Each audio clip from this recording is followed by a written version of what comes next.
in No part one's going to one. watch it. Who's going to watch Port Vale versus I'll Peterborough probably watch United? it. I'll watch it if I'm not Unless at work. unless the FBI start knocking on my door. Stop watching illegal streams.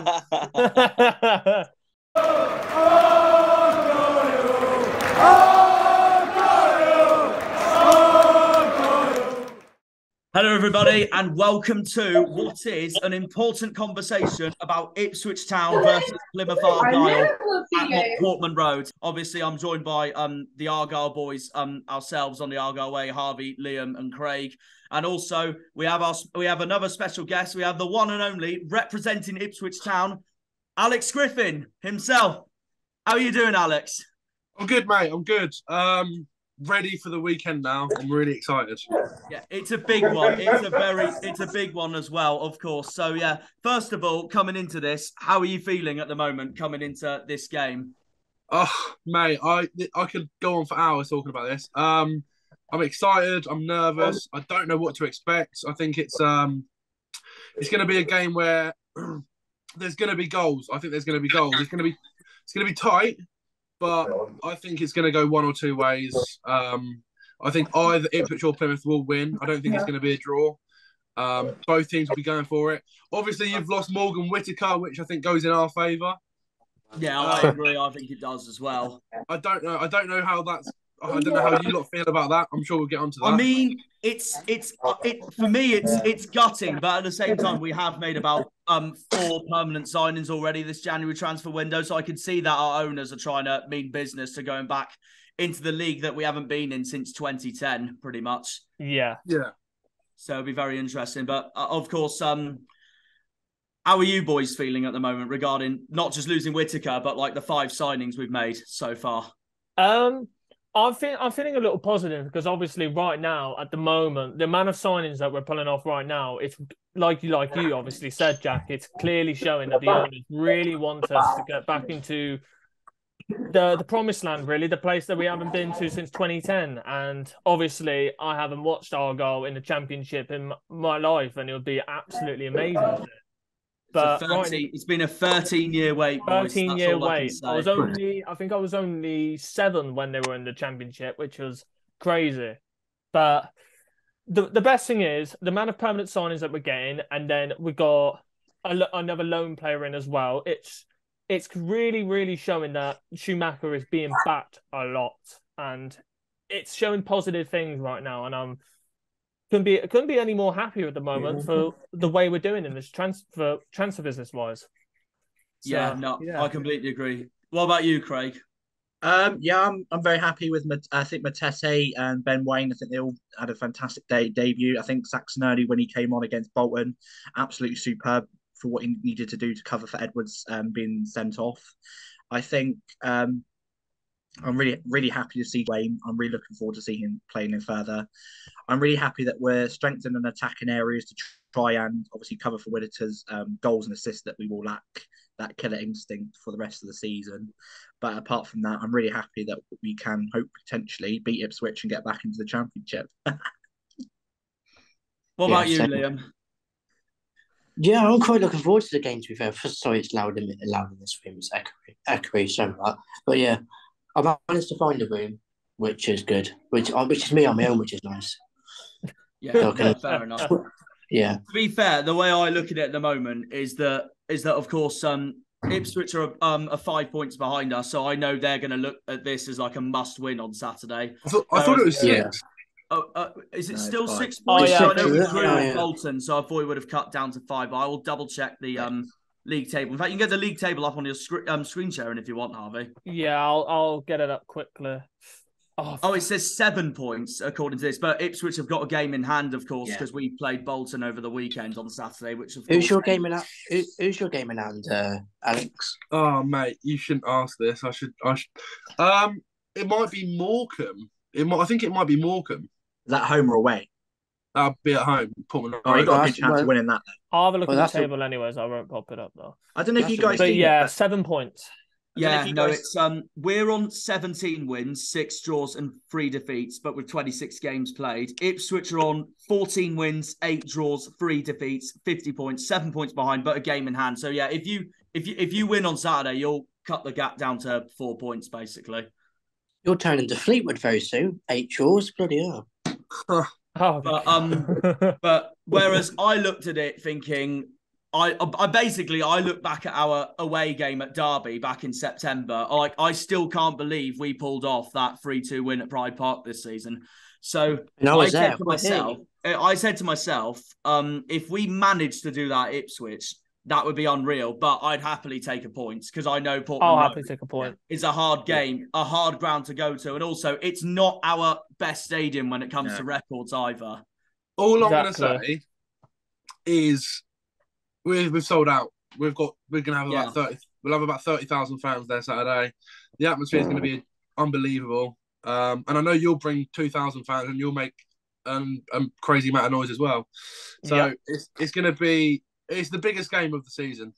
I'd say it's the biggest game. Yeah, it's going to be the biggest game of the season. Yeah. How are you getting there, Jack? By train? I'm going to London on the Friday. I'm gonna stay at my sister's for the weekend, and then Saturday morning get an early train from London to Ipswich. Spend most of the day in Ipswich, have a look around what the town and ground is all like and stuff. Obviously, I'll meet you guys there, meet Alex there. 6-hour drive from there, so I'll be like, oh. Jesus, it's not very good. I get into Ipswich 12:05. So make sure to check out the watch along, which I'll be doing with Zach as well. Make sure you guys check. Yes. Oh yeah. Make sure you check out the watch along. I'll be doing that. And honestly, I want to say this as well. Fair play as well, because Craig right now he's joined us with the Argyle Way. So right now he's trying to become in a lot more videos. So fair play to Craig, because right now he's got his own separate channel. I'll add that into the description below, and give him a sub. It's really, really appreciated. So no worries, mate. Yeah, carry on, Jack. No worries. Is there anyone for Ipswich, Alex, on form right now that we should look out for at the moment? Because I know when we spoke in September, you were saying to me Sam Morsey, and to be fair, ever since then, I've watched him, and I think along with Barry Bannon of Sheffield Wednesday and Adam Randall of us, I think he's one of the best free midfielders in the League One. I think he's been personally, I think he's your best player this season. He is. He's our best player. He is. He's been absolutely unbelievable. I'll tell you we've got a few players.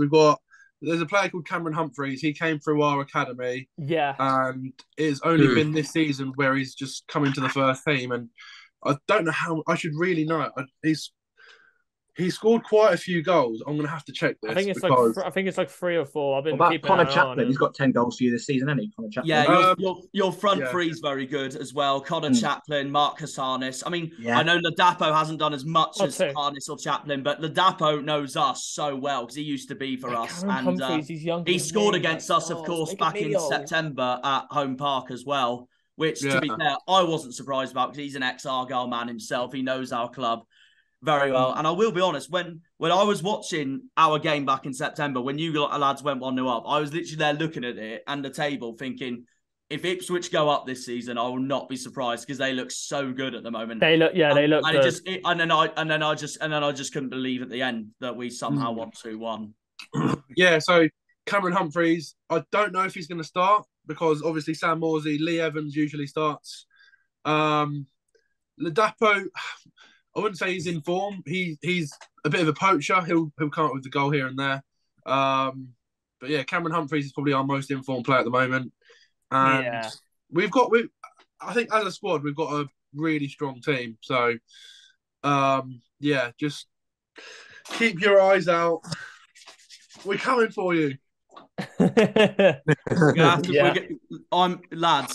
have to call. I'm gonna say this now. We're gonna have to call for Argyle and all our fans to sing our lungs off on Saturday because we don't know what Ipswich are going to be like with their fans on Saturday. I believe the atmosphere at Portman Road is unbelievable as well.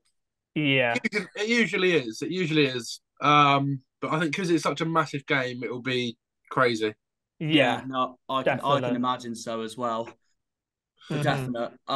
Chaplin's another one I've been looking out for lately as well because he's also been such on form with goals and etc. as well. He's been doing really well. Davis as well with 7 assists as well. He looks looking pretty decent as well. Leif Davis.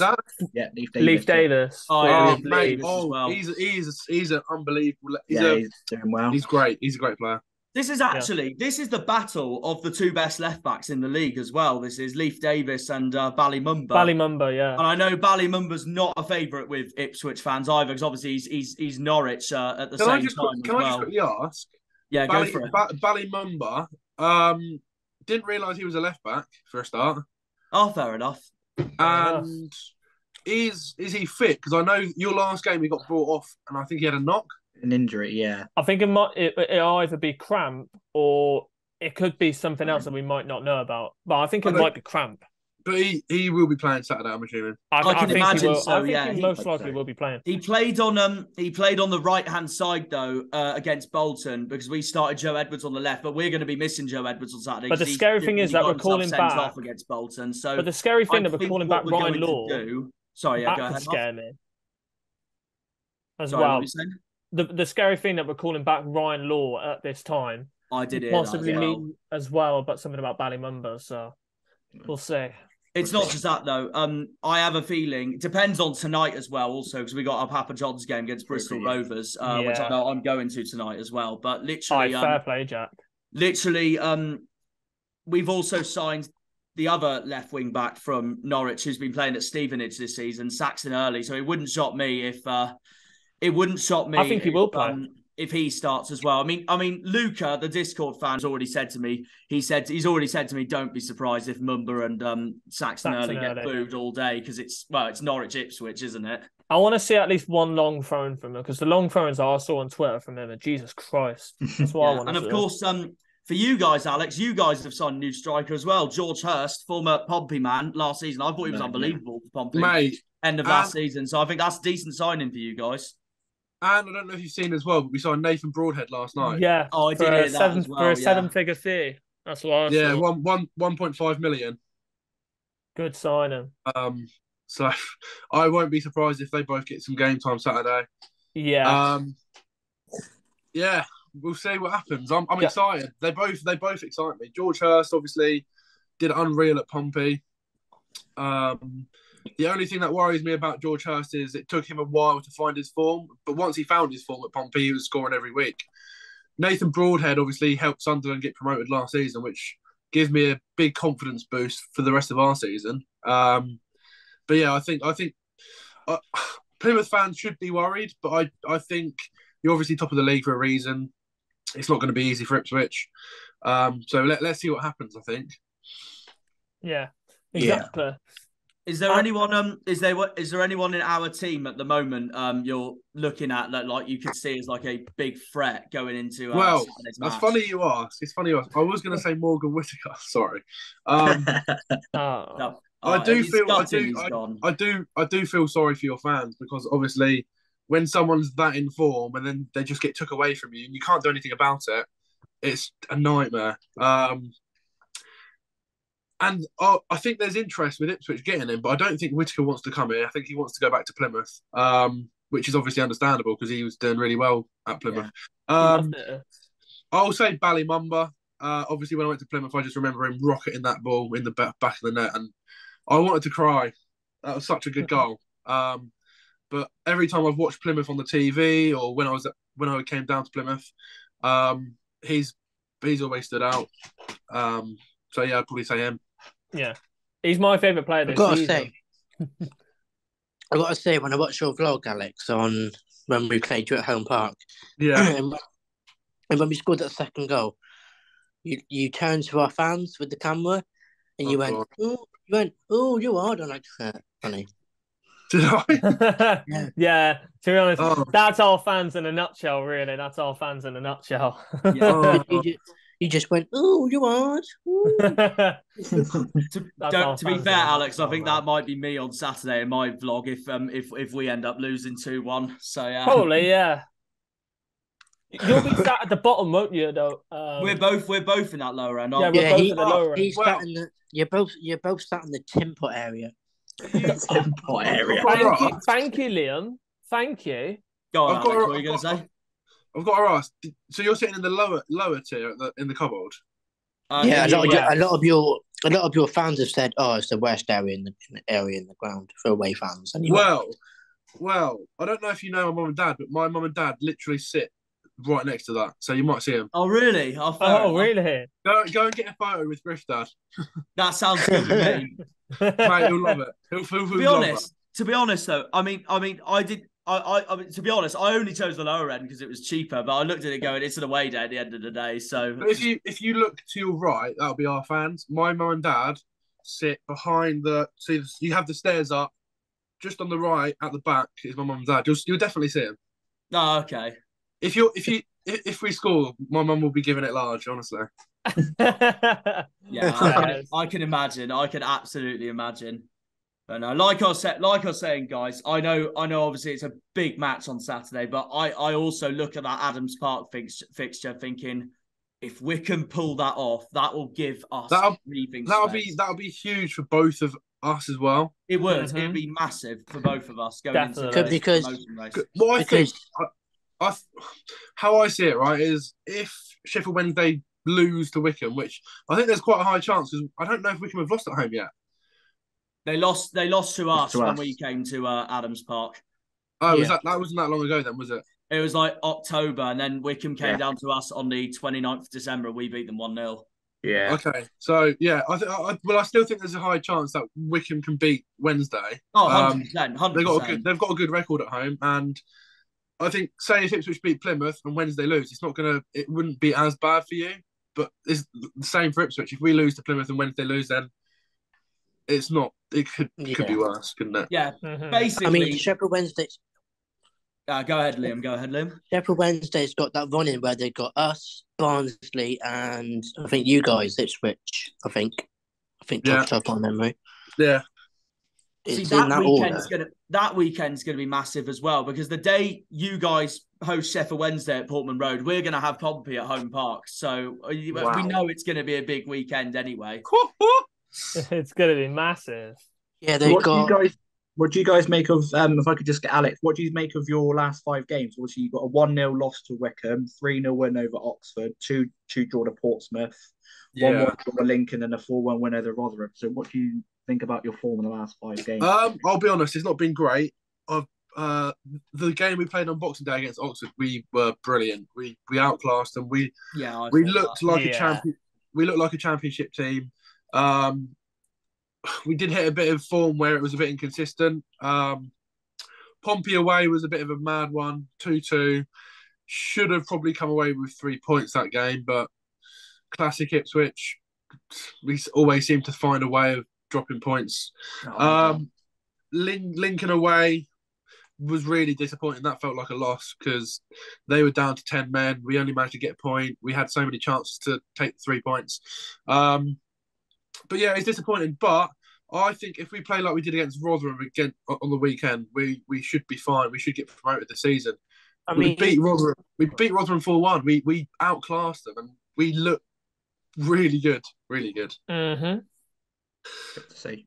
Yeah, Sheffield Wednesday's fixtures is Barnsley away, and then it's us, and then it's Ipswich away. I do want to. Yeah, that. They've got a tough run, but I was going to speak about this as well. You've got quite a few tough games coming up. We have. We do. Yeah. You've got us. Cheltenham at home. I mean, you should probably beat them. Yeah. We beat them away. Derby, Sheffield Wednesday, Portsmouth, Oxford. We don't play Derby. We don't play Derby on the 28th. We played them on the 7th of March. Yeah, that's what I was going to point out, is that they were on about moving. Oh yeah, got moved. To the FA Cup game against West Ham. Which I don't get why they moved it to March, because we have a free Tuesday night in January. They could have moved it then. Exactly. Yeah. I think they also didn't do that though, depending on if there was an FA Cup replay between Derby and West Ham. So I think that's probably why they didn't move it to then. But I see what you mean. We could have played it on the 31st of January, a week after Accrington. So that means we've now basically got Derby in March, where we could have possibly had Bolton. And we've got a busy schedule in March as well. Wednesday. I've got Wycombe, Fleetwood, Barnsley, Plymouth, Ipswich, all coming up. They've got Fleetwood at home, haven't they? Yeah. Yeah, no, I was going to say, yeah, they won away, didn't they? I thought they did. Yeah, so the schedule in March. Yes, because so we've got Ipswich away, we've got Cheltenham at home, which we should easily win because we're too good at home.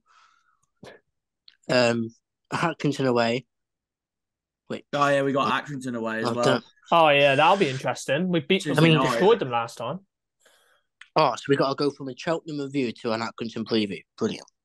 Anyway. Yeah, straight. Great. We still got to do the Bolton review. Oh yeah. That's all tomorrow, lads. Yeah, exactly. Oh, joy. The joys. And then it's Wednesday away on the 4th, which I'm hoping to go to. And then Dockyard Derby. Oh, I can't wait for the Dockyard Derby. I cannot wait for that. I'm so excited. You know what's funny though about that though is that every time Portsmouth come to Home Park, they will always say they will win somehow at Home Park. I met 4-0 for the very first time last season when I went Plymouth Portsmouth last season for Home Park, and I literally asked him what the score was going to be, and he just said a straight up 4-0 away win for Pompey. I've got to ask, why is there a rivalry there between you and Portsmouth? I think it just comes to do with both southern cities, both huge maritime harbour port cities. It all comes in that they're both. I think it's just a competitive rivalry. That's the way I see it. I don't exactly call it a derby because, of course, Portsmouth's between Southampton and Brighton, and obviously we're west of Exeter, east of Cornwall. So I really just call it a dockyard rivalry. Really, I think it's just a bit of a rivalry, competitive rivalry between the two. Because obviously we focus our main rivalries on Exeter, and then Portsmouth obviously focus theirs on Southampton. But I know ever since Pompey came down to League Two in 2013, and then they faced us for the first time in ages. I mean, it's just been so competitive, us two, ever since then, basically. Yeah. And then there's Oxford and Valentine's Day. Nice. What do you make of Portsmouth sacking their manager, Alex? I feel like it was the right decision. Yeah. Same. It wasn't working out. I think it was a matter of time before he was going to get sacked, because if they had kept him, I think it could have probably, I don't know, defined their season. It could have kept them down in League One. And if they still want to have a chance of getting playoffs, then they need that manager bounce, don't they? I think they get Chris Wilder in. Do you think he should? Do you think he should have been given the chance against Tottenham? Because obviously he did deserve it. Do you think he should have been given that game to try and rectify things, or do you think he should have gone straight?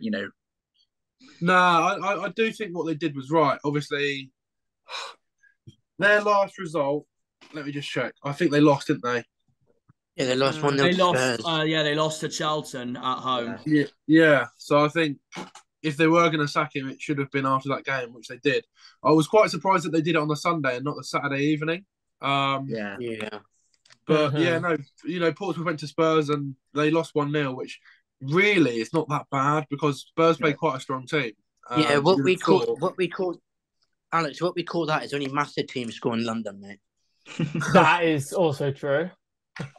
You would have thought they would have got absolutely battered by Spurs, but they 1-0 was not terrible, really. Yeah, it was not bad. Oh no, definitely. But I do think Portsmouth, if they get in Chris Wilder, I think they'll get top 6. Wow. If they get Chris Wilder, that's a mad appointment. That's a brilliant appointment. Well, they got that 3 games in hand, didn't they? Got those 3 games. Yeah, they've got 3 games in hand. They still got their 3 games in hand, which I know 2 of them are Barnsley away. And they've got 4 over us. They've got Bolton away this weekend, but they're not going to catch us. We're 26 points in front. Yeah. Bye. No, I couldn't imagine. I've already said to these guys before, Alex, about Pompey. I said if Pompey get anything, they'll just aim for playoffs. Now there's no way I can see us 2 basically. They won't even get playoffs. But the bookies still back them though, yeah, of course. The only one out of all the teams around that area, the only one I can't see getting playoffs at all is Peterborough. That's pretty much it. Is their away form? Their away form is letting them down. And not just that though, they've now had Darren. They've now just and now they've brought back Darren for the 4th time, which I just don't think it's doing them any favours at all. Mm-hmm. I don't know what your thoughts on for that, Alex. I don't really know, mate. I think Darren Ferguson obviously has got history there, hasn't he? So I think they're trying to go back to old ways, which it's not always a good thing. I think at the moment League One's getting harder and harder every year. So I agree completely. I agree with that. This is probably Ipswich's and probably Plymouth's best chance to get promoted because it's only going to get harder next season. Yeah, well, without a shadow of a doubt, definitely. If you look at the teams that could potentially go down from the championship, goodness me, like Wigan's bottom, and then there's Rotherham, like just above it. It's not just that though. Have you seen the championship table at the moment? It's mental. I think it's like down 3 or 4 points separating like 4th place till about 14th, 15th. I really feel like they should make another league in the English, like in the English football league, because there's so like, there's League just 3, EFL League 3. There's just so many teams that are yo-yo clubs. They're up and down, up and down, up and down. Yeah. Norwich, just get that in there. Norwich, Rotherham, Wigan are usually up and down. There's a yo-yo club right now. Yeah. To be fair, if obviously if we yo-yoed from the Championship to League One, I'd be really annoyed. But if we yo-yoed from the Premier League to the Championship, I'll take it any day of the week. Oh, thank you. Yeah. As an Argyle fan. But I do agree, to be honest, Alex, because it wouldn't shock me in years to come if there was so obviously the Premier League has 20 teams, then the next level has 20 teams, the next level has 20, next level has 20, and the next level has 20. So it's like 5 top leagues or something. Yeah. Yeah. And then there's the top 100 in England and Wales, and then National League is like the 6th level or something. Yeah. Yeah, I don't understand League One again because I don't want to face like flipping Leighton Orient or your bleeding. Yeah, Leighton Orient. I literally said the other day, I was like, next season we could be facing the likes of QPR, Norwich, West Brom, and then but maybe worst case scenario next season we face the likes of Northampton and Swindon. Oh, true. Yeah, the quality and step down. Stevenage. I wouldn't mind. To be fair to Stevenage, they are doing so well. They beat Aston Villa the other day. I wouldn't mind Swindon because that's easy to get to. But apart from that, yeah. But no, I see what you mean. Though. I see what you mean. Do you want to get the head-to-head up, Harvey? Yeah. Yeah. Ridiculous. Apart from Swindon. Who was your previous game again, Alex, in this league? It was the last game we played. Yeah. 1-1 draw Lincoln, wasn't it? Lincoln. Yeah. No, Lincoln. hang on. Well, yeah, in the league, I think it was Lincoln. Okay. Yeah. No, I was gonna say it wouldn't shock me at all after that game that your boys completely play like on fire or something coming into the huge game against us after that Lincoln. I was enjoying it in that Ipswich game into the 81st minute. I predicted that right as well. I think I predicted a 1-1 draw. I enjoyed that game. I think both players and both fans are definitely going to be up for this game. And if the players are not up for it, there's something wrong with them. Do you know what I mean? Yeah, exactly. Big clubs, big game for both clubs. They should be trying to go out there and trying to win it. Yeah. It's not just that; it's big battles as well. You got Randall versus Morsey. You're gonna have one of Ladapo or George Hurst against Cooper. You're gonna have one of Harvey or Cosgrove against Christian Walton. And Christian Walton knows us well because he's from Wadebridge in Cornwall. Yeah, I tell you what, Danny Mayer as well. I'm actually quite good. Well, I know Ryan Hardy. We spoke to each other quite a few times. I don't know if you lot know, but he's actually a Rangers fan, and I met him. I knew he was a Rangers fan. Oh yeah, I knew he was a Rangers fan. I met him in Seville. Someone pointed him out. He was like, "Oh, that's the Plymouth striker," and we got chatting. And he's a really nice guy. So I mean, yeah, I know he's one of. Is he? Would you say he's your best striker or not? Right now.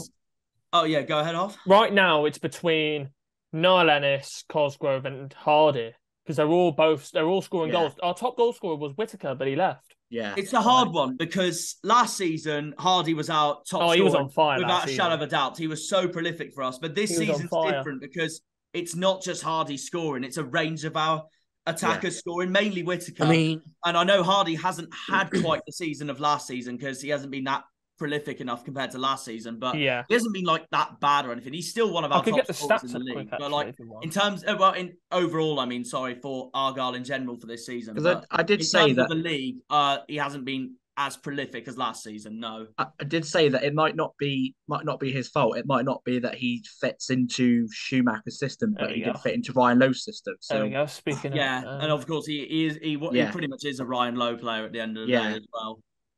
No, there he is. There he is. It's gutting. I'll tell you what. That's another big miss for us on Saturday, boys. Is that Addz is still not going to be back for Saturday? Yeah. He might be available. Really? Yeah, he's back in training now, ain't he? Oh, that's brilliant. Well, if he manages to come on from the bench, even on Saturday, that's actually not too bad from us because we still got that Sheffield Wednesday. And like, we've still got another page. Have we still got another page? Oh, I thought we had another page. And also good is compared to last season, lads, is we've got more firepower off the bench compared to what we had last season. Yeah, we could look at last season. Like, we had Ryan Hardy on 16, Jeff Cotton 10. Yeah. Joe Edwards had 5. We're going to have more Garrett. Oh, yeah, how's Kamara getting on we don't there, talk Alex? about that, man. We don't talk about that man, Kamara. Work for 9 goals. I mean, he left. I don't think even Alex wants to talk about Panucci Kamara. No. He's been injured. He's out for the season now as well. Yeah, he's out for the season, yeah. Wow. 500k well spent. I love how Craig's camera just goes the minute Craig says that. Yeah, what's happened? What's happened there? I don't know. He said he's got a bit of camera problems. Our previous lineup against Bolton was I'll go through it now because do you want to get up on screen share? Are you all right? Yeah, we could talk through our signings as well. So I will get that up for you now. And it's not just us though. It's it's the same with you guys, Alex. Ipswich have been making a lot of signings so far this January. So it's not just us. It just shows that we're both in competition for this transfer window as well. Shows we're both making an impact in this as well. But from our previous how would you rate the transfer window so far, Alex? Buzzing, man. I'm buzzing. Obviously Massimo Luongo, good player. It was at Wednesday when they were in the playoffs. Wednesday fans seem to think he's a brilliant player. George Hurst, obviously, I can only really go from what happened at Portsmouth with him. He scored lots of goals at Portsmouth, so I'm hoping he'll do the same at Ipswich. And then Nathan Broadhead, obviously, he was at Sunderland last season in League One, and they got promoted. They smashed it, didn't they? So yeah, exciting signings. I think Ipswich is still trying to get Whittaker, but I don't think it will happen. At the end of the day, if he doesn't want to come here, he probably won't. That's just some of your deluded fans. That's just some of your deluded fans, Alex, thinking what you were getting. You never know. Well, you do not. You really don't want it to go, Liam. That's the thing. You really don't want it to go. How would it feel if we got Whittaker? Like, how would it cry? I would actually want to cry in my bed. It wouldn't be anything towards Ipswich. I'd just look at Morgan going, "What are you doing, mate? You're trying to help us go up." I'll go buy a darts board with Morgan Whittaker's face on it. You're going to do Ruben Reid, won't he? You're going to do Ruben Reid. You play for Exeter. Play for us and play for Exeter. Can you imagine if Whittaker came to Ipswich and just scored loads of own goals and got Plymouth promoted? What a dub! What a dub! Thank you, Whittaker. Yeah, I think there'd be a pitch invasion. Jack, I've seen your video. Was that what when I said in the Bolton one? I was like, I found a birthday present for you, Liam, the dartboard. Yeah, and I was like, why do I want a Bolton one for? Yeah, no, it was just the dartboard. So I was like, just for you, Liam. I was watching that video. I was like, instead of Bolton, he might want a Plymouth. I've got around that darts board. I've got an Argyle dartboard. No, that's why I said it though. It was just the dartboard in general. I was like, oh, just for you, Liam. Yeah, but as you can see on the screen, we do have the lineup of our previous game against Bolton. Jack went to that game. You could check the link in the description below for that video. One thing I would like to point out, actually, I won't be surprised if Mayer doesn't start on Saturday against Ipswich. I thought he was so poor against Bolton. Yeah. And then I don't know. I'd have to disagree with you on that, Jack. I think he did. Fair enough. I genuinely thought he was poor because Cosgrove, I thought, didn't have a chance because no one provided any service to him. I thought Callum Wright, our new signing, was exciting. I honestly thought Mayer was our worst player on Saturday. But don't forget, Bolton did play really well, and if you can't if you can't get the ball and retain it, you've got to do a lot of defending. There's not really an opportunity to get forward, is there? I mean, that is true. That is true. But I just looked. When I went to Bolton to watch that match, I did think our defense, Cooper and Mumba, was so much better than the rest of us. That's fair enough.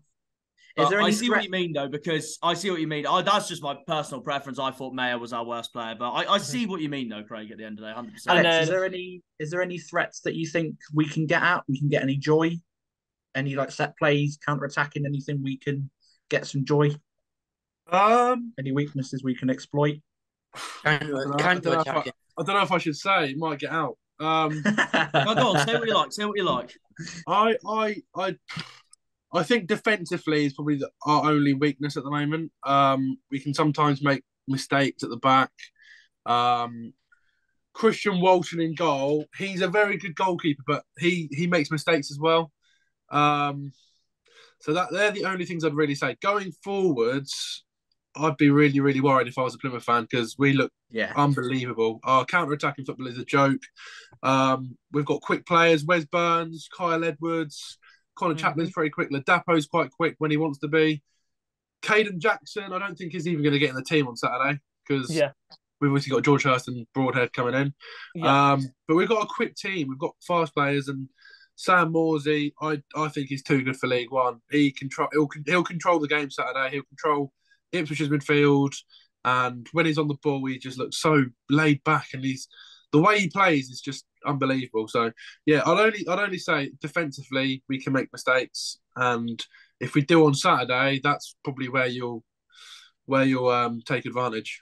I genuinely think it'll be that'll be the biggest battle on Saturday, Morsey versus Randall, because Randall's been absolutely unbelievable for us as well. That could be a really big one as well. Do you want to get Ipswich's previous lineup? I will do that now. Yeah, I will do that.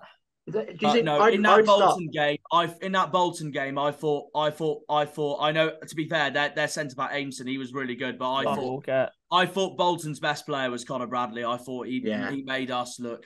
Well, he didn't make us look like a top of the league. Is that a Luca that used to play for? Yeah. He's some player as well. Mm-hmm. Pretty cool. Mate, Richard Keogh. Keogh, you know. That's Richard mad. Keogh. I know, yeah. That's mad. He won't play Saturday. Yeah. Mate, he's ancient. He's ancient. It's unreal. Yeah, he's old. He won't play. However, yeah, Cameron Humphreys. I don't think he'll start. I wouldn't be surprised if he comes on though. It all depends how we play. If it's a tight game, then I can see him. I can see him again. I look at Ipswich's bench just to see who they. Oh yeah, no worries. Just bring it down. Wow, look at that firepower. As it's FA Cup though as well, that would have been a different lineup, of course. The previous League One game against Lincoln. But look at that. You've got Sam Morsey, Wes Burns, Carl Edwards, Marcus Harness, Cameron Burgess, like all of those players on that bench. You've got right now, I'd say you've got probably the best depth, like the best depth out of any team in the league. Easy. Yeah. Yeah. And then you've got more players coming in. It's gonna be ridiculous. Yeah. I thought that Harness transfer was really good as well, with everything he did for Pompey as well. And he just moves to Ipswich in the summer. Exactly. Yeah. And he's been cracking for you guys. I watched before me and Liam watched our game away at Burton, which was obviously awful for us, thanks to the referee. Before that game, I watched your game away at the Rotten Cousins, Exeter. And you lot destroyed them. And Harness absolutely destroyed Exeter in that game. I thought, unbelievable, that man is. Yeah. That's Of course, Exeter's still got to go to Portman Road this season as well. Yeah. I'll tell you what, that's our last away game. That's our last home game of the season. That's going to be really interesting. I'm going to rely on Exeter to do us a favour, we are. the day we get thrown. I just hope they draw a draw. I wouldn't mind a draw. Let's be honest, though, because it's Exeter, they'll probably deliberately want to get battered just to make life worse for us. Yeah, exactly. That'll be the game we get thrown as well. Picture invasion in front of all the Exeter fans. We'll have Burton at home that day, so we might do the same thing, hopefully. Do you think it's going to come down to the last day to see who goes up, or do you think it will be defined? I think it could. It'll be done. I think it could. No. We got too much of an easy one in. Yeah, I to think be honest, though, it'll Liam, be done it 3 depends. games before. It depends. I don't think really. you have, Liam. No, I don't. No game's easy in League One, is it? It's Yeah, just no one game's game at easy a in time. League One. If Like you go we in- said that if you about go- Port Vale, Liam, and we lost at home. If you go in with that mentality as well, you might get a surprise. Exactly, yeah. Alex, I was just Be about to honest. say, if he does, you can use that as a meme clip, couldn't you? At the end of the season. That's To be honest, I right there. underestimated Port Vale badly, and Yeah. they were superb Accurate. against us. That was easily our worst game of the season so far. I don't think we won against Port Vale, did we, for quite a few years? Yeah, And we haven't. They, We came over have and they not turned got a us good over. record Yeah, against Port Vale at all. I'm not saying you're going to bottle it, but all it takes is you've got coming up Ipswich, Derby very soon, Wednesday. All it takes is a couple of games to drop points, and it could change your season. You're right. I'm not saying you're going to do that, but you I mean, it's happened. It's happened with it before. We when Paul Lambert was in charge, our first season in League One, we were top of the league by Christmas. We were smashing it, and I thought that was our season. We were going to get back. Well, I thought we were going to do it straight away, get promoted back to the Championship in our first season, but we just completely bottled it. We finished 11th, I think. Jesus. Wow. Yeah. Yeah. Because we've still got away games wise, we've still got obviously Ipswich, Accrington Stanley. I know we've got most of the Wednesday. top 6 to play away. Oxford, Peterborough away. Yeah. Barnsley. Who we got after Barnsley? Morecambe.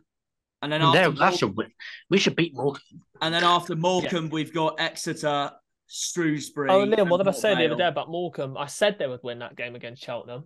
I personally think, Alex. Oh, sorry, hard.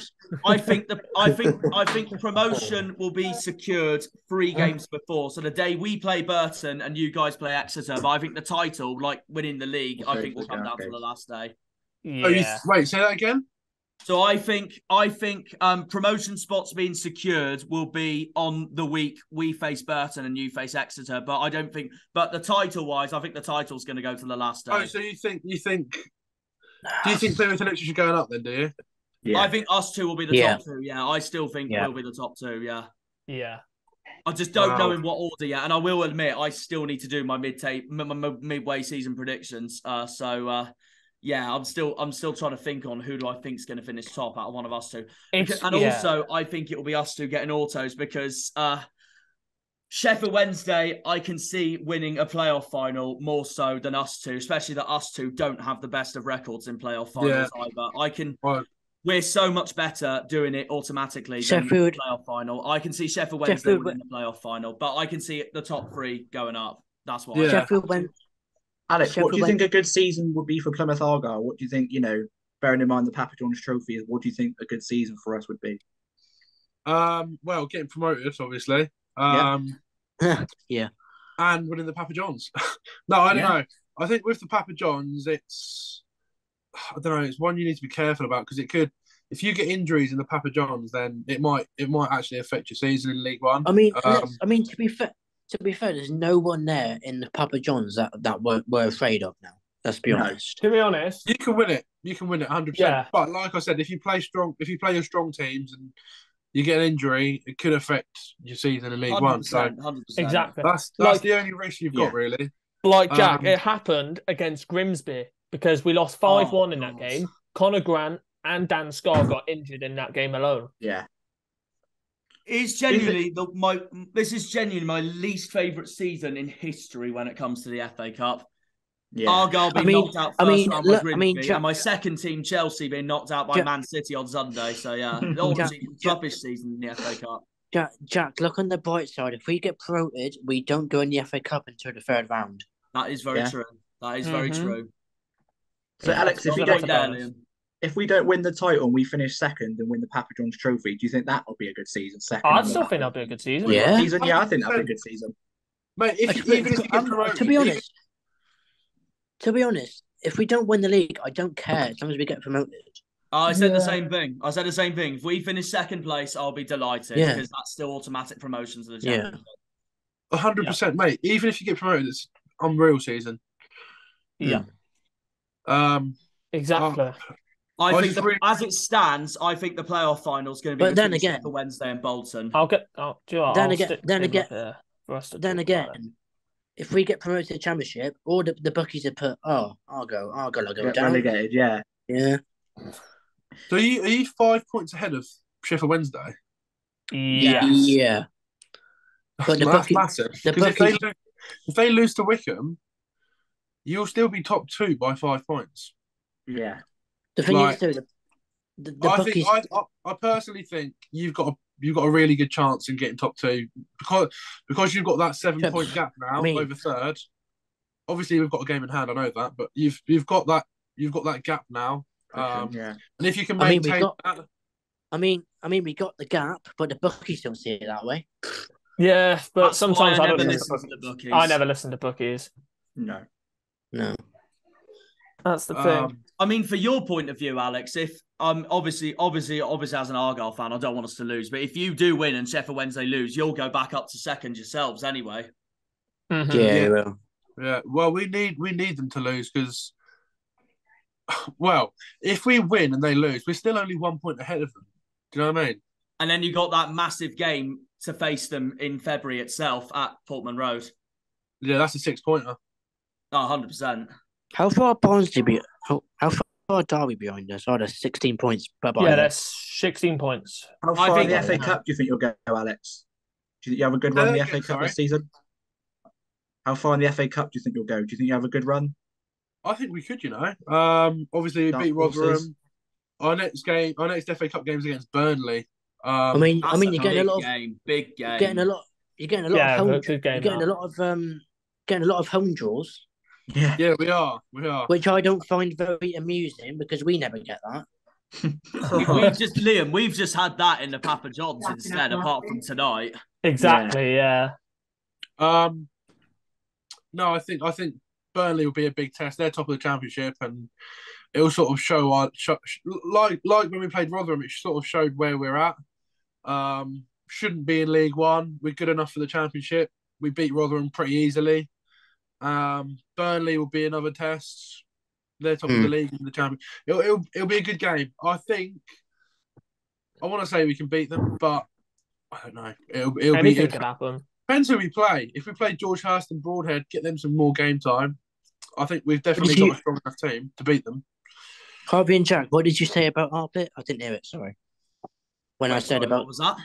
When I said about the home draw bit for Ipswich, what did you say about it? Oh no, I was just saying we've had a look. I said that's just like us this season getting a lot of home draws, but in the Papa John's trophy, apart from tonight, because we're away tonight. Mm-hmm. Yeah, as long as we win. Bristol's quite close to Plymouth, isn't it? It's not that far. Yeah. It's not far. No, not far. Yeah, but I even think they could be in the shout of winning it if they knock us out tonight. But it's a hard one because Bolton and Portsmouth have got each other tonight as well. Yeah. And I've already said to the boys though, I've already said to the guys already, Alex. I said if it's a Argyle Pompey final at Wembley, that's going to be absolutely mental. But who else is in the other one? So it's Chelsea. You know that we're going to bring 45,000. Pompey's going to bring 45,000 for a 90,000 capacity, and I know Pompey and Sunderland did that a few seasons ago. So I know it'd be a big game between the two. Do you reckon I could get a ticket for it? I think you could, yeah. Maybe. Come into our side. You don't want to go into the Pompey side. Nah, screw the Pompey side, man. What's the point? I don't know where I'd sit. We could be in one end in the Argyle end, and then right next to us is the borderline where the Pompey fans are, and that's just where 4-0 and all are all sitting. You get to see your good mate then as well. Yeah. Oh, friends. Pompey friends. Oh, goodness me. And I just checked they've got Bolton twice this week. Pompey have. Mate, could it be could it be the same as like the 2020? I think it was the 2020 Papa John's. By the way, when would the Papa John's Trophy draw be for the semis? Would it be tomorrow? I would have thought next week. Yeah. No, because all the games are tonight. That'll be tomorrow night, probably. Oh, it'll be tomorrow night. Yeah. Oh, if it's night time, happy days. I can watch it. Yeah, we could do a reaction to the draw, couldn't we, or something like that? Yeah. Oh no, definitely. Oh, sorry, go ahead, Liam. might just get another away tie. Hey. What do you guys think will be the predicted lineup for Saturday? Do you want to go first, Alex? Yeah, I can do. Go on then.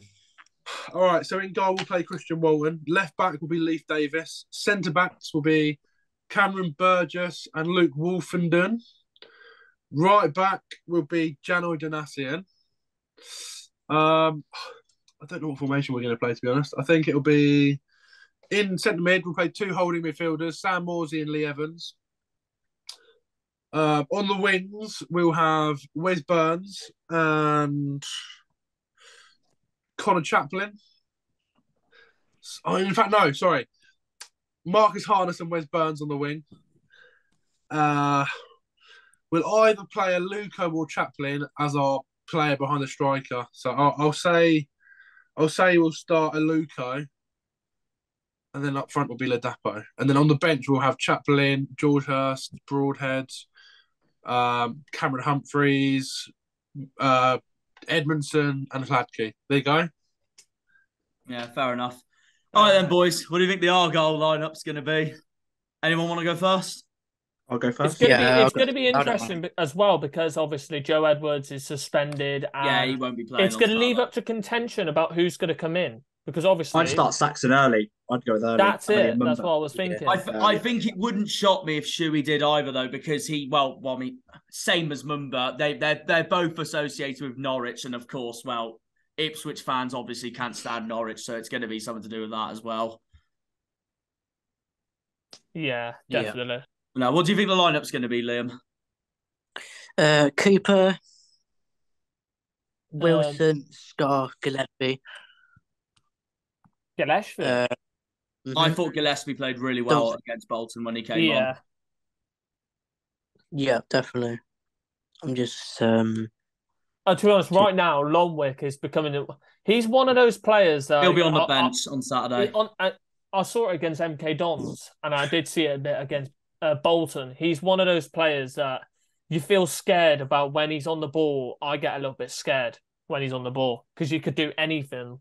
He's basically half and half because against Wycombe, he was absolutely brilliant, I thought. And then against MK Dons, he hit back to his average form. So, he heads it and touches the ball sometimes like Bilbo Baggins. You don't know what he's going to do. He's got clown feet on. He just touches it like goes 50 yards to somebody else sometimes. Yeah. Did you want me to go? I'll do my team. I'd go. Sorry, Jack, carry on. Oh, no, I was just going to say, is there anyone else you think will be in the starting lineup, Liam? Callum White, Matete for Mayor. That'd be interesting. So you think Matete's going to start straight away? Yeah, I think he looked promising against Bolton. Looked good. He looked very promising. He was one of the players that I liked the look of in that game against Bolton. He looked like a very energised midfielder. Yeah, he was up and down, and he was getting involved in a lot of the play. I did like the look of him, to be fair. Carry on, Liam. Who else? Where's the thing? There it is. Obviously, Mumba and Saxon early. Mm-hmm. I don't think Ennis is fit, is he? No. So Cosgrove at top, probably. I reckon. Oh, it's either him or Hardy. So I'll probably go Cosgrove. I'm not really sure who else, to be honest. Maybe I was about to say Ben Waine, but I'm like... Yeah, I was thinking that. I was thinking Ben Waine, yeah. I think it really depends on if Shuey plays all the new signings tonight and then he takes it from there going to Saturday. It depends if he's either going to play 2 up front or 1 up front. Yeah. Yeah. What did we play against Ipswich at home park? Was it 2 up front or 1 up front? Do you want to get the game up, Harvey? Yes. When he's doing that, I'll quickly run through my team as well. Is his head-to-head as well, yeah. There we go. So 1 up front, we had Ennis up front. Yeah, 1 up front. I'll have to go now anyway, but I'll DM you my predictions, Harvey. Yeah, that's fine. All right, I'll see you later, Liam. Yeah. See you later. I'll try and catch you at the ground on Saturday, Alex. Yes, no worries. Yeah. No worries. Yeah. No worries. Yeah. All right. See you later, Alex. See you See you later, later, mate. See you later. Bye-bye. Bye-bye. Bye-bye. Hello, mate. To be fair, Alex, I look into your Ipswich team there when you played against us back in September. I think that's such a strong lineup as well. Yeah. That is, yeah. Yeah. I don't think Edmondson. I don't think Edmondson will start though, because he's not been in the best form. Cameron Burgess is a brick at the back. So Yeah. I think that from the team we played at your place started, I think there'll be some changes. And yeah, I don't know if Ladapo's going to start. I think he probably will. I think it'd be quite ballsy for McKenna to start Broadhead straight away. But he has now got 3-4 days of training with the team, so you never know. Yeah. I only think he will because he knows our club so well and he knows how to score against us so well. And I'll tell you what as well. I think it will improve Ladapo's game as well. Now he knows there's 2 strikers on the bench Competition who are going to be wanting to get over him, who are going to be wanting to get more game time. He's going to need to step up and score more goals. Yeah. Exactly. Yeah. What do you think the lineup's going to be then, Craig? Sorry. So I'd go with Cooper, Wilson, Dan Scott. This is going to be controversial, but I would stick with Nigel Lombite. I do think. Nah, fair enough. Fair enough. I have criticised him in the past. But I think, we kept a clean sheet. Stick with the same defence, even though he can give the ball away and he can get spinning behind. I would keep the same one. I would go with Mumba and Saxon early. Then I would go with Jeffrey Houghton and I go with Matt Butcher alongside Houghton because I think it will be quite a physical game. So I think we need quite a lot of legs and physicality in midfield. Then I go with Wright and I would go with Mateta. Don't think he's ready yet. I'll stay with Danny Mayer and then this might sound a bit crazy, but I'm going to go with Ben Wayne up front. I don't think Hardy was good enough against Bolton, and I think Sam Grosgrove was anonymous. So start with a bit of pace up front because we didn't have any pace against Bolton, and the ball kept coming back. I really wish he scored that goal as well. I really wish he scored that goal as well. Exactly. But so I'll go with Ben Wayne up front. Yeah. Former Green had to deny us, didn't he? Will Aimson of all the players to deny. Apart from Callum Wright, I thought all of our attack was not good Callum enough. Wright, in that game, if I'm honestly going to say, he looked like one of those players that could just run forever and ever and ever. Yeah. He was just all over the place. But compared him to Whittaker, he was one of those players that when he's on the ball, sometimes he's different. He is different than Whittaker. He is different. But I feel like you've got to give him a bit of time. And I feel like he could possibly... What will also be interesting as well is because Edwards is not playing. I think a couple of you guys have mentioned as well. We'll get to see if we won't get caught out in possession when he's going bombing forward. We'll see what Saxon early if he can offer us more protection going back as well. So I'm not sure what you guys make of that. That's also true because I think he does push up quite a lot. I think if Joe Edwards was playing, I think you get some joy down that side as well. So I'm not sure what you think about. And the question is, who would be the captain? I'll go Cooper. Really? I'd go Scar. Yeah. You go Scar, would you? Yeah, not a bad shout. Yeah, not a bad shout. Surely your captain's the same every week. Because he's not playing, is he? Because Joe Edwards is our captain. got sent off. Yeah. Wow. But I think it could be either Wilson or Dan Scar. It wouldn't shock me, to be fair. It wouldn't shock me. I'd probably go with Scar then, to be honest. Mm-hmm. Although I think I'm gonna look this up anyway for the time being. I think one of our centre backs is vice captain anyway. I'll get it up just to see who it is. I think Cooper's in the top 5, isn't he, for captains? Yeah, James Wilson's vice captain, so it'll be Wilson. Thought so. I thought like Wilson was either Wilson or Dan Scar. Wilson's vice captain, so I reckon it'll be James Wilson. Yeah. Ooh, but my predicted lineup, I'm gonna go obviously Cooper in goal. I'm gonna say same as Liam for the back three, Wilson, Scar and Gillespie. Yeah. Same as Craig for the midfield, Houghton and Randall. Then Saxon early on the left wing back. Ballymumber on the right wing back.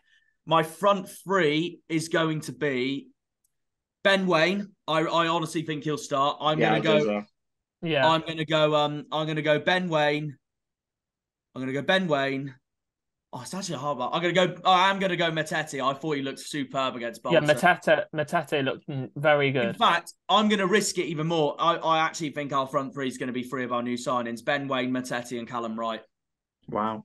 And then I think the experience free Mayer, Hardy, and Cosgrove will all come on in the second half. Yeah. With Ennis out and obviously Whittaker not here anymore, unless we somehow decide. And I still cry in my bed that he's left. Yeah, so unless we somehow sign him permanently. Yeah, but hopefully, like Craig before the recording, he said it would literally be like Ozil signing for Arsenal on deadline day.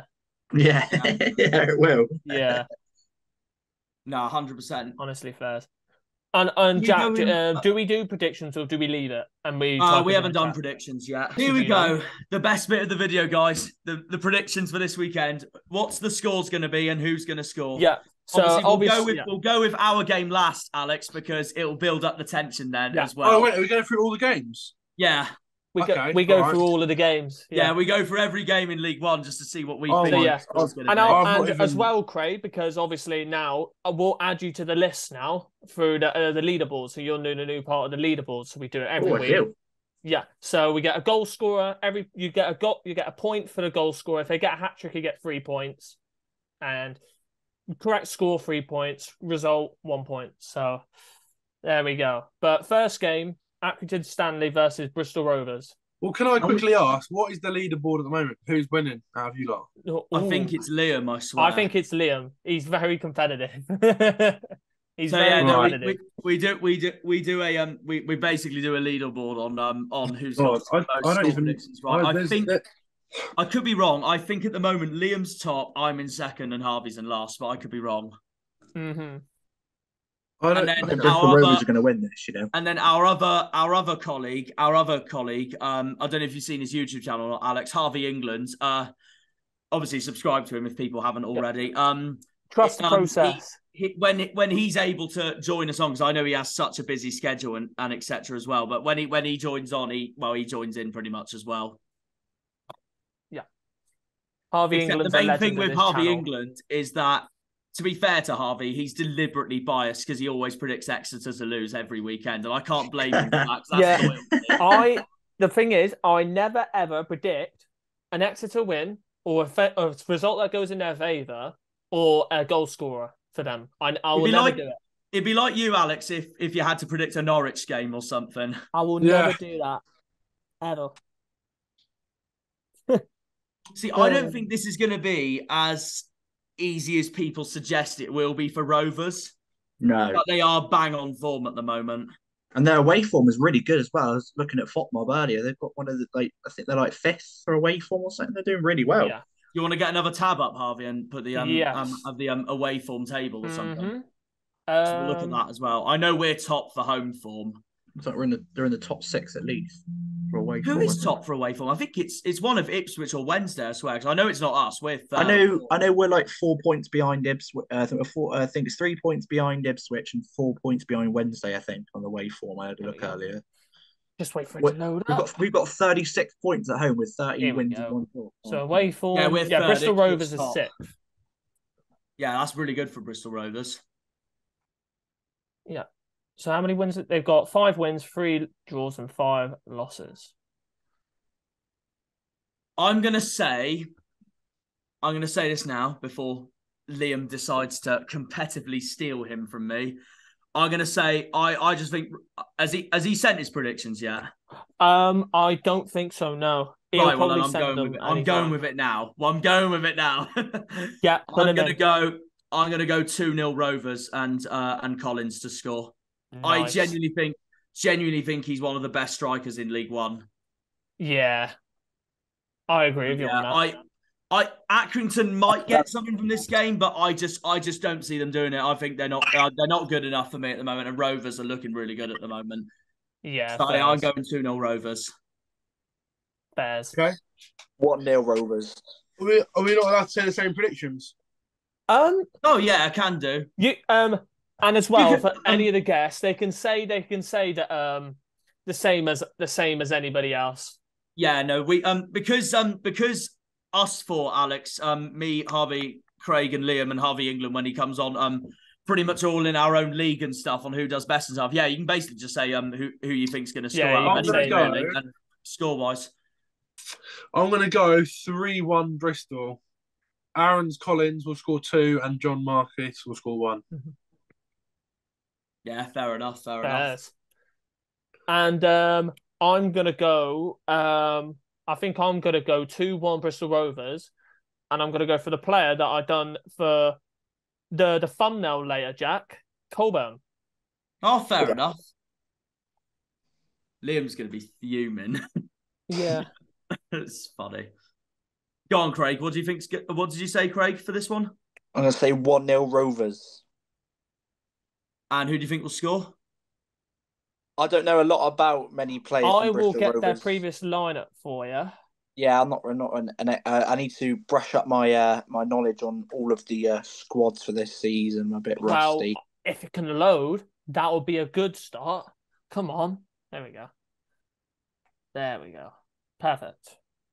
I'll go with Colburn. I'll go with him because he scored last week. Did I just put? I just put Colburn. Sorry, I think I just stole him. I'll go with Collins then. Come on, Collins. Give me. Come on, Collins. Did you just take Collins, Jack? I did, but you know what? You can have him, Craig. No, I know fine. that sounds too nice to me, but just go for it. I'll go with someone surprising this time. I'll go with Sinclair. Sinclair. Hey, that's the Not bad shout. that's the who did he use? The one that used to play at Man United and West Aston Villa, isn't it? No, I think he was He's a new person to predict a score as well, so I'll go with Sinclair. Plus, I'm letting you off, Craig, because you're new to this leaderboard as well with us, whereas Liam, I would not let do this one. Yeah. Liam's so competitive. We're not going to do it. We're not doing that. Exactly. And he's winning at the moment, so I need to get back the lead. No, thank you. I'm not doing it today. All right. So the next one, I'm excited for this one. I'm excited. I'm actually excited for this one. Game. This is a big game. I'm excited Bolton, for this. Portsmouth. Wow. I'll go Bolton. I think Bolton are going to win this one. I think Bolton are going to win it. Wow. 2-0. Go on, Alex. What do you think you'll get? What do you think will be? What do you think it'll be for this one, mate? I do think it will depend on what happens with Portsmouth and their manager situation. It's a tough one, isn't it? I want to go 2-2. 2-2. Ooh, that could happen. To be fair, Pompey might shock people. That could happen, yeah. And you know what? You know what that reminds me of? Before they lost to Charlton, I even said before your game against Pompey at Fratton Park, I said to people, I was like, everyone's putting Ipswich as massive favourites here, but I wouldn't rule Pompey out of this because I know Pompey as well. I know they love playing you lot as well, so I knew they'd be up for it as well. But I because of the form they were in, I couldn't see them winning. That's why I went with a 2-2 draw, and I somehow got that right as well. Yeah. You know what's funny though is that I don't think I've told you this yet, Alex, but I might have done back in September when I met you in Plymouth. But I was actually at the 4-0 win for Ipswich last season when you beat Pompey at Fratton Park. I went as a neutral while I was studying Southampton for my master's degree. That was mad. Literally, the atmosphere around Fratton Park was it was off on one that night. It was mental. I went with my mate Gabe, who is a Portsmouth fan. Big shout out to him. But literally, the minute the fourth goal went in for Ipswich, he left because he was fuming. And I'm not even a Pompey fan, and I stayed till full time just to see what happens. I mean, I stayed till full time anyway because it's better. I stayed at Charlton when we lost 5-1. Yeah. But no. I went to that game as a neutral, and I remember Wes Burns tormented Pompey that day. Just had to see my little nephew. All right. So I was looking at your away stand as well that day as well, Alex, and it was all going bonkers in that Ipswich end. It was mental. It was mad, yeah. But Bolton Portsmouth. So Bolton's home form, they're sick. I'm similar to Alex. I'm tempted to go with a draw for this one. Because even though I thought Bolton outplayed us, and you look at that thinking... What's Portsmouth's away form? 12th. Yeah, not great. But I look into that because it's easy to look into it this way. Like Bolton absolutely outplayed us on Saturday, so you may think of that. Look at that, thinking they'll take that forward and beat Pompey. But I didn't think Pompey were that bad against Tottenham, to be honest. Like they only lost 1-0. I thought Son had a really hard game against Pompey personally itself.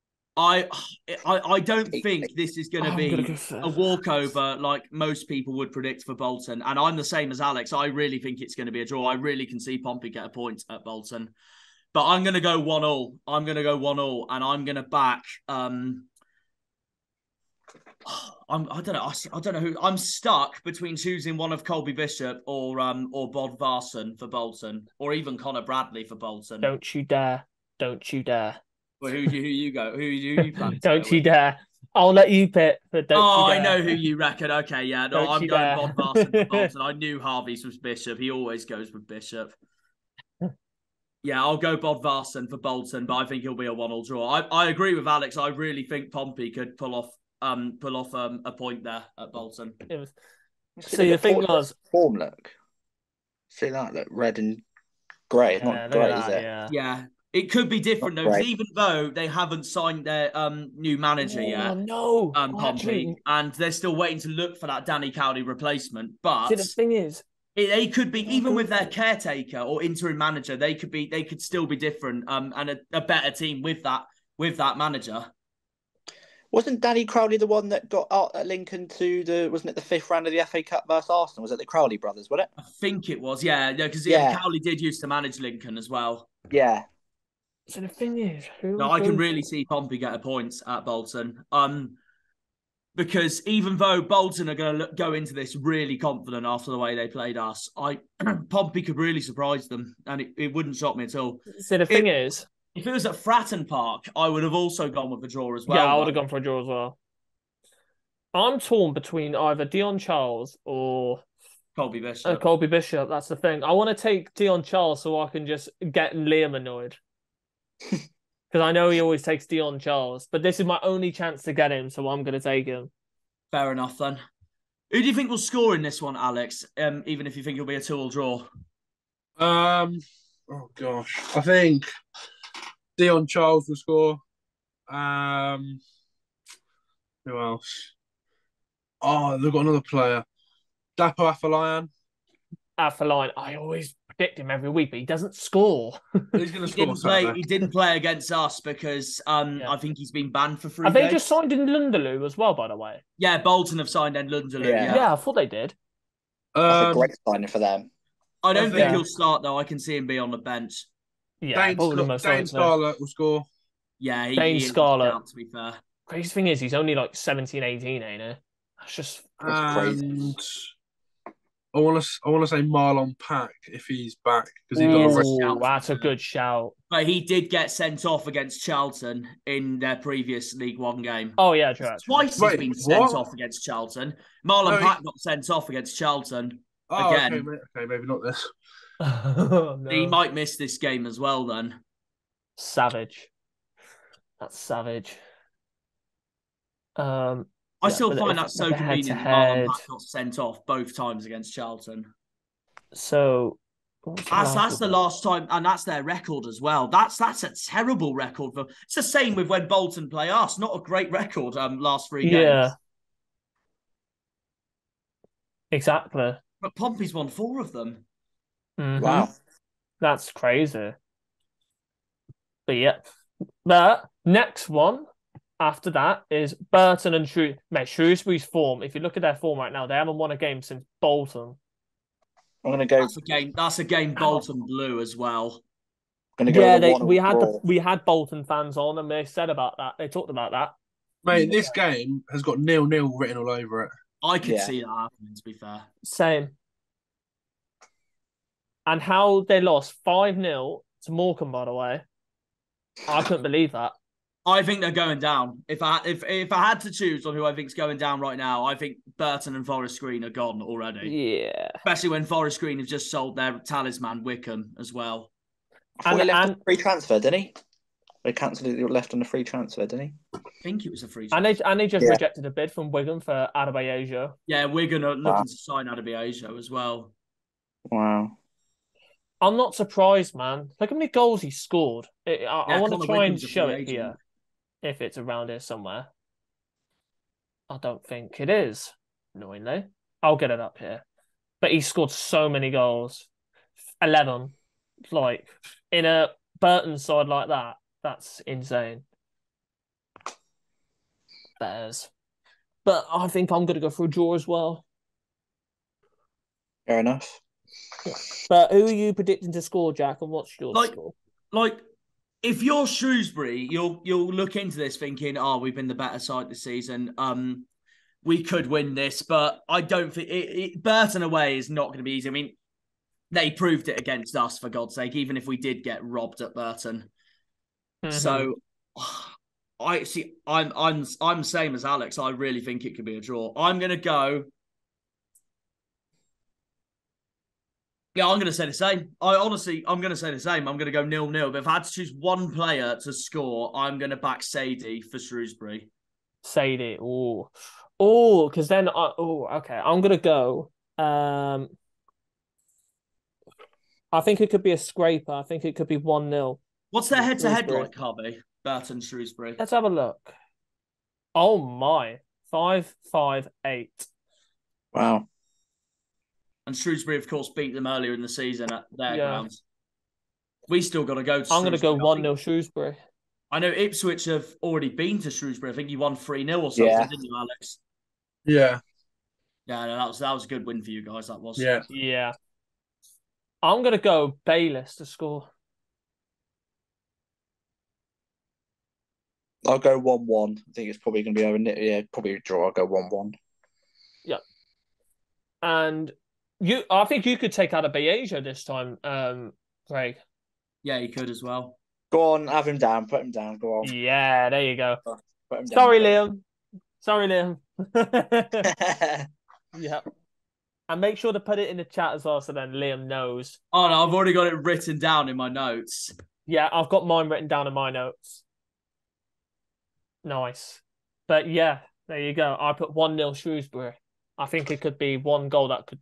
It could be like one of those games where it could either be going for a draw, but then there'll be one goal that could win it for one team, and I think it could be Shrewsbury. It could be one of those games. It's a West Midlands clash as well, so that's also not going to be easy. They're both very near each other. Exactly. Now this is a and if there's one team, battle. I said this last week, Morecambe, before they played against Cheltenham, they're going to go on one of these little runs where they win 3 on the trot, and then maybe they could end up losing a game after that. If they beat Cambridge, this will be huge for Morecambe. But seriously, we all said that Morecambe were going to finish all the way down in the bottom 4 and they're 19th after 3 wins in a row. Well, I had a draw between Morecambe and Cheltenham because I thought Cheltenham were quite on form as well, and then Morecambe pulled off a win. They should have got a draw in that game. They should have got a draw in that game. They had so many chances. Cambridge are so off form, though, at the moment as well. Yeah. I think Morecambe will stay up, I think they're going to have a great escape. If they do, it'll be an unbelievable... It'll be unbelievable for Morecambe. Our former legend, Derek Adams, as well. Yeah, exactly. We can never forget that man for what he did for us. Mm-hmm. I remember the defeat to AFC Wimbledon in the playoffs. That was absolutely gutting. Oh yeah, that just shows that we're just not a playoff final club. No, unless we somehow pull it off this season if we finish third. I think the last time we did. When was the last time? I think it might have been. When was the last time we won a playoff final? Oh God knows, mate. I've never seen us win a playoff final. I think it might have been since I followed football against Darlington. I think. I might be wrong, but... We won League 2 in 2002, League 1 in 2004, and then we've been in the Championship for 6 seasons. We went down in 2010 with Peterborough and Sheffield Wednesday. And then went down the league. Then we went down the season after because we went in administration. Then we had those 2 darkest seasons in our history. Awful seasons. And then we started to rise back up again. And then 2016, we lost that playoff final to Wimbledon. 2017, we went up automatically. Yeah. But we were also in the playoffs one time. I think it was one of 2014 or 2015. Yeah, it was 2015 we were in the playoffs. We were in the playoffs in 2015 as well, but we got knocked out in the semi-finals. I can't remember who it was by, though, but just shows that recently we have not... playoff semi-finals. Was that Wickham by any chance? I'm not sure, but it just... I'm going to get that 2014-15 season up now, but I think that might be Wickham. It just shows that we are not a playoff team. We're so much better with going up automatically. And it's also why I still think the top two at the end of the season are going to be us at Ipswich. Yeah. And also, I personally think, from watching all the 24 teams this season so far, I personally think us and Ipswich are the two best teams in the league as well. Nothing against Wednesday. They've got a very strong and brilliant squad. I just don't think they've played as well as us or Ipswich have. And Ipswich's squad depth is absolutely mental as well. Yeah, that's it. Exactly. Alex, what did you make of our back-to-back wins against Ipswich and Wednesday then? Do you think, Oh, I forgot about that Sheffield Wednesday win. What a game. Again. What did you make of the Argyle, Ipswich and Wednesday win back to back? What did you think about that? Did you think when you beat us on Wednesday? Yeah. Well, it's obviously big, wasn't it? It was big for you, and that's probably why you'll go up, because you won the important games. Yeah. But you've obviously got so good. What's that? That Sheffield Wednesday game. Oh. I think Jack remembers it. We had a goal disallowed. We had a goal disallowed, so we should have won 3-1 anyway. But it was 1-1 for most of the game because Wednesday I thought played really well. But Darren Moore got his subs wrong at the end and Shuey got all his spot on. Yeah. But I'm not... Cosgrove. But to be fair, I thought Ipswich were magnificent at Hillsborough anyway, because you guys were 2-0 up and Sheffield Wednesday had a goal offside anyway. Mm-hmm. Yeah. That's also why I think us two will still be the top two come end of the season. But like with this Saturday coming, that game you guys have got against Sheffield Wednesday in February and our game at Hillsborough, they're all going to be defining moments into this season. Yeah. For definite.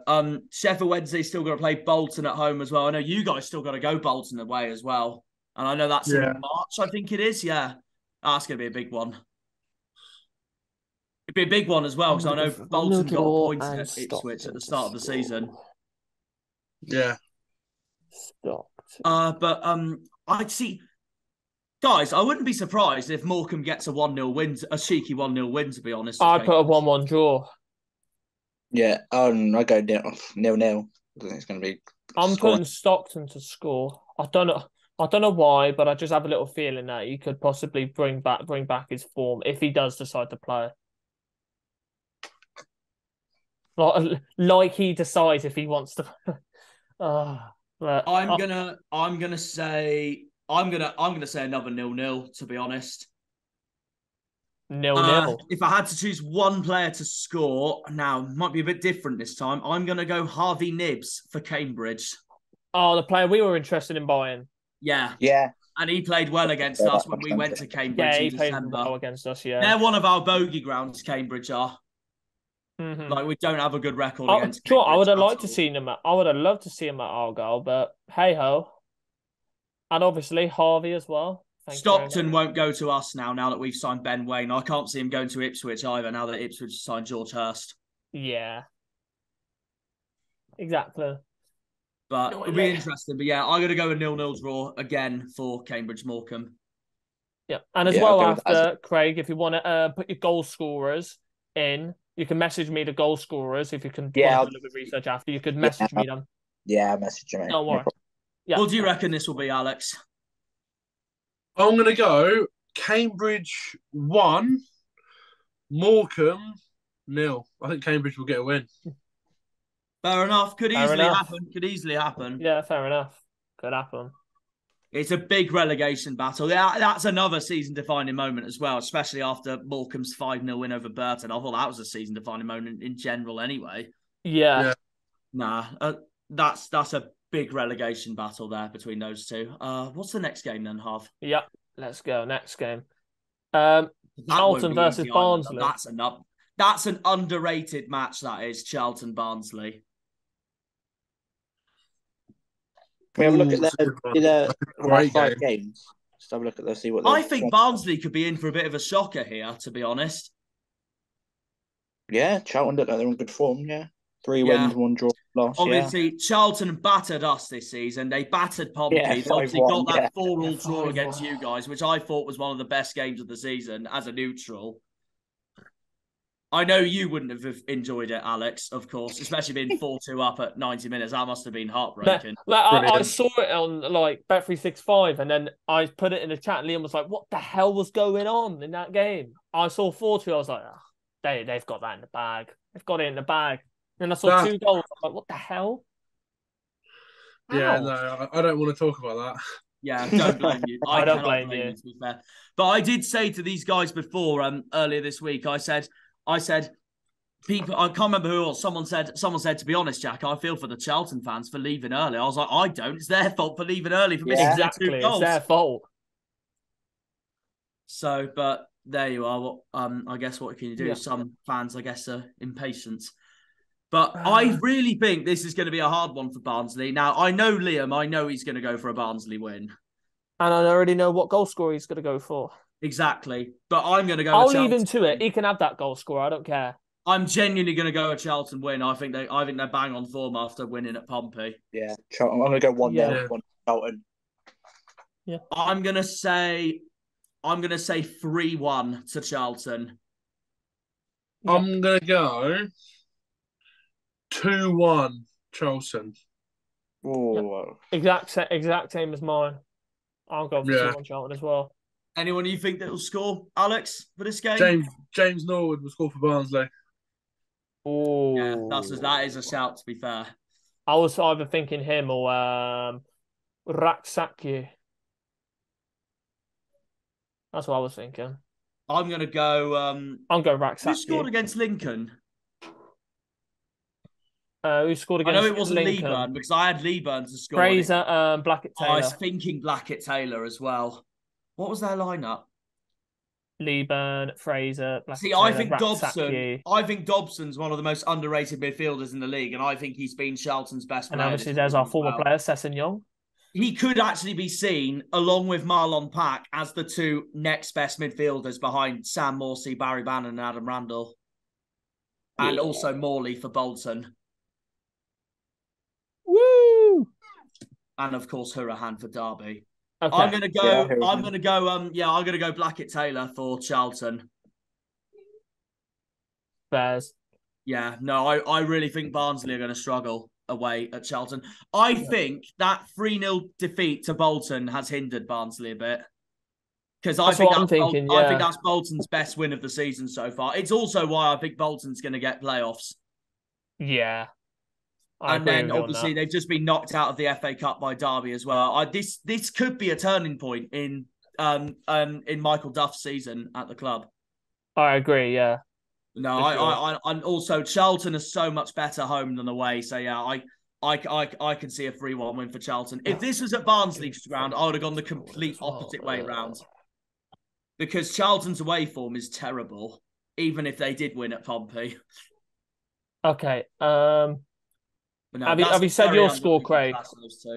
Yeah, I went with a 1-0 to Charlton. 1-0 to Charlton, Fairs. Who do you think is going to score, Craig? I'm messaging the my scorers. Okay. He'll message me the goal scorers. Yeah, I think I'll probably know who he'll take anyways. It'll probably be Leeburn. I'm going to back Blackett. After I had a feeling it'll probably be Leeburn. And then next game. There we go. Cheltenham versus Derby. Well, Cheltenham didn't make it look easy against us. They didn't make it look easy against Ipswich. So they might. And then look at Derby's previous form. 4-0. But Derby are bang on form at the moment. 5 clean sheets in a row. That's very, very good. To be honest. Oh, I don't know. They're showing their true quality right now. Who wants to go first? Alex, you want to go first?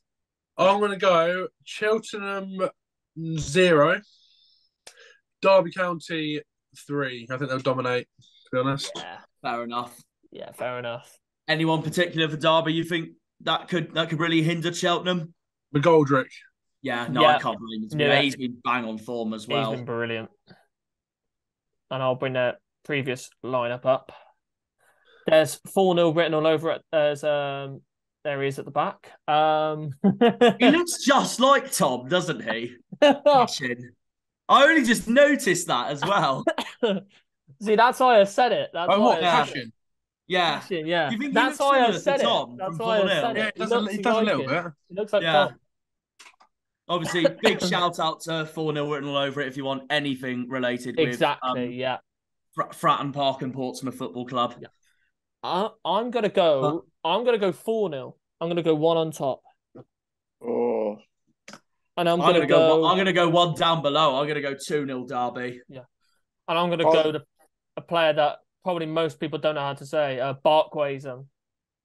That's how you say it. I'll go somewhere in the middle. I'll go 3-1. Bark. Bit of compromise. Bark. Well, I know someone's gonna take McGoldrick, so I'm gonna take Hurahan. Yeah. Oh, it's Liam, ain't it? He'll take him. Yeah, no. Do you know what? He can have him. That's fine. How competitive is Liam? Like super competitive then? Yeah, because he takes the same player every week. Liam has that mentality where he goes into games going, "Oh, that's the better team, so they'll win." Yeah, and he also puts them on his bets as well. I love going for surprise results because it just shows how competitive football is. Exactly. Yeah, I like that. One, yeah. And obviously there's gonna be a surprise somewhere anyway. I mean, it's obvious we're gonna get a surprise some point this second half of the season. I don't know who. No, in our luck, it'll probably be Lincoln at home again. I just realised Accrington Stanley's formation 3-1-4-2. That's okay. 3-4-1-2. That's your. Oh yeah, that's Liam's favourite manager, John Coleman. Mendes Lang is back though. He did come on the bench against Lang. Stanley. Forgot about Mendes Lang. Annoying. But yeah, no, I think it'll be 4-0. I think Derby will win this, no problem. Yeah. Sorry, Cheltenham fan, and sorry, Matt MS, but I just feel like it could be, a Derby win. And then obviously the team that we can't mention, And we know what we got to do. We got to get that pencil and scrub all over them. Get that pen out. If I can, get that. Or do you just want to save that for the table, Harvey? We could just do this now, actually. Okay, there we go. Let's just do it now.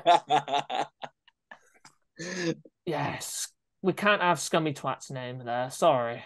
Alex, as you're obviously the one here that doesn't mind Exeter, of course, compared to us three, for example. What you go first. What do you think the score's going to be for this? Oh, that's much better.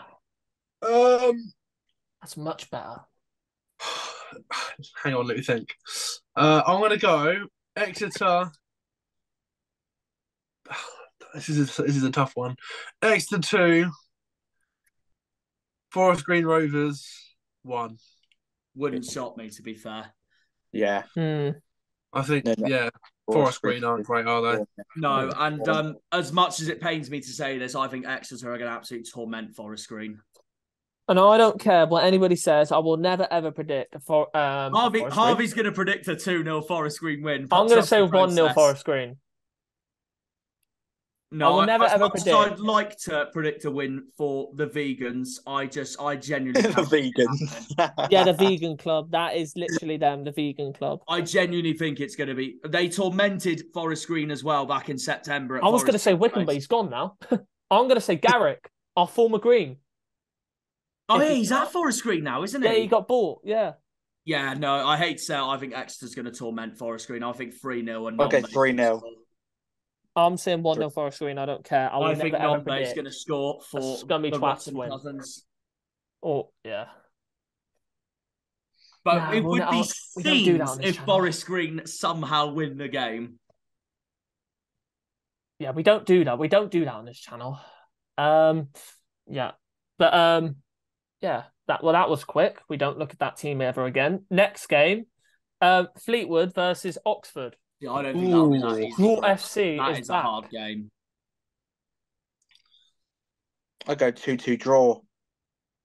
Another draw for them. Oh my god. Could happen. I go 2-2 draw. I think it's gonna be both teams will score, but I don't. The thing is, the thing is, and I don't know if you're the same as me on this, Alex, but when I look at both Fleetwood and Shrewsbury in League One, I just think they're two of those teams in League One that they'll stop you getting promoted, and at the same time they'll help you make you go down. They're one of those two kind of clubs. They're literally as League One as you can get, Fleetwood and Shrewsbury. That's what I think. I agree.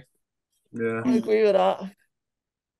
It's going to be tougher. I know God, Sheffield they beat Wednesday have QPR, Derby at home on the last game of the season at Hillsborough, but it's going to be hard for both of us as well in the last game of the season because we'll have Port Vale away and you guys will have Fleetwood away. So it's going to be hard for all three of us. And also, before we carry on, I'm also going to say for Oxford United, they played Arsenal, I think it was yesterday, 3-0. Got to say, Young Fan Podcast on the AFTV the other day. Got to respect that, by the way. Big shout out. Get in, Jack. Big shout out. Seriously, yeah. Because we've had him on the channel before and going on AFTV, fantastic. We'll have him on again, of course. We'll have him on again. Yeah, I would love to have him on again. But fair play. Absolutely fantastic. Yeah, we'll have him on again in February when we play Oxford away anyway. But for the risk result, I put 2-1 Fleetwood. I feel like it could be the same scoreline as they did against QPR. See, I had them to knock QPR out as well. I thought they'd pull off an absolute. And that's the highest. That's the furthest they've got into the FA Cup in their history. That's a stat for you. I think Oxford's who you got after us, isn't it, Alex, for Ipswich away?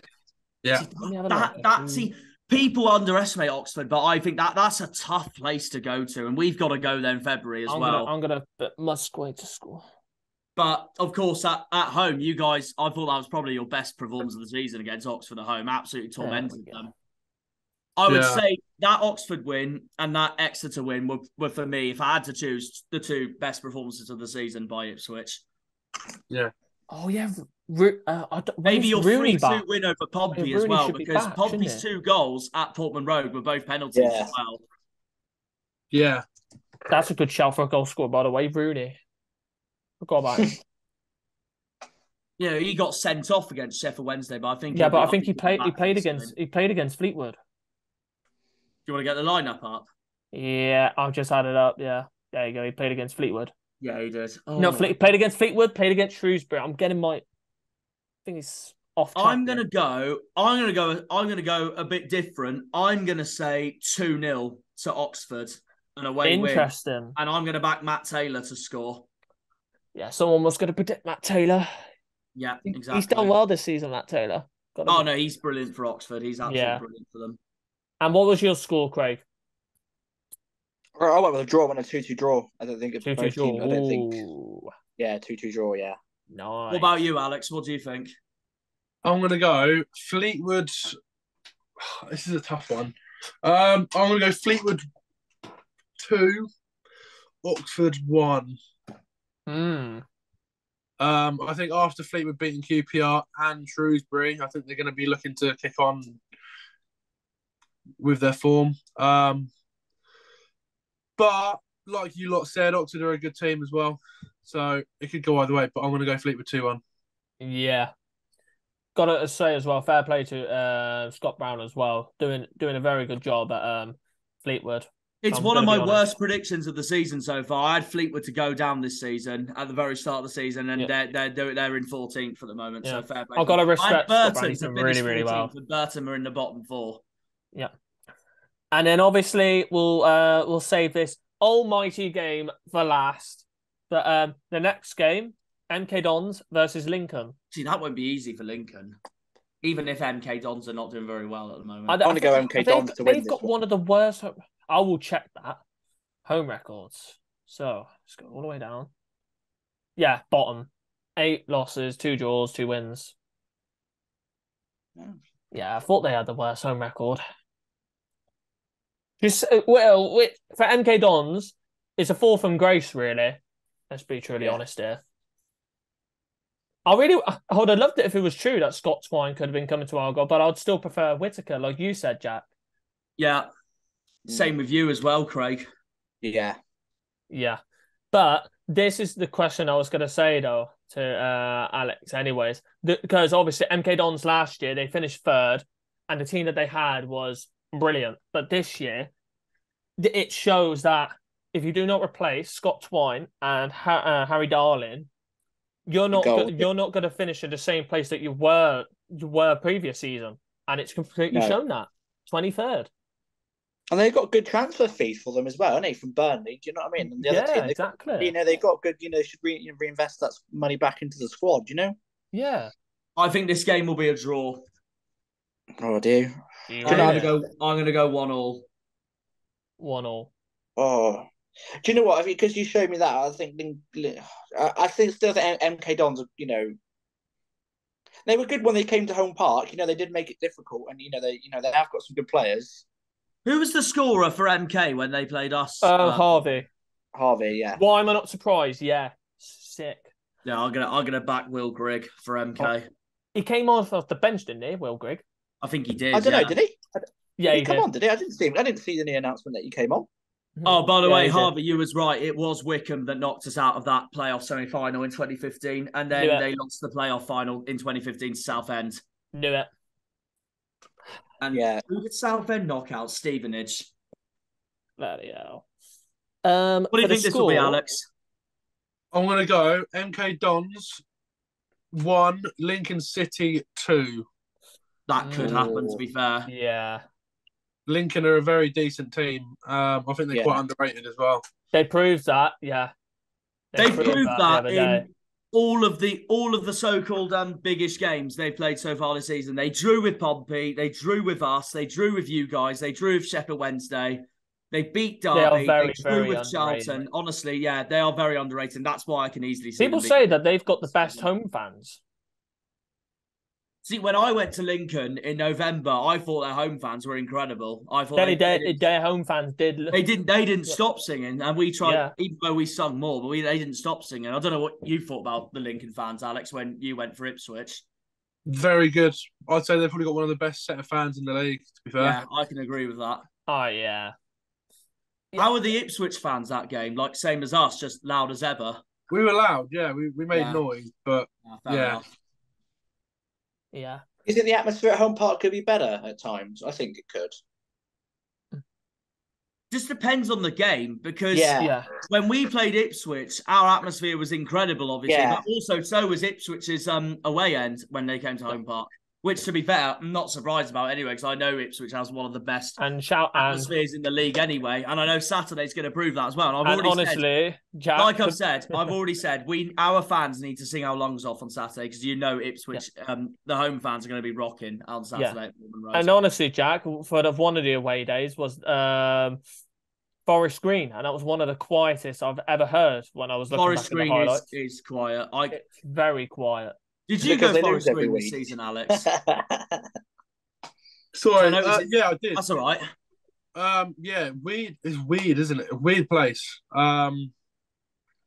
Sort of like in the middle of nowhere. I was there. We won 2-1. That was our first away game.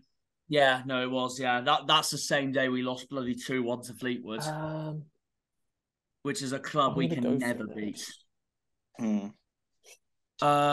I'm gonna go for probably one of them. I'm gonna go for one of my surprise ones, because I always go for a surprise one every week. You do as well, yeah. I'm gonna go MK Dons 2, Lincoln 2. Oh, okay. I thought you were about to say MK2, Lincoln 0, so I was gonna be like, I knew it. I know him so well. Nah, but it's not actually. It could happen, because Lincoln, I know they draw most of their games at home, but they could still take it to away games as well. They could, 100%. Yeah, but for goal scorers wise, I was gonna say Harvey as well. I was good. Yeah, screw it. I'm gonna go for Harvey. Go with your namesake. But his name is different. It's Harvie. Not like mine. That's the spell. Mine's Harvey. So that's a little different. So it's I wonder what the next game is. And then the next game, there's 3 more games to go. Here we go, guys. The almighty Wickham versus Sheffield Wednesday. Woo! Now we're getting into the big games. I was going to say, before we go on to Ipswich Plymouth, though, there is one more game before that. It's just not shown on there because it's on Monday night, and that's Port Vale hosting Peterborough. Oh, yes. Nice. No, this is a hard game, this will be for Wednesday. If they pull off an away win here, it'll be mental. I think I've already got an idea of what I could do for the thumbnail for this. I'm hoping Wickham do us Wickham. the biggest of favours. I really hope they do the biggest of favours for us. And it'll be the same with Alex. Ipswich will want Wickham to do the biggest of favours as well. I'll go 2-1. I think both teams will score, but I think Wickham will nick it. So yeah, 2-1. Mm-hmm. Wouldn't shock me if they nick it as well, because you know what they're like with time wasting. I'll tell you what, when I was watching the Ipswich, when Alex Griffin's vlog back of the Wickham game, the man of bollocks that the Wickham players were doing at the end, and one of the, I think it was Mawson, where he just gave it to the bloody Ipswich fans. I was oh my God. I couldn't stop watching that back. It was ridiculous. That must have been a hard day for you, Alex. Oh mate. Oh, it was brutal. Because obviously they were clearly just kept on giving it to the Wickham players, and then the keeper and Mawson were just not having any of that. No. Yeah. I think this one will be. I don't know. I'd love Wickham to win. I want Wickham to win, and I think they will. It's a really hard place to go. Adams Park. Mm-hmm. They'll probably have a lot of fans there. They usually do for when it's a big game. I think they'll win. I'm going to go 2-0 Wickham. Ooh, clean sheet as well. Yeah, let's go for it. Nice. It's Stockdale against his former club as well. That season. I completely forgot about that. And of course, he's at Wednesdays. He's Wednesday's #1 keeper now. Forgot about that. And who scored the other day? Wing and Tafazolo. Honestly, I've got to respect Wickham, because where they were earlier this season and now look at them where they are now, I had them to beat Peterborough as well, because Peterborough's ridiculous. Shocking. Especially when Matete, when he came to Home Park, he was absolutely terrorised Nigel Onvite, didn't he? Absolutely terrorised him. Yeah, he did. We were by far the better team when we played. Oh yeah, most definitely. But when I was shell shocked that Gareth Ainsworth didn't start Mehmeti when they played us at Home Park. But when he came on, and even though we dominated 75, 80 minutes of that game, last 15 minutes Wickham were all over us. Yeah, they were all over us. But I'm surprised he had Mehmeti on the bench. I don't understand. Yeah. It's weird. Really weird. And that's where I totally go back to Alex's point earlier on him thinking us going up because we beat Ipswich at home, we beat Sheffield Wednesday at home. But if anything, we've done the double over Wickham this season, which I never thought I didn't think that would ever happen. And we look back now at that 1-0 win at Adams Park back in October when I went to Adams Park myself and Cosgrove scored that penalty. You look at that now thinking that's a massive 3 points. Yeah. At Adams Park. Yeah, it's massive. Because if we played Wickham at Adams Park now, it could be a complete different story. Mm-hmm. Yeah. I'm gonna go, and my score, I'm gonna go 2-1 Wickham. I went 2-1. Wow. Yeah. I'm gonna who did you say your goal score was, Jack? I haven't chosen mine yet, but I want to look. You can choose yours first. I want to look at the head-to-head record first. Oh, here we go. It was 2-2 at Hillsborough last season. I think it'll be 2-2 again this time. I'd love to see Wickham do it, but I just know Sheffield Wednesday 1-0 at their place last considering season. Us and Ipswich are playing each other. But like I said, even if Wickham get a point, I'll take it. The last 2 games at Wickham against Sheffield Wednesday was 1-0 wins. Yeah. I'm going to go a 2-2 draw, and I'm going to back... who's everyone backed so far to score?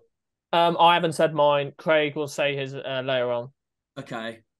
And Liam hasn't sent his yet. I'm gonna go for a surprise one. I'm gonna go Jacobson for Wickham.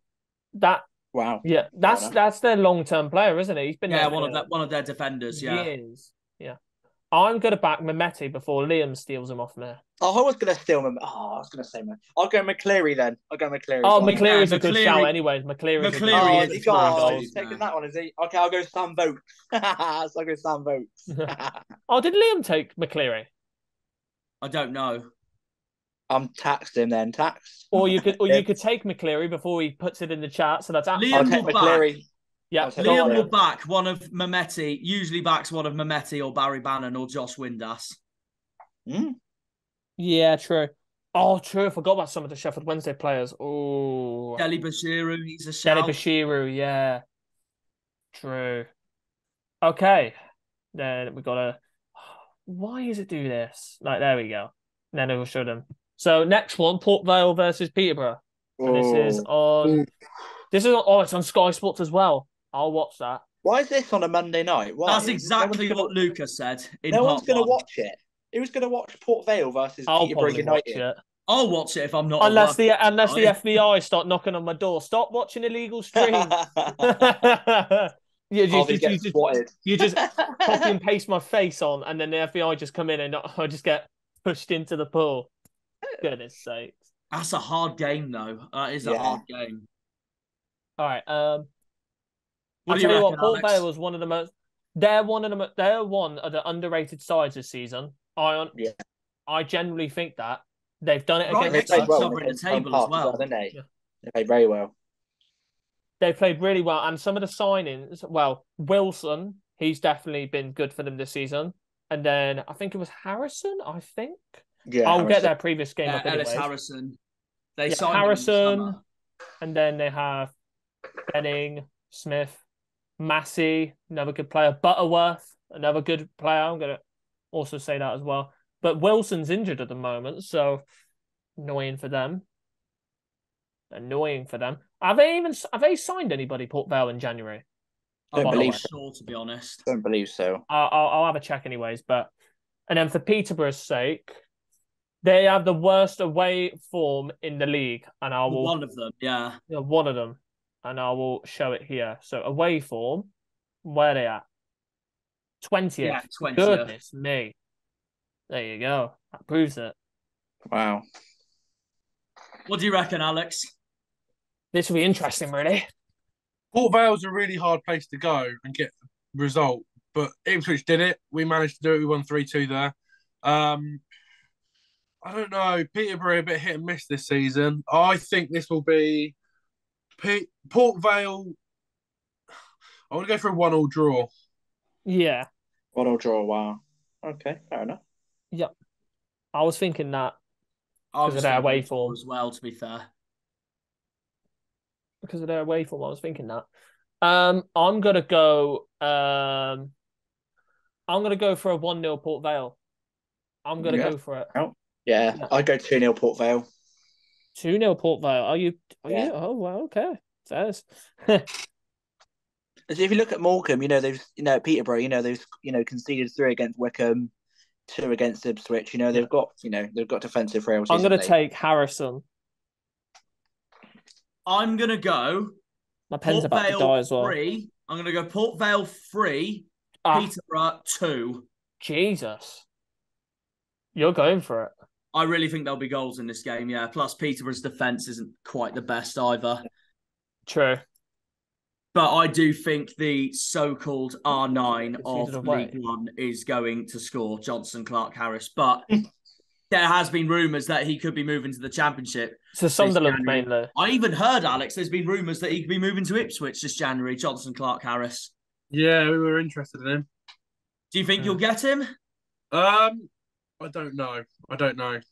Yeah, probably not. Not now that we've got Nathan Broadhead.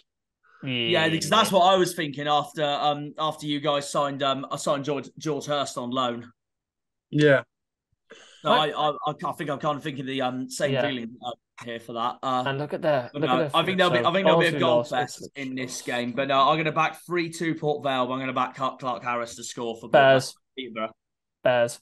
And then obviously Craig can tell me the goal scorers later on. But which just leads us to the big one, boys. Almighty the big one. Ipswich versus Argyle, and my first away day, and it's good. I'm so excited for this. I'm really excited.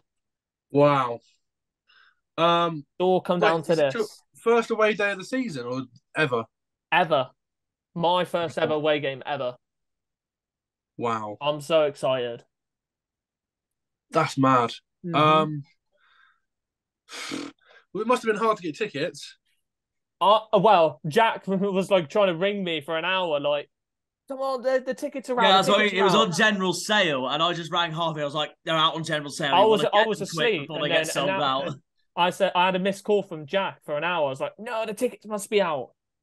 And then I bought 2. Yeah. Wow. It's not just that though. I knew Harvey expressed interest all season, even before like the league title race started and etc. To go Ipswich away. I've always wanted to go there. So that's why I kept on my notes. And you're having a laugh, man. And unfortunately, I haven't got a season ticket myself because I've just done 4 years of university, and I was pretty much struggling for money when I first moved down to Plymouth. Actually, after my master's degree, but after getting that job, it's not too bad now, and I know there's only one thing I want for my birthday in June, so yeah. Yeah, fair. Right, especially if we go up. Down. Especially if we go up. Yeah. But yeah, no. I knew Harvey's been waiting for this game all season, so that and minute I bought my ticket, I literally just messaged. Or you could just buy the Evergreen. You want to get them now? Jack. Or you could just buy the Evergreen sponsorship. Yeah, true. Yeah. I'm thinking about that. To be fair, you get a free Argyle kit with that as well, with the Evergreen logo on it. You know what? That's not too bad, to be fair. I think I'm going to go last on this, guys. I really don't know. I'm going to go last on this prediction. I don't want to go first. I can't go first. Actually, no, I'll go second to last. I'll let Alex go last. Who wants to go first out of you two? I'll go first then. Oh no. It's hard, isn't it? It's a hard one to predict. Yeah. It's so hard. Oh god. And like I said, I know Ipswich are in third, but I still think these are the 2 best teams in the league. No offense. And it's hard not to be biased as well, isn't it? It's hard to say that Argyle are gonna, it's hard to be biased, be real as well, You want to get our record up as well, Harvey? I'm tempted between 3 ways. 1, a high scoring draw. 2, maybe like a two goal game, or 3, 1 game that could decide it. Like 1 goal that could decide it. I'm torn between them 3. See, that's what happened last season, because of course Ipswich beat us last season 1-0 at Portman Road, and that put a hinder into our I feel like it could be a better game this year, and it's and I feel like all Argyle players are up for it. Ipswich players will be up for it. Everyone will be up for it. I'm going to go for a 3-2 win for Argyle. I feel like it could be one of the biggest games of the season, and I feel like that's how it could go. That is optimism. That reminds me of September when I went to Pompey and I said to Tom in his 4-0 video, I reckon it's going to be 4-2 Argyle. He looked so staggered. It was so funny. Yeah, but the goal scorer, though, I would have gone for Whittaker every day of the week, but now, it's gone now, so that's awkward. But I'm going to back him because I think he could have a chance of starting, is Ben Wayne. Yeah, not a bad shout. If he doesn't start, then I'm going to predict somebody else. But go on then, Craig. I think it's going to be I was tempted to say 4-0 Argyle, but oh my god. No, I think it's going to be a difficult game. I think it's probably going to be. Do you know what? I'm going to stick my neck out for someone that I think I've been heavily critical of this season. I'm going to think Ryan Hardy's going to step up. He's going to score 1-0. I think it's going to be Ryan Hardy 1-0. Ooh, Ryan Hardy.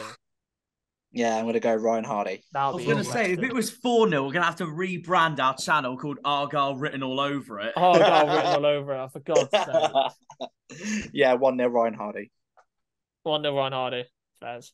All right, I'll go next. Mind getting the head-to-head up, Harvey? Yes. Because I know, not last season, but the season before, Ipswich did the double over us, but that was the season we just came up, and I was happy that we stayed up in 18th anyway. Whereas Ipswich, of course, I know were, again, going for playoffs that season. Mm-hmm. Do you know what? I'm cautious. I'll be happy with a point. And this is exactly what Alex was saying to me in September when he came down to Home Park when we met up. Formation. When we met up at Revolutions. Oh my God, that formation from us.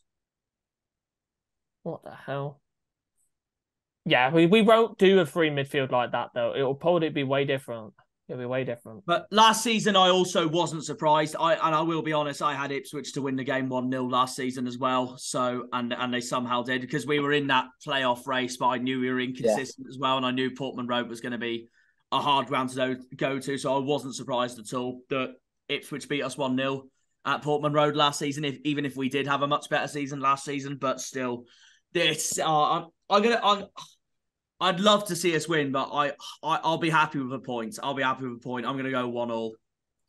Fair enough. Yeah, that's not bad. Bears. I'm going to go 1-1. This is my first draw I've predicted pretty much since Wickham at home, and then before that, Lincoln away. I've only predicted us to lose once all season. Do you know what, Jack? I hope your jinxes actually work. Yeah, that's right. I hope the boys prove me wrong, of course. I hope your jinxes and they proved me wrong against Wickham as well.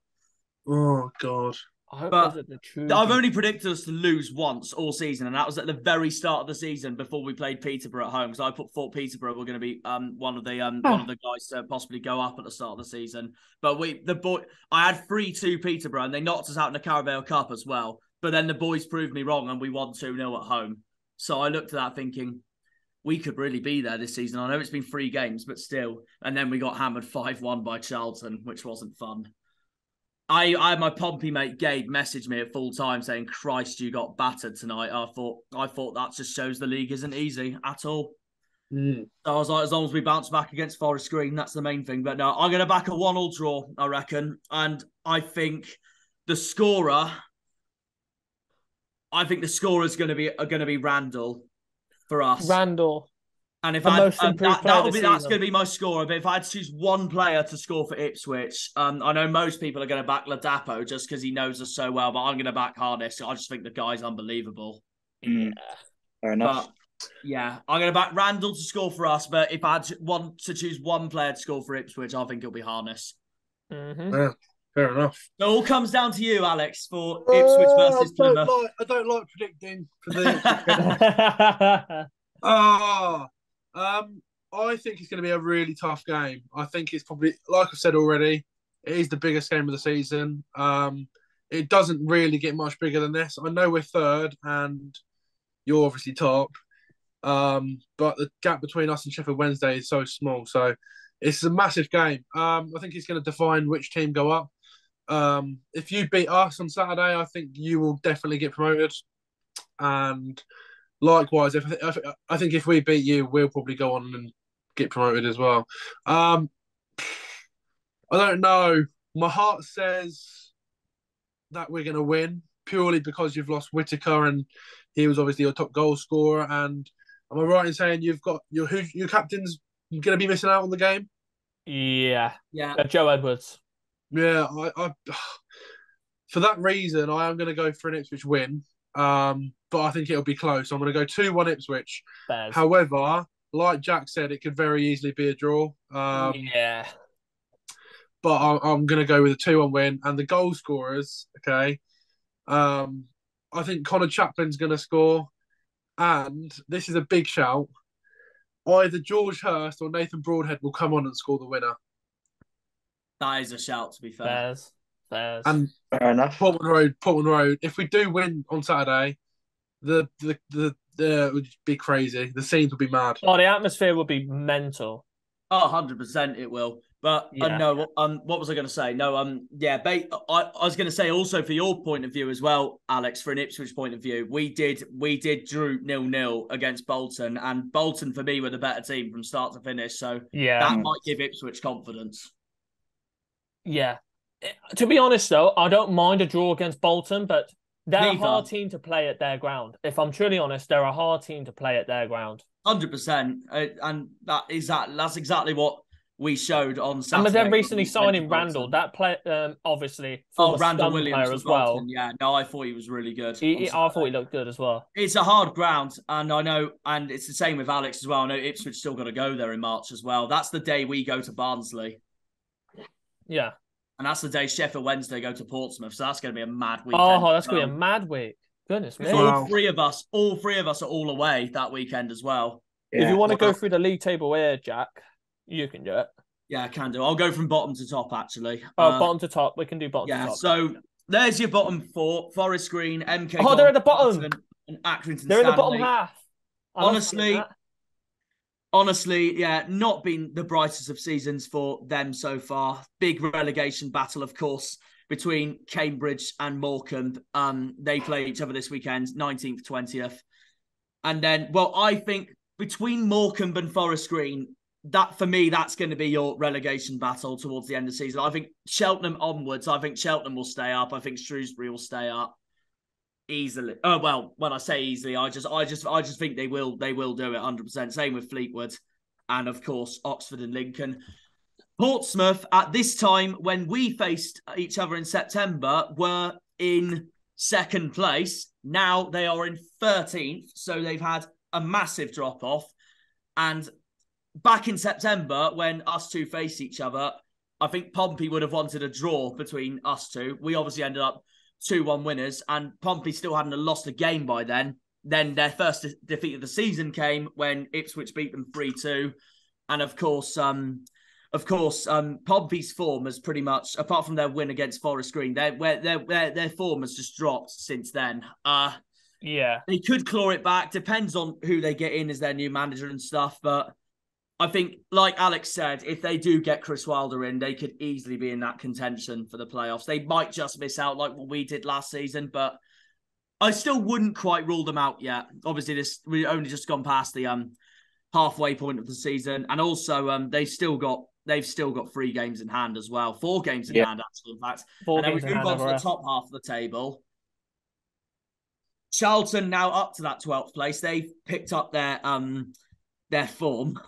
So fair play to them. I'm laughing because I know what's coming next, for God's sake. Charlton. Wait, I'll quickly scrub them out.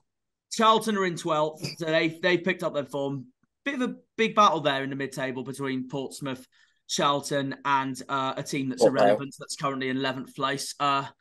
There is Exeter in 11th place as Harvey rubs the name out. They're not in 11th Argyle place fan anymore. loves to see.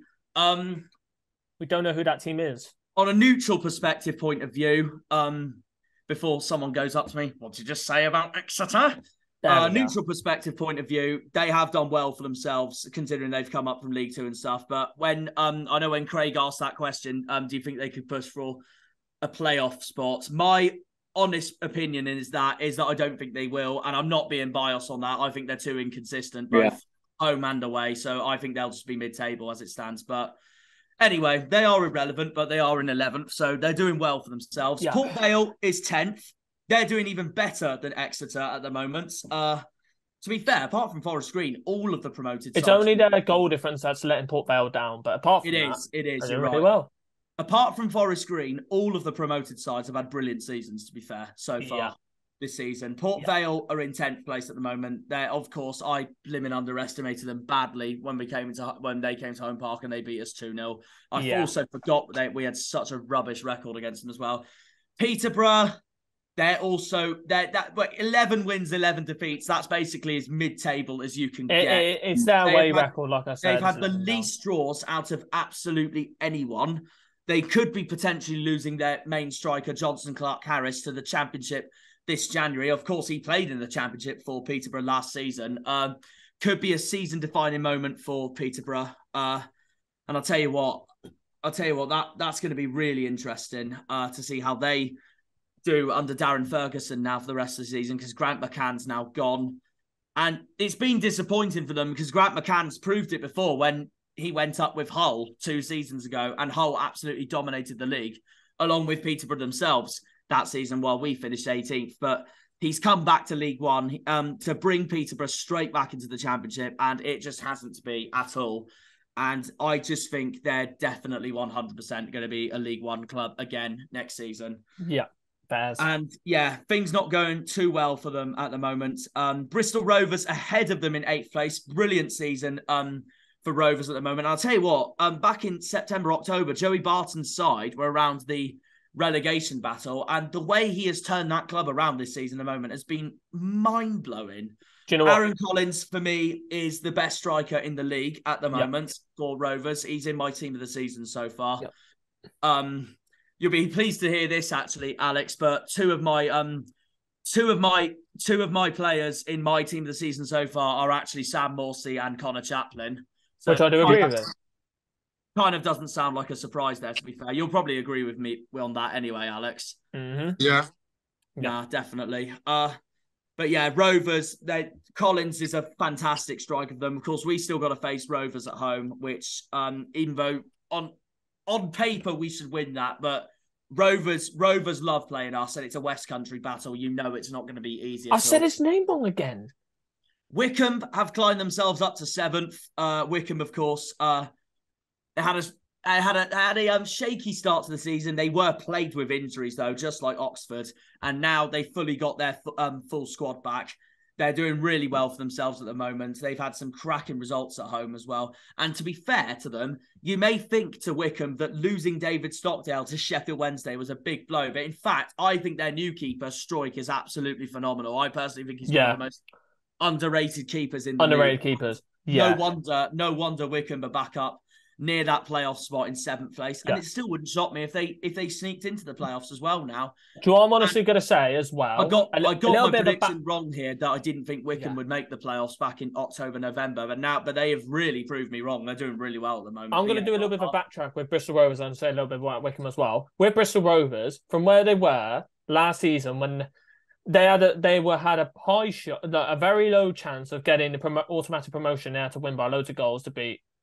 I think it was Scunthorpe. They won 7-0, got themselves promoted in one of the most amazing games they've probably seen at that ground. Joey Barton done such a good job, and now look where they are. They've bought well. They've bought Coburn in. They've got Sinclair as well and Collins. I tell you what, I've got to give respect to Joey Barton because I don't like the man at all. I'm not going to lie, I don't like the man. But I've got to give respect to Reg Judo. He's done such a good job. Such a good job. Probably a little bit of a thingy here, but I think he could be for one of the managers of the season. He could. I'm not even going to joke around. Seriously. It wouldn't shock me, to be fair. The other thing I wanted to point out about all three, Bristol Rovers, Port Vale, and the Rotten Lot that are in 11th place. Yeah, I don't know who they are. Who are they called again? Because they're singled out.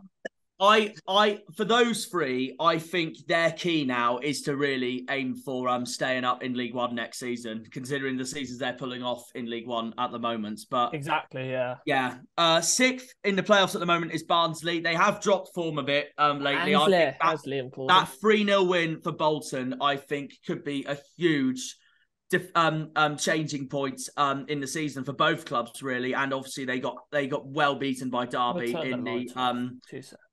They got well beaten by Derby in the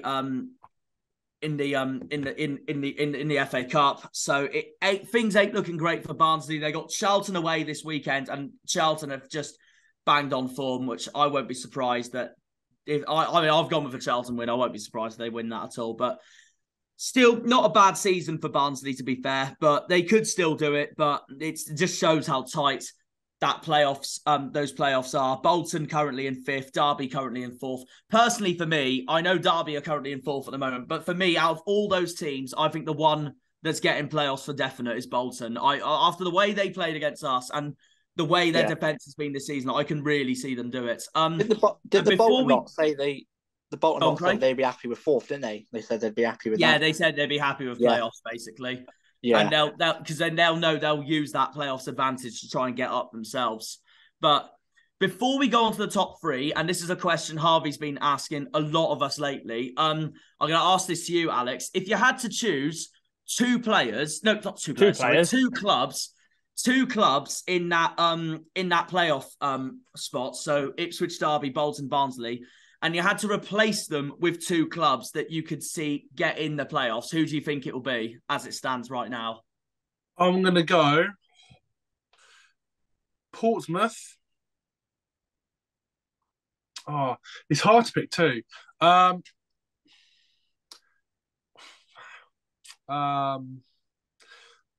going to go... Let's go... Where are Portsmouth in the league right now? 13th. They are. But they have got 3 games in hand. I know they're 3 games in hand, yeah. I'm gonna go Portsmouth and Wycombe. Yeah, I would have said Wycombe. I would have said Wycombe as well.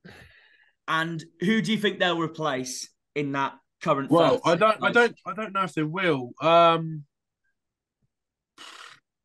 now, the playoff spots look solid. Like Plymouth, Sheffield Wednesday, and Ipswich will definitely finish in the top 6. Yeah, I agree. I completely agree. Yeah. There's no way any of those teams are dropping out of the top 6 now. So I'd go Barnsley maybe to drop out, and Bolton, but I don't know. Derby looks solid, so I don't think Derby will get playoffs 100%. Mm-hmm. I don't know. It's very tight. The lowest goals in the league. I just realised that. Very close. What about you two, Harvey and Craig? What do you guys think? Yeah, I probably agree with Alex with Wickham for sure.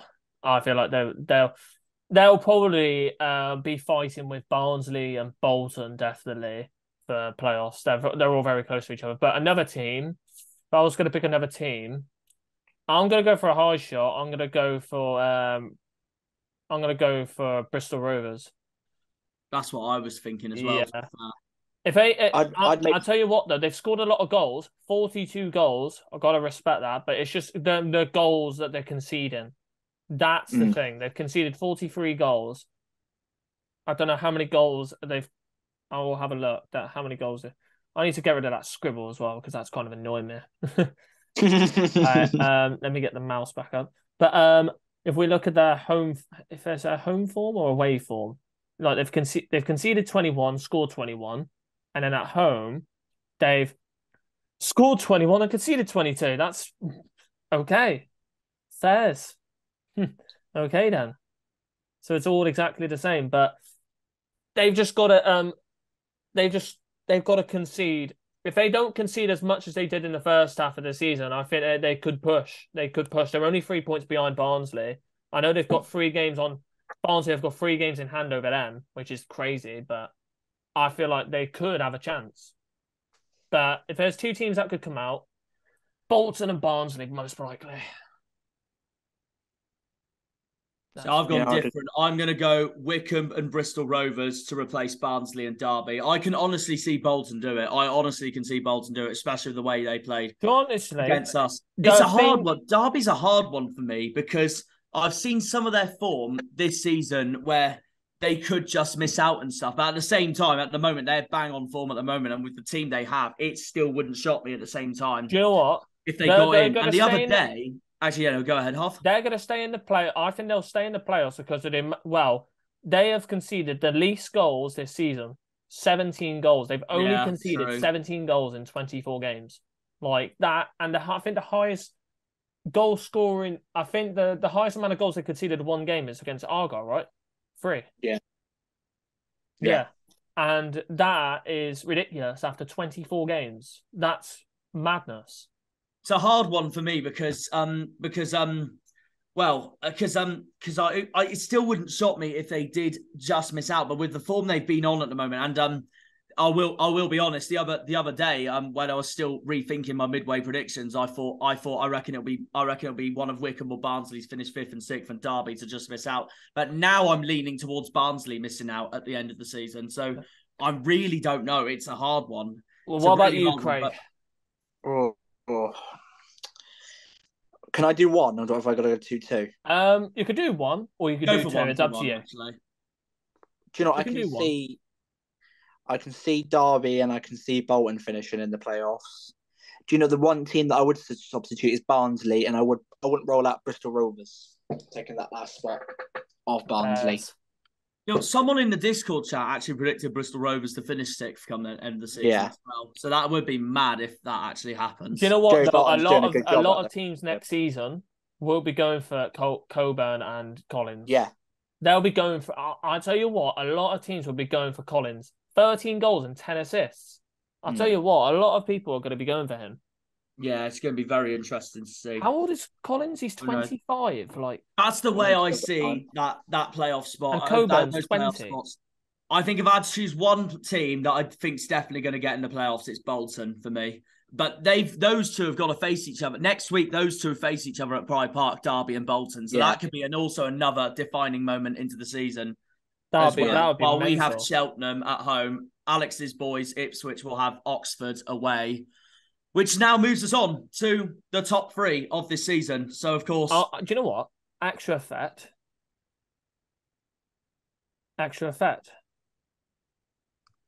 There we go. So, of course, Ipswich currently in 3rd, 14 wins, 8 draws, 3 defeats, goal difference 22. To be fair to Ipswich and Sheffield Wednesday, they have both got better goal differences than we have. So I guess that could be a weak point for us. And also, we've conceded the most goals out of the three.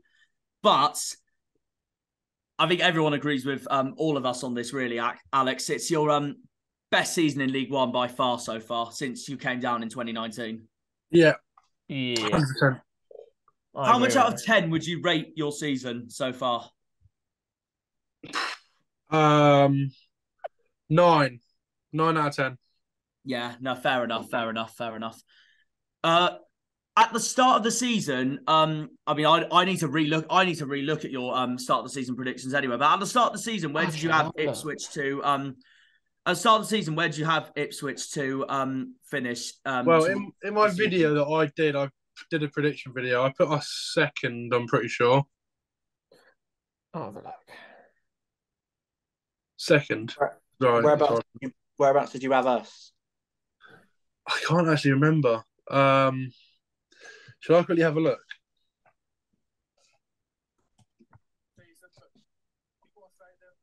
Has someone already got it up? Yeah, you had Ipswich second.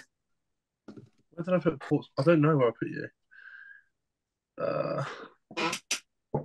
I think we were around. I'll try and find out. This is where I get incredibly memed. Are you surprised by our season, Alex? Are you surprised how well we've done? Yeah, I am. You put us in 9th. Did I? Yeah. I mean, it could be worse. It could be worse. To be fair, there's someone on YouTube that I saw that that had us like 13th or something. But to be fair, I can't say much because I had Bardsley 13th, and I've got that hell of wrong so far. Could be worse. It could be Thogden and thought that it put us like, I don't know, where did they put us? They had us around that area. They've had us around that area. But where did they put? What other ones did they do? Well, Thogden had Derby to win the league.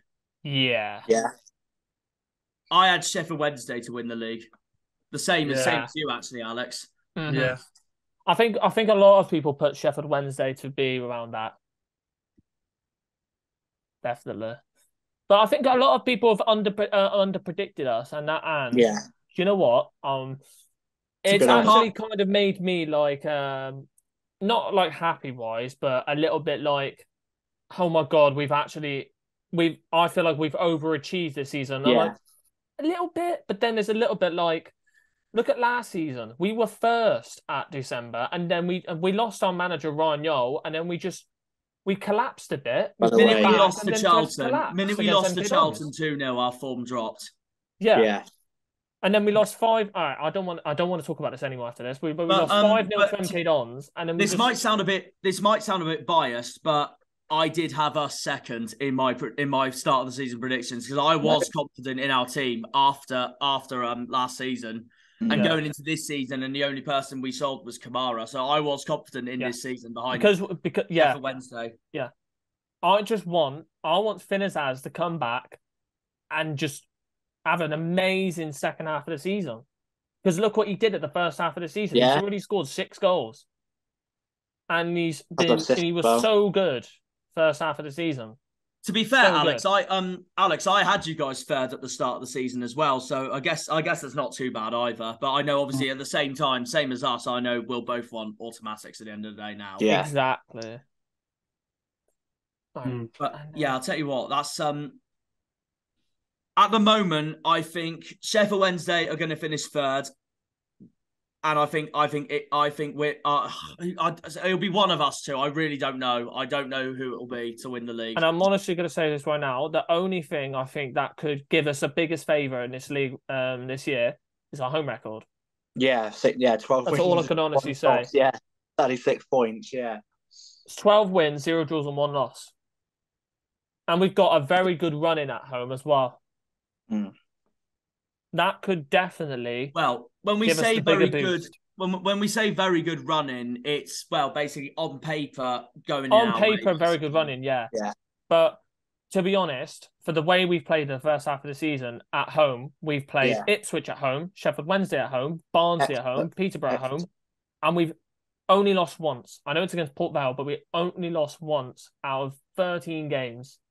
against all of those teams. For me, the on paper hard games at home, we still got to have a Derby, Portsmouth, and Bristol Rovers. I'm so excited for that Portsmouth game, and to a certain extent, Charlton. But I think we'll beat Charlton at home. Yeah, it's the Valley that we struggle at. Yeah, and let me stop. No, that pretty much sums that all up. I guess before we finish the preview, guys, is there anything anyone wants to add before we finish? What's your favourite chant? You love asking that, don't you? On your channel, favourite chant. Oh, my favourite chant. It's got to be this. This will probably be really loud, and my whole house will probably hear it. Your house will be rocking. Da, da, da, da, da, da. Da, da, da, da, da. Oh, da, da, da, da. It's just so good. Oh yeah, it's a good one. Or Sam Cosgroves. I'll say Sam Cosgroves. I hope you're going to do it on my channel on Saturday. I'd love to. I'll 100% love to. I'll probably do Sam Cosgroves for sure. As long as I don't get mobbed by Ipswich fans for chanting Mumba's name, then I'm happy. Before we go, I'll ask you this actually, Alex. What's your favourite Ipswich chant right now? Well, I've made a new one.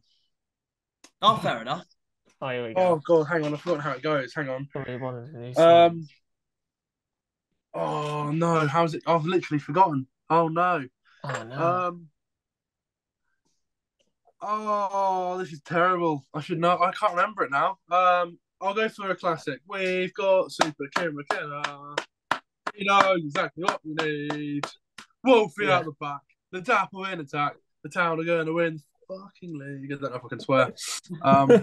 That's all right. No, I think me and Jack have sworn enough on this podcast. Exactly. I only bleep out the swearing on my Cornish Jana videos just because I want to make it more family friendly that way. A bit like Tom from 4-0, but here it's like your AFTV, so all that kind of stuff really. Yeah, that's fair. Cool. That is a decent chant to be fair. My favourite Ipswich chant is the one when you chant "went to war with Norwich." It's just absolutely hilarious. Yeah. Because I looked that up online. It made me laugh so hard. I thought it was. Have you got anything else to say as well before we go, Craig? No, I think we've all covered very much we need to do. Yep. Thank Alex for coming on. All right, mate. No worries. That's absolutely everything then from this an important conversation about Ipswich Town versus Plymouth Argyle at Portman Road on Saturday. I think it's the 14th of January. It doesn't matter anyway, but it's honestly, it's a massive game on Saturday. Like Alex has just said, biggest game of the season, definitely one of the biggest games of the season, without a shadow of a doubt. It could be a changing factor into this season regardless as well. But yeah, it's a massive game. It's going to be two teams right at going to each other. But of course, I'd like to thank, obviously, everyone for tuning in to listening to this podcast, regardless of this preview and for League One in general. Of course, subscribe to Alex's channel. Everything to get everything covered. Anything about Ipswich. Honestly, by all means, give Alex all the subscriptions he absolutely deserves. And obviously, same with us. We're going to try and do everything we can to get this Argyle fan growing from when we started at the end of August to where we are now. And also, as well, I'm also going to say, I would also call him a new member of the Argyle Way as well, Craig. We will add his link in the description below to his channel as well. He'll probably be coming into a lot more Argyle Way videos. We might as well just call him a new member. I already added your description in the previous one anyway, Craig. That's right. Brilliant. So it just works out easily that way. But yeah, no, honestly, give Craig a subscribe for his channel, and of course, my silly channel, Cornish Jana. Please give that a subscription, and of course, the same with our podcast channel, the Argyle Way. So yeah, all I can say is really, guys, well, massive thank you for everyone who has been tuning in to this preview of Ipswich Town versus Plymouth Argyle. And I guess we'll see you soon. I'm going to end it with Up the Greens, up the Janners, up the Argyle, up the Pilgrims, up the Town, up the Plymouth. Yes. All right. Bye-bye, everyone. Take care, guys. Take care. Rightio, chaps. Hello, everybody, and welcome to what is a very, very, very big League One game that's coming on Saturday. Probably in domestically form league table-wise, one of the biggest games of the season as Plymouth Argyle travel to Portman Road to face Ipswich Town in Suffolk. A very big away day, and it's even bigger for us as well, also because we've just come back from facing Bolton in the league while League One has been happening. Drew 0-0 away at Bolton in what I thought was a very tight temper contested match. If we can basically either continue like that, or we put in a bit of a better performance at the same time as well, and show both our defensive strategies and our attacking strategies against Ipswich next week, then again I'll be happy with the points. But I know obviously we'll try and go for the win. Ipswich will definitely try and go for the win, considering they're 5 points behind.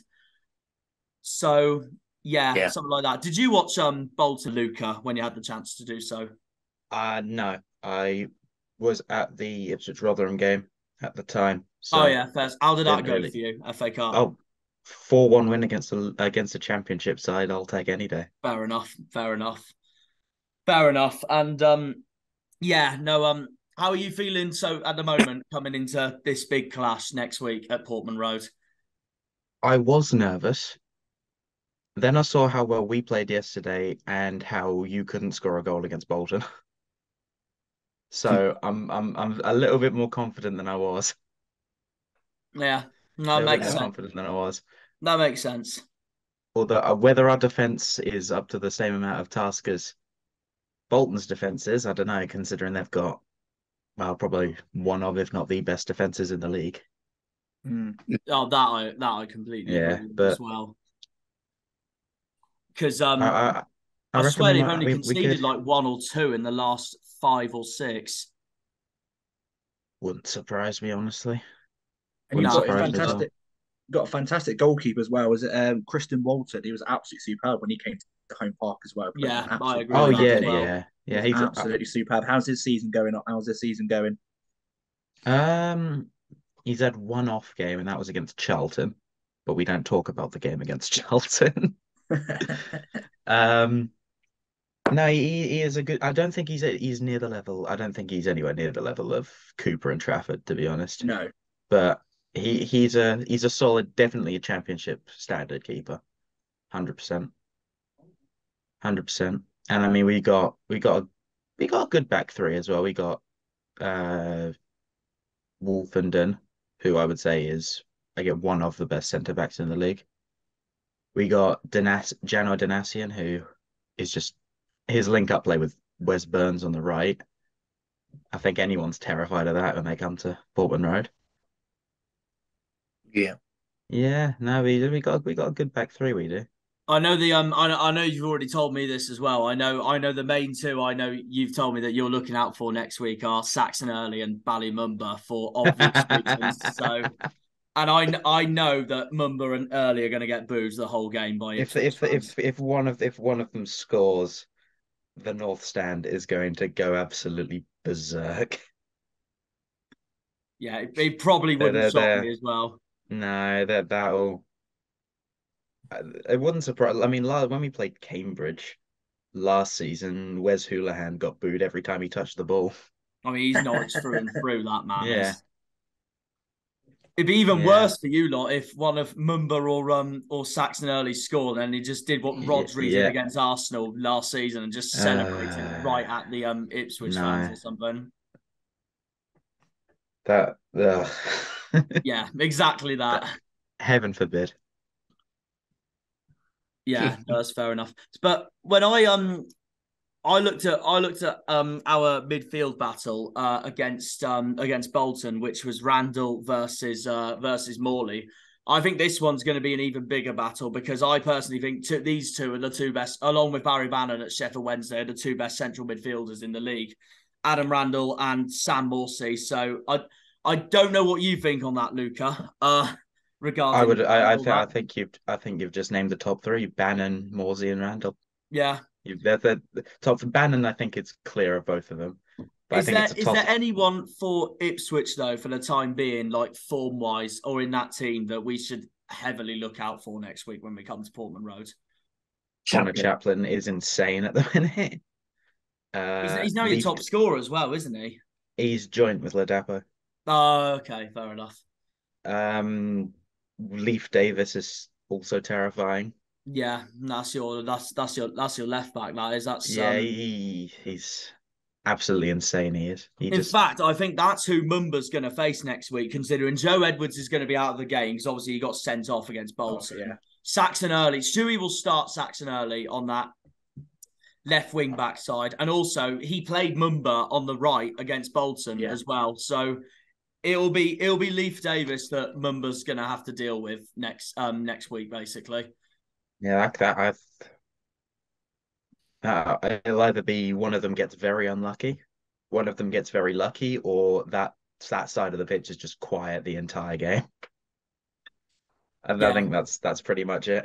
Yeah, pretty much. Chaplin's what I'm quite nervous for at the moment myself because I know he's been bang on form lately, and I remember watching his. I remember watching after I got back from Wickham, your 2-2 draw with Pompey, and obviously he scored in that, and of course he used to play for Portsmouth as well. So I thought he was unbelievable against Pompey once more at Fratton Park. Yeah, no, he was.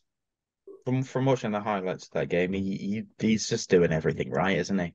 Yeah. I don't know if you saw the highlights against Lincoln as well, but the cross he played into Cameron Humphreys to get our equaliser. Oh yeah. He could do whatever he wants, Chaplin. That's a tough ground to go to be fair, Lincoln. I mean, we were the same. We couldn't win at Sincil Bank this season. No one has yet, have they? I don't think so. Actually, I think no. Yeah, because even Bolton didn't win there either. Because Bolton did beat them at the Uni Bowl, I think, earlier in the season. But they're basically as draw as you can get.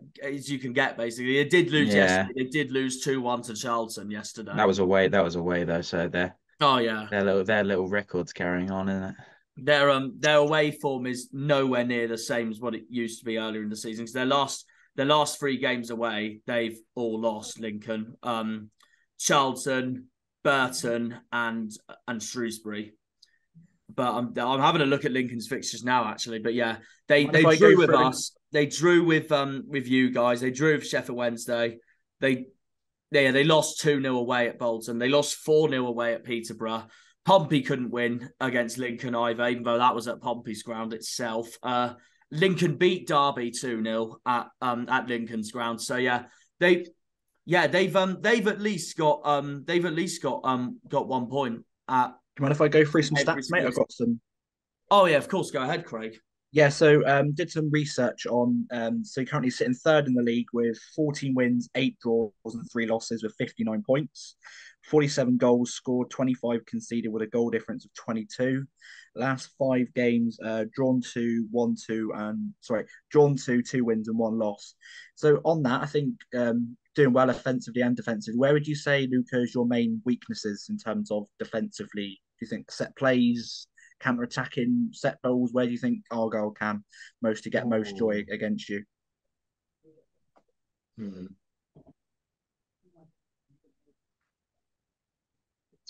I think we get very caught out on the break sometimes. Like, I mean, yesterday against Rotherham, they had a goal ruled out for offside, luckily, but that whole thing just started off on the break. Cardiff have beaten Leeds. Good grief. I'll take that. Anyway, yeah, carry on, Luca. Rotherham's got 1 goal disallowed for offside, and then the penalty that they got was because they managed to, on the break, get past Keogh, and he did a stupid little challenge just inside the box. So I reckon on the break might be a bit of an issue. That would play into our hands because we like playing counter-attacking football, don't we? Yeah. And I think both of your goals that you scored at home park as well were counter attacks, weren't they? I just think against Bolton that we struggled with Sam Grosgrove up front because the ball just kept coming back and back. It wasn't staying forward. Do you agree with that?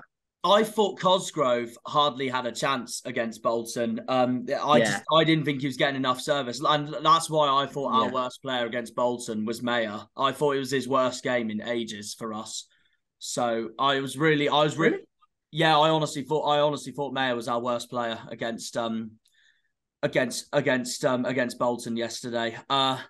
What did you think of Callum Wright's performance, though, Craig? Another one of our new signings. He started, of course, yesterday. I think he was brilliant. I think he was brilliant. I think he was more effective than Danny Mayer. I completely agree.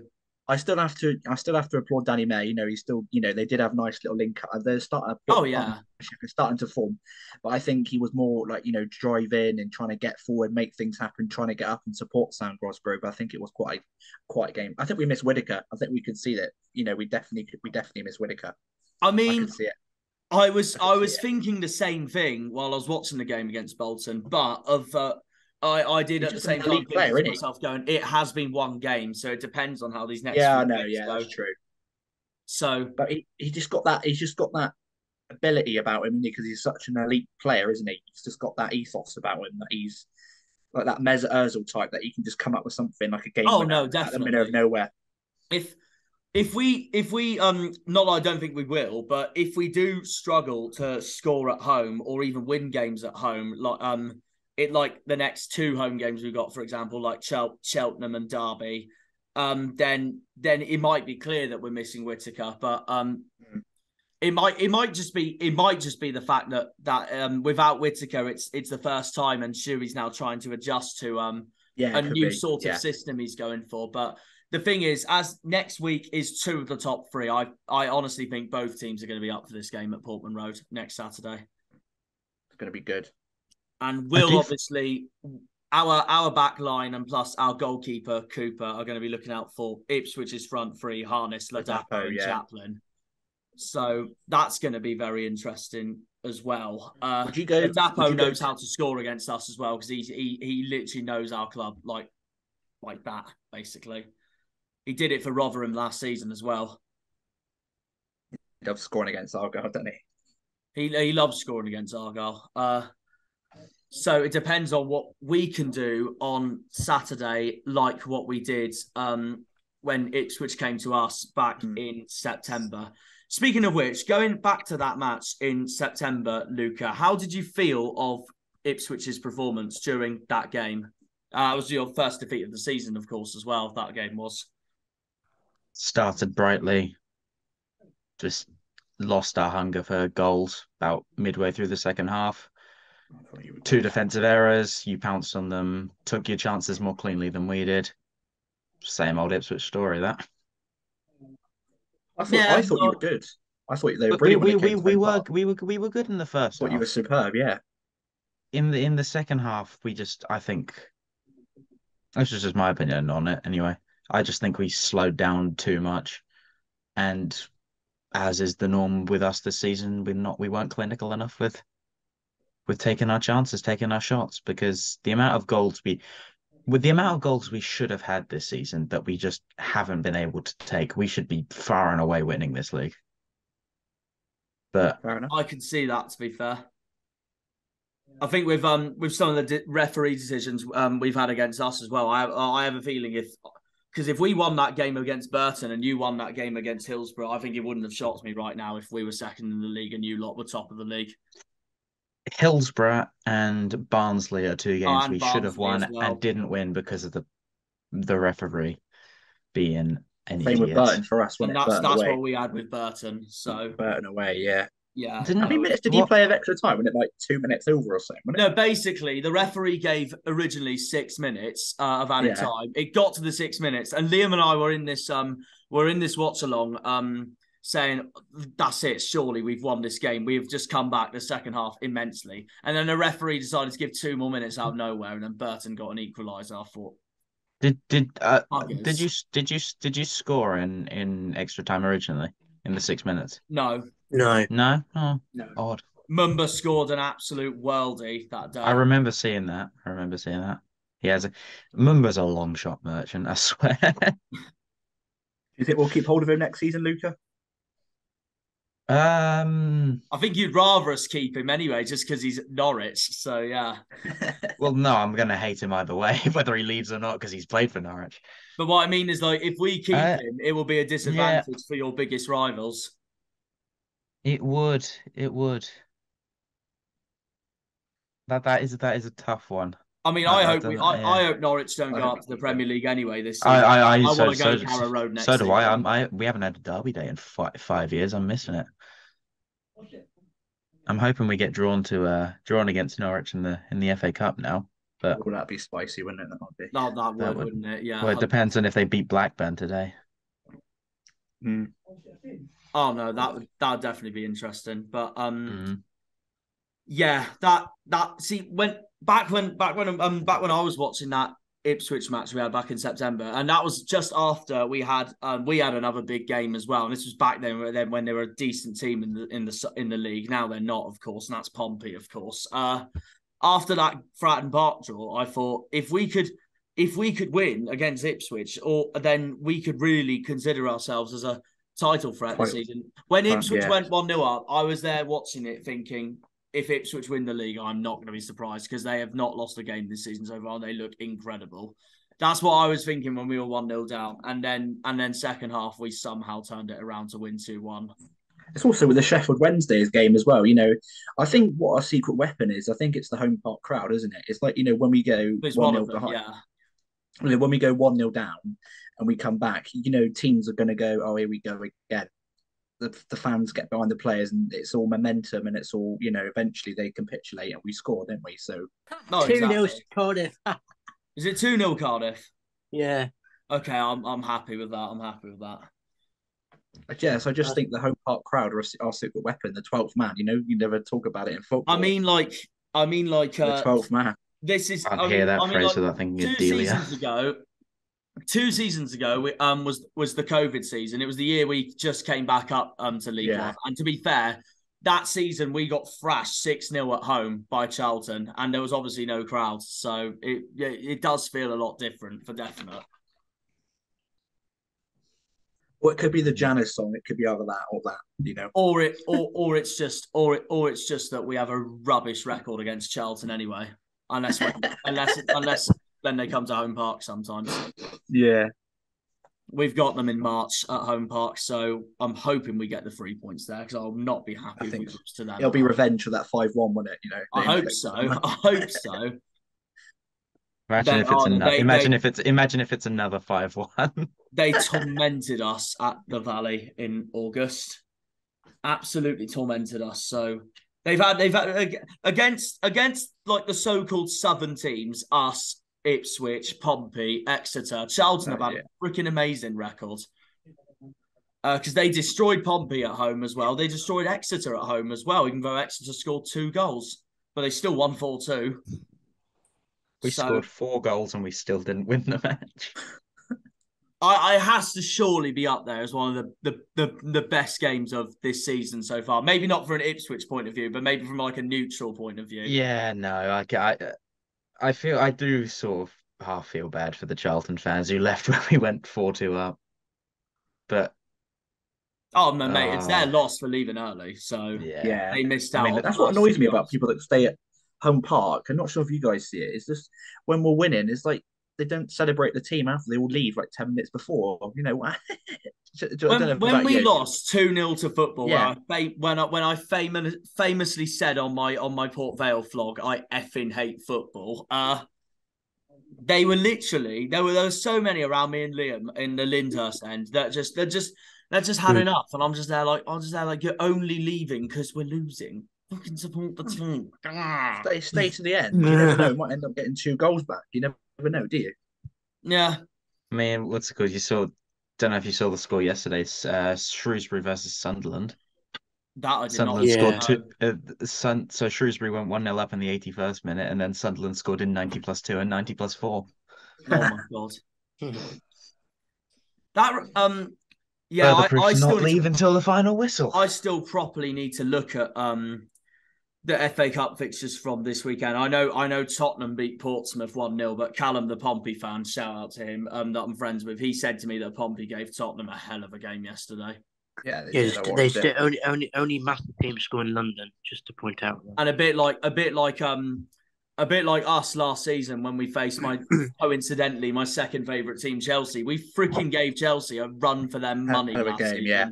It was absolutely mental. It could have easily been 2-2, but Ryan Hardy's penalty got saved by Kepa. I don't like Kepa. In terms of the League One matches yesterday, so of course, yeah, Morecambe beat Cheltenham 2-1, which I got wrong because I said it would be a 1-1 draw. Morecambe's escape attempt is beginning. Morecambe's escape attempt is beginning. At least on the plus we were saying that on the watch along. I kept saying that Jack was going to get that Morecambe are going to stay up.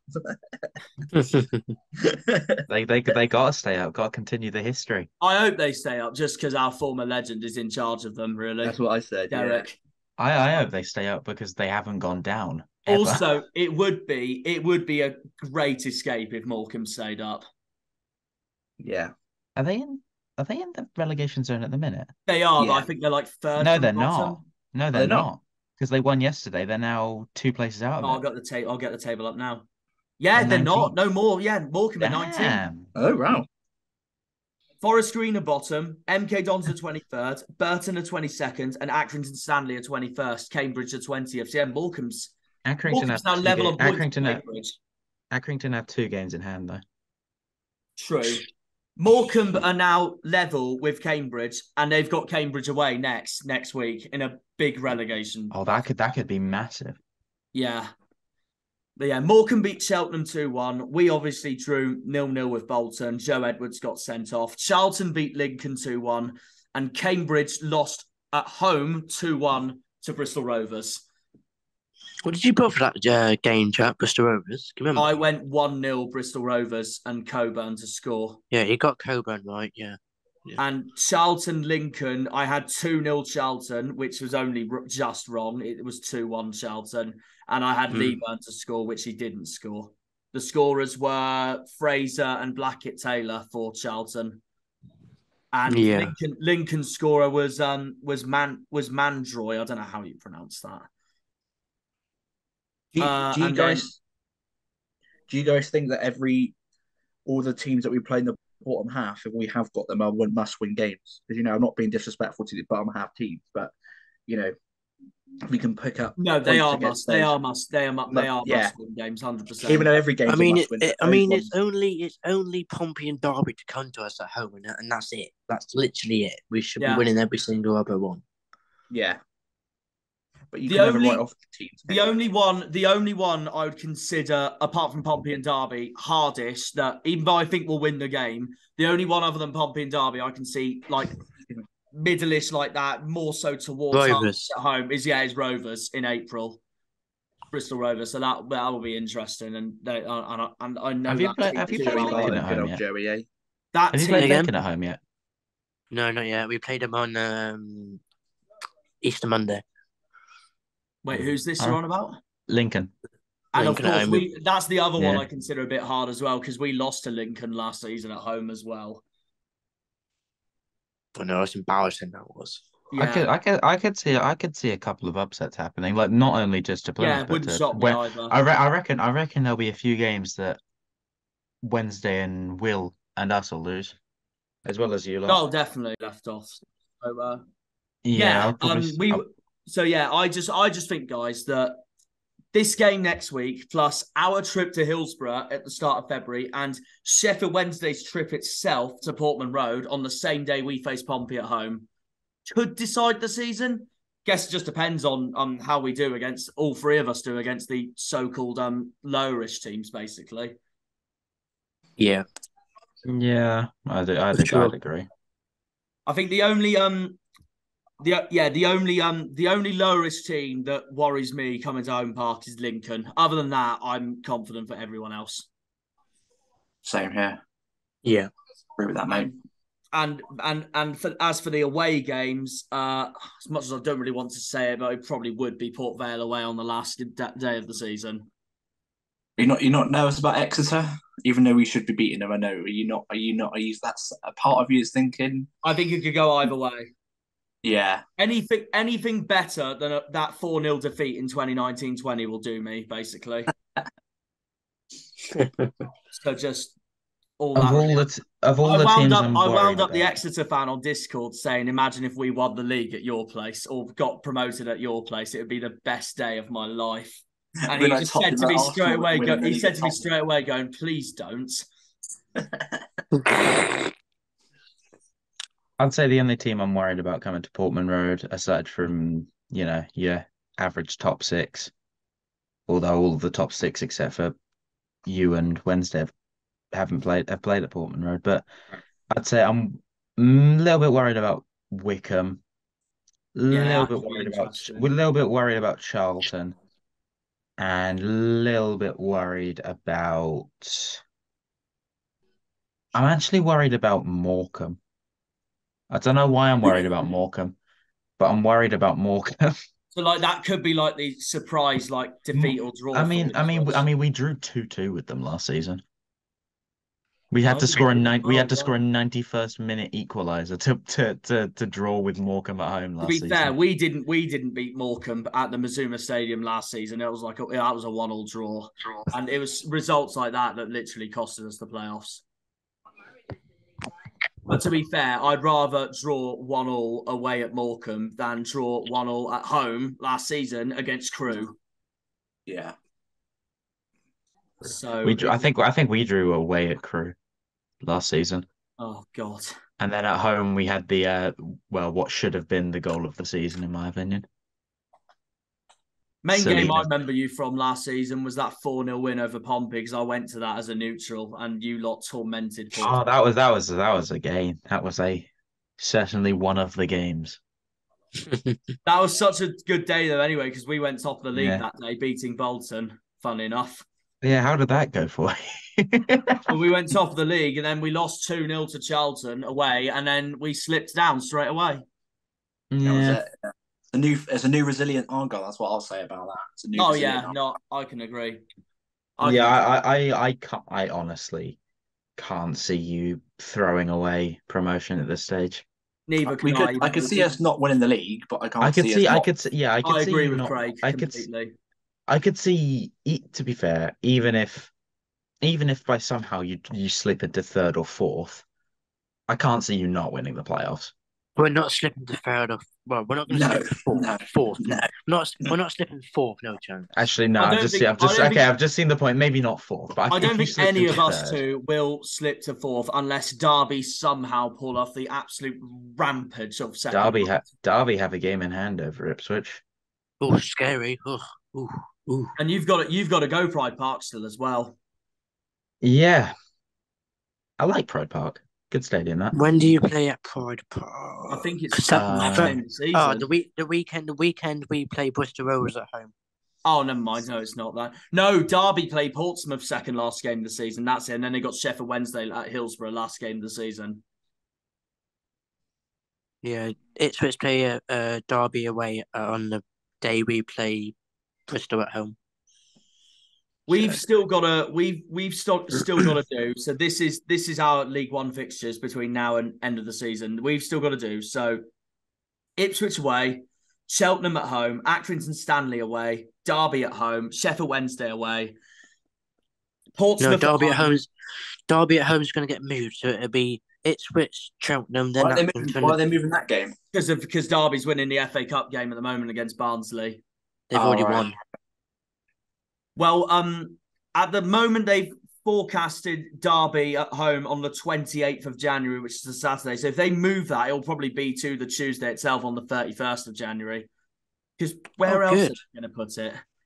No, yeah, true. I was going to say, gives me a home game against Derby, and then hopefully go to Hillsborough. Yeah, then we've got Sheffield Wednesday away, Portsmouth at home, Oxford away, Fleetwood at home, Peterborough away. Then start of March, we got Charlton at home, Barnsley away, Forest Green at home.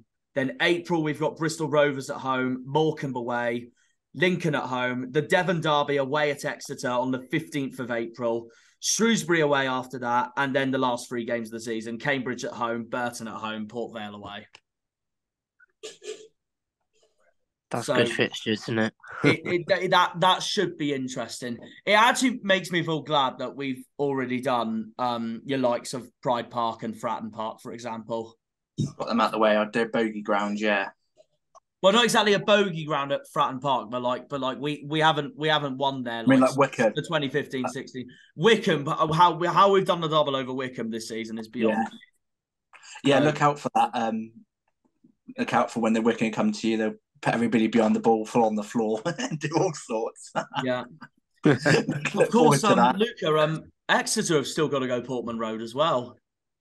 Yeah, that's our last home game of the season. Oh, fair enough. Second to last game. That's going to be. That's. I mean, I'd hope we've secured promotion by then. I hope we secure promotion by Cambridge at home. To be honest with you. Oh no. When's that? After we play Shrewsbury away. What date is that? Which is in April. I hope we secure promotion on the games we have Cambridge at home and Burton at home, because they're two games I look at thinking we should surely win both of those. Especially the Burton at home, because Cambridge is a little bit of a bogey side for us. Same with Fleetwood. Fleetwood's a little bit of a bogey side for us, but we should really on paper beat them at home. Luca, score prediction for Ipswich Plymouth next week at the moment. I'm going to say either 1-1 or 2-1 with a late winner going for either side. Oh, come on, please be us. I don't think, I really don't think I'm going to be able to call the side to win the game. It's going to be a close one. My heart's telling me that we're going to win, but I don't know if my head can quite say I'm convinced of that. So I'll go with 1-1. If you had to choose one player to score, who do you think it will be? Adapo. Chaplin. I think they'll probably. Yes. I think Luca. There'll probably be a riot from us if Ladapo scores. Especially if he celebrates the goal. How far's the train station from Oxford? It's not far at all, I swear. The train station and the football ground for Ipswich. No, it's literally a 5-10 minute walk. Yeah. I'll say later on. Well, closer to the game, I'll send you guys a map if you want. The last time Argyle won at Portman Road was 2010. The year we went down from the Championship, we won 2-0 away at Ipswich, and if I can get it up, the lineups back then, Ipswich had Ryan Murphy in goal, and then they had Gareth McCauley, Jack Colback, Damien Delaney, Carlos Edwards, Shane O'Connor, David Wright, our former great player, David Norris, John Walters, Pablo Cunago, and Dial Murphy up front. While we had that is a lineup. Guess who we had in goal, guys?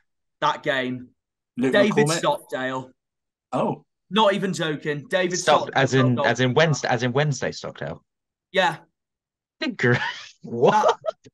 That's fair enough. It's definitely not a 10 minute walk. It's 4 miles away from the train station. No, you're looking at Derby Road train station. No, I'm looking at the away guide on Google. It's not 4 miles, trust me, because I live less than 4 miles away from the stadium, and it's not that far. All right. I'll send you. I think you cut out, Luca.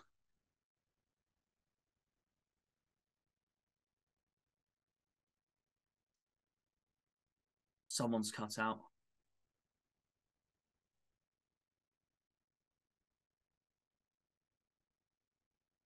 I think his internet's gone. Oh, hello. There we go. We're back. There he is. I'll send you guys a map later this evening if you want, just to. All right. Yeah, but trust me, the train station is not 4 miles away. It was it was my internet. You guys are right. My computer's just come up with a notification saying your internet connection is unstable. But yeah, no, our lineup back then in 2010, was David Stockdale, Reader Johnson, Bonzen Gala, Chris Barker, Carl Fletcher, Damian Johnson, Yannick Balassi, Carl Dugard, Jamie Mackey, Chris Clark, and Bradley Wright Phillips. Is that the Palace Balassi? Yeah, Balassi was Wow. amazing for us. Before he went to the Premier League, he was brilliant for us, I thought, back in the day. Yeah, it just shows how small this world is. But when Ipswich, of course, had Gareth Macaulay, the former West Brom man back then. Gareth Macaulay. I'm more. We had Pablo Canyago. Wow. What a player he was back in the day. See, the first Ipswich game I can remember going to was the season after that, and we had Jason Scotland up front. And the last time Ipswich won at home park was December 2020, the COVID season. But you did the double over. I remember. Didn't you have a player sent off, and then we scored 2 goals in 2 minutes after that? You won 2-1. Of course, there was attendance was limited. But yeah, no, we basically for that season, we just came up. So all I cared about was us staying up, and that's exactly what we did. By finishing in 18th place. I think you guys were like 8th or 9th that season? 9th. We finished, of the seasons we've had in League One, we finished 9th, 11th, 9th, and 11th again. Okay. So it's been this has easily been your best League One season so far. Oh, 100%. I mean, we were top of the league at the end of January, our first season down with Paul Lambert, but we were nowhere near as good as we are now. If we had gone up, I still love that Lambert was actually your manager one time as well, considering he's ex-Norwich man as well. Oh yeah, no, that was that we had a whole chant about that. We had a whole chant about him being ex-Norwich. Fair enough. Yeah. I'll go through the rest of the games for next week for you as well, Luca. See what you think they're going to be so far. There's any players you're worried about from us, Luca? Any players you're worried? Mumba. Is that it? That Mumba and Cooper. Cooper's going to save a worldie, I can tell. No, not Ennis, my favourite. No, and I mean, he didn't play against Bolton, did he? I think he's back in contention. I think he's back in contention for this week. All right. Well, you seem to think highly of him. I don't know much about him, I'll be honest. But you seem to think season, 10 goals and having a best season, 10 goals, 3 assists. When I think of highly rated players, that's what I think with Morsey for you lot for next week. Yeah, Morsey's just the most Brexit player imaginable. Brexit. Yeah. Also, he put in some hell of a tackles when he came to play us at home park in September. He should. I'll be honest. He should have been sent off. He should have been sent off at home park. How he stayed on the pitch? Do you know how he stays on the pitch most games? I have no idea.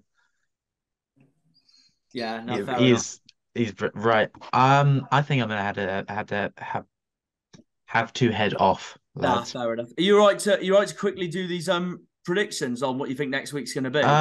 Quickly go on then, yeah. Yeah, that's all right. So yeah, next week we've got MK Dons Lincoln. 1-0 Lincoln. Who do you think's going to score if you had to choose? I don't know the squad well enough. We'll leave the scorers out then. But yeah, so MK Dons Lincoln, 1-0 Lincoln. Exeter Forest Green. Exeter win 2-0. Oh, thanks, mate. Bolton Portsmouth. 2-1 Bolton. Yeah. Cambridge Morecambe. 1-0 Morecambe. Ooh. Fair enough. That would be a big blow for Cambridge if they lost that as well. Burton Shrewsbury. 3-0 Shrewsbury. Yeah, could happen. Imagine Burton could. Part of me thinks Burton could pull off a surprise there. Maybe. Shrewsbury are a pretty solid side, to be honest. Obviously, we've done our fixture. Accrington Stanley, Bristol Rovers. Bristol Rovers win 3-1. Fleetwood Oxford. Where is it being played? Fleetwood. 1-1. I could see that, to be fair. The game that we need this club to do us a big favour next week, Wycombe, Sheffield Wednesday. Oh, I it's going to be 2-1 Wednesday. That's my prediction, but I hope for a Wickham win. If they win that, that'll surely be down as one of Wednesday's best results this season. Yeah. Charlton Barnsley. 2-2. That could happen, to be fair. I think Barnsley are in for a hard game at the Valley next week, to be honest. Cheltenham Derby. 2-0 Derby. And that leaves us with the Monday night football clash with Port Vale hosting Peterborough. Why is that on Sky Sports for a start? I'm going to say a 1-1 draw.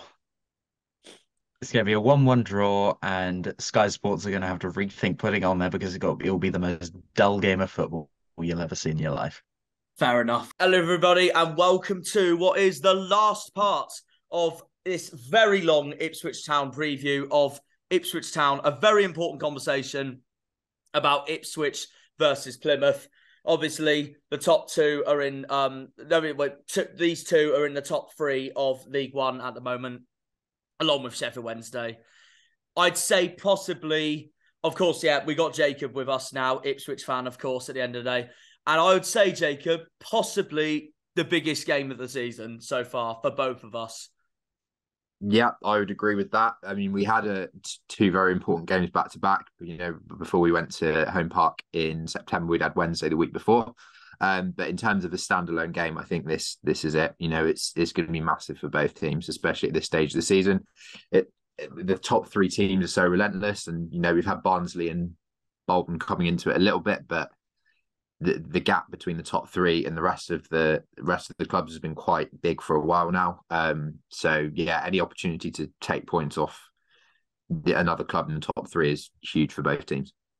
100%. And what was your reaction like? How did you feel after when Ipswich did lose to us back in September 2-1? Yeah, it was a bit of a strange game, really. I think the first half was fairly even. I mean, it was a very action-packed game throughout, actually. And I think at 1-0 for a lot of it, we looked like the team more likely to score again. I thought that Ladapo, even though he was maybe a little bit fortunate with his goal, when he came off, you actually saw what he was doing a lot of that game. You know, he was holding the ball up, giving us an out ball because Plymouth were pressing very well. Kind of gave us that opportunity to go a little bit more direct than we usually do. And then when he wasn't there, that kind of, we lost that option. We panicked a little bit, and obviously we gave away those two goals within about 5 minutes of each other. But yeah, I mean, I think that was just a case of not converting chances, which has been a little bit of a problem throughout this year. But yeah, I think Plymouth were the best side that we'd played this season. I mean, we did have some other teams that we played with really strong performances, like, you know, the likes of Lincoln, for example. But again, obviously mixing the game against us with the wider form throughout the season, I do think Plymouth have been the best team in the league this season. So yeah, it's going to be a very difficult game. You know what's interesting though is that even though you're in third and Sheffield Wednesday are in second, I've already said at the moment I still think, personally, I will be honest, I still think it'll be us two going up this season, automatics. This is because, first of all, we're both historically we're both clubs that are so much better at going up than in the playoffs, for example. Obviously, last time we were in the playoff final, we bloody blew it against Wimbledon back in 2016, which wasn't fun. Also, the way I've seen this season so far is that even though obviously the table doesn't lie, we're obviously the best team in the league at the moment. I do think you have the best squad depth in the league. And I would argue that you probably have, I'd say you have the best attack as well, with your likes of Connor Chaplin and Marcus Harness, for example. Of course, adding on to that, we've had a very busy transfer window so far. We've got 5 signings now, hoping it all does us favours. Watched Ben Waine last night for against Bristol Rovers. Thought he looked class, to be honest. I wouldn't be surprised if he started against Ipswich. But for you guys, on the other hand, you've got 2 very well-known signings, of course, as well. George Hurst from Pompey. Well, not from Pompey, but of course, he was at Pompey at the end of last season. He did very well and etc. And also Nathan Broadhead from Sunderland, who helped Sunderland go up last season. So I wonder what's your reactions on Ipswich's transfer window so far this January? Yeah, I think it was really important for us to get those signings in the door quite quickly, because not only have we got the financial means to do it, but also the last few games we've dropped some points. Has kind of been a little bit of nervousness. I think now was the first point we've been out of the top 2 since September, I believe. But yeah, I think it's really important. So we've got those 2 signings. We've got Broadhead, Hurst, and we also got Massimo Luongo on a free from Middlesbrough, who's previously at Sheffield Wednesday. So yeah, those were kind of the 3 positions. A striker, Broadhead is kind of a striker or a number 10, can kind of fit into both of those roles. And a central midfielder. Those are 3 positions that we really needed. I think that kind of maybe gives the indication that might be a player or 2 potentially leaving. But yeah, that was the main position that we needed. Those are the main positions that we needed to cover. I think if we go on to Plymouth's transfer business as well, obviously there's been the Morgan Whittaker saga, but I think yeah, of course. I think the Plymouth transfer business is quite smart as well. I mean, given the sort of financial disparity between Plymouth and Ipswich, it was unlikely that Whittaker was going to be replaced by somebody who kind of had the same calibre as him. But I think a couple of the signings that have happened, I mean, they look like mostly sort of long-term potential signings, which, I mean, they may make an impact. I mean, attacking players are more likely to make an impact than defensive players because, you know, having an individual talent is really important. But also, I'd say the likes of Ben Waine and Callum Wright, likes of players like those who you think, you know, they could do well this year. But again, you know, if they're introduced and given starring roles at the start of next season, then they'll be integrated into the team and kind of ready to go. So I think there are 2 different approaches, but that kind of just is an indicator of the 2 different sort of financial spheres that they operate in. I mean, like I said, Ipswich spending, I think, £1.5 million on Nathan Broadhead, which, you know, I'm very excited by that signing. But while I'm sure Plymouth would like to be able to make it, don't have the financial means to do it. So no, I guess that's just, yeah, I mean, it kind of, and similar with the Whittaker deal, because I mean, I don't think we are going to see Morgan Whittaker coming to Ipswich. I mean, there was obviously the rumours about it, but we could afford the fee that was kind of being bandied about, whereas Plymouth couldn't. But again, I think that just shows how well Plymouth have done, really, to be able to kind of keep the pace with ourselves and with Wednesday. Because I mean, although Wednesday actually haven't made any signings yet, they have got the ability to sign those types of players on permanent deals. So yeah, it's really tough. I mean, you've got 2 teams that, in terms of the bookmakers and the pundits, were expected to be up there, and then Plymouth, you know, despite kind of being given bookies hate us. Well, that's it. It's like always kind of considered to be falling away. They even had Bolton as favourites going into our game last weekend before the match. I'm like, we're top of the league, they're 4th. I didn't get that at all. To be fair to Bolton, though, they did have a fantastic 3-0 win over Barnsley just before that. But there's no way I could see us not being favourites when we're literally top of the league. Yeah. I do think, actually, going back to the signings, the one player who I think is probably the most proven out of all the additions is Jay Matete. I was quite impressed with that signing. I mean, last season, you know, I talked on the last episode about how much I really like Sam Morsey at Ipswich. Funnily enough, that was probably his worst performance in an Ipswich shirt, was the Argyle away game. But you know, he's still an exceptional midfielder, and I'd say for me, he's still one of the best midfielders in the league, along with our Adam Randall and Sheffield Wednesday's Barry Bannon. Yeah, really, really top player. So I'd say the 2 midfielders who probably gave him the most tough time in terms of a physical battle last season were Kamara, obviously before he came to Ipswich, and in the game at Plymouth last season, and also Jay Matete at Fleetwood. So he's at Fleetwood at the time before he moved to Sunderland. Those were the 2 players who you could kind of see got under his skin and really gave him as good as they got in terms of physical battle. So I think that's a really smart signing, because he's a young player, but also has that experience with Fleetwood and Sunderland at the level. So you can expect him and trust him to go into those big games, which is kind of gives you the best of both worlds rather than long-term signings. I mean, I know, of course, he is on loan anyway, but I'd say of the sort of 4 or 5 signings that Plymouth have made, while you have the likes of Ben Waine, who potentially is going to have the most long-term impact for the club. Initially, you think someone like Matete for the run in this season is going to have a big part to play in it. I get what you mean, especially that Cosgrove's on loan from Birmingham City as well. So that's also understandable, of course. And Ryan Hardy hasn't quite been the prolific goal scorer he was last season. But what's been special for us, I think, is that all of our attackers plus our midfielders have just contributed to scoring goals, and that's why we're top of the league. But it's still a long way to go. I think this game on Saturday could be a real, not just turning point, but a defining moment in moments into the season, without a shadow of a doubt. But also in terms of our transfer budget, it is very true at the end of the day, because I saw Morgan Whittaker's post when he left to go back to Swansea. He didn't want to leave either. He didn't look happy, did he? No, he really wanted to stay. Look a lot into social media.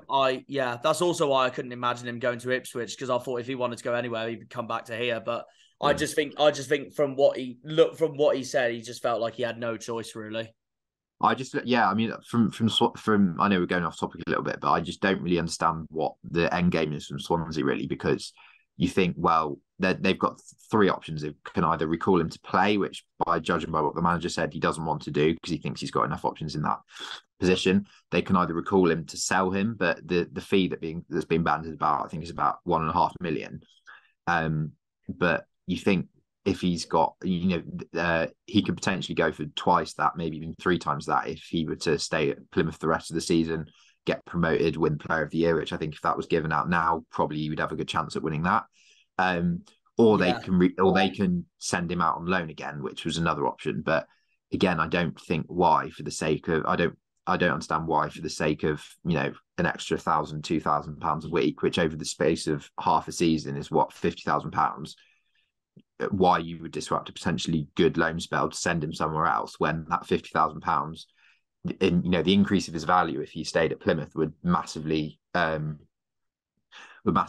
that figure. So yeah, I don't really understand it from Swansea's perspective. I think if I had to guess, I'd probably say he's going to end up back at Plymouth potentially on loan at the end of the season. But from the recruitment, signing a lot of players in those attacking areas, it does seem like there's potential for other players to potentially fill that role, which is interesting. I mean, I'm sure they're going to find a spot for him, even if they've got the numbers already. If on deadline day Swansea say, right, you can have him back, then I'd be highly surprised if Plymouth turn that opportunity down. But it seems a bit of a strange situation, really, for me. As much as I would like Whittaker, obviously, to be playing for Ipswich, we've recruited in those positions now as well. I don't think we're looking for another player in those positions. So Plymouth have recruited, Ipswich have recruited.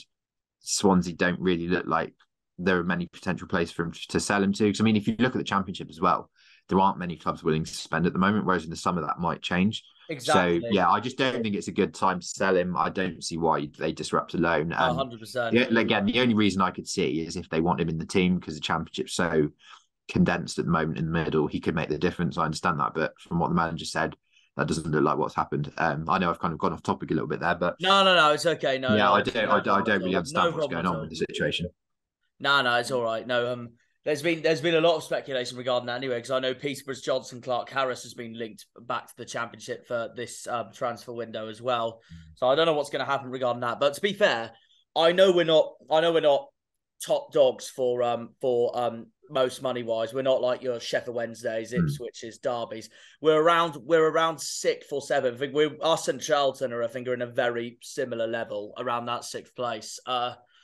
I'd probably say we're 7th behind in budget, in finance, behind Wednesday. Yeah, somewhere Ipswich, sort of up the middle, isn't it? It's about, Wednesday, Ipswich, Derby, Portsmouth, Bolton, Charlton, and then probably us, and then Barnsley just behind us, I would have thought.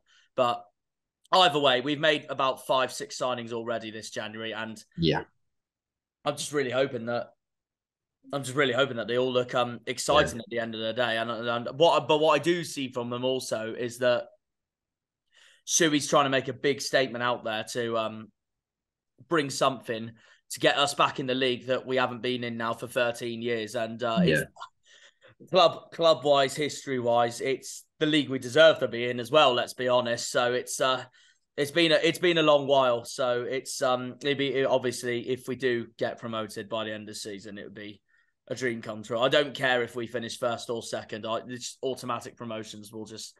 I think fans really. of all three clubs. I think fans of all three clubs would say the same thing. It's just, if you offered all three clubs second place, they'd all take it because exactly. The difference between first and second is fairly minimal, and second and third. We saw last season that MK Dons finished on 89, 90 points, missed out on the playoffs, and now they're in danger of being relegated. So while I don't think that would happen to any of the three clubs here, it does show you that you can have an excellent season and you can miss out on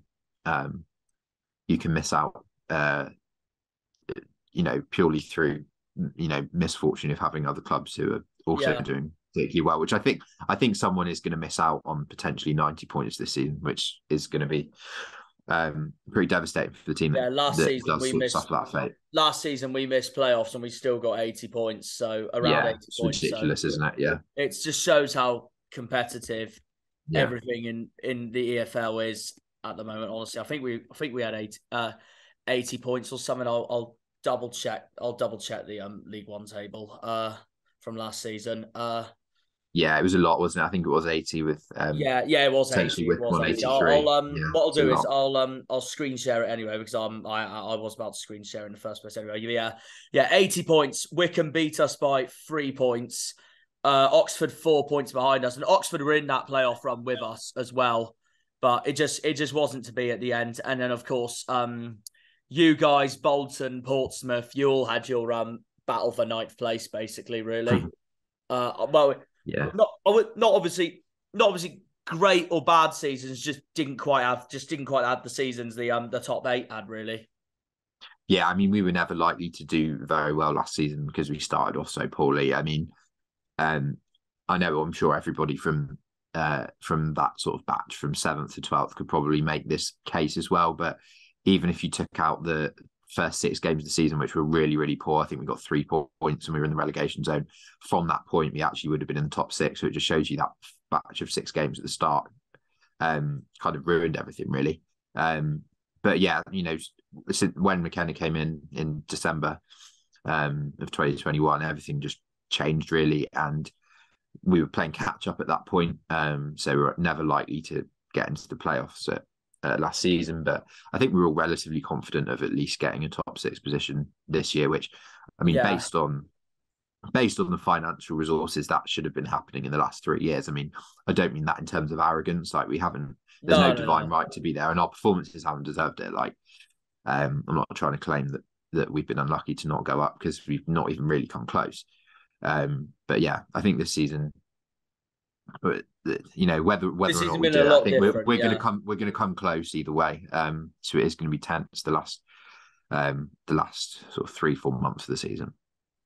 Yeah, no, I can imagine for definite. It's going to be very interesting for sure. I don't know why I exited share screen there, because I'm going straight back into it, probably because of my one of my bars at the top there that I can't see very well. But of course, this is our team form. The last time we didn't win was Bolton, of course. We drew last weekend. That's our last League One game as well.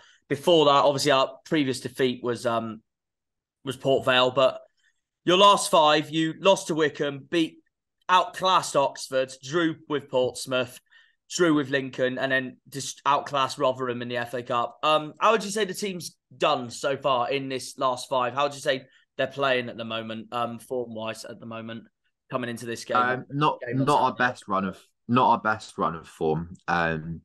It kind of does show you how games can kind of go really one way or the other, I think, because Lincoln, Portsmouth and Wickham as well, we like a lot of the games we've dropped points, we have had most of the ball, we have had quite a lot of chances, except maybe not Wickham, but that is a general running theme. It's just a case of whether we can take them. And in that Rotherham game and the Oxford game, we were dominant from start to finish, really, save for about a 10-minute spell in either game. But I think that's why it was really important to get these attacking reinforcements in. You know, the likes of Broadhead and Hurst, who Hurst especially has been a long term target.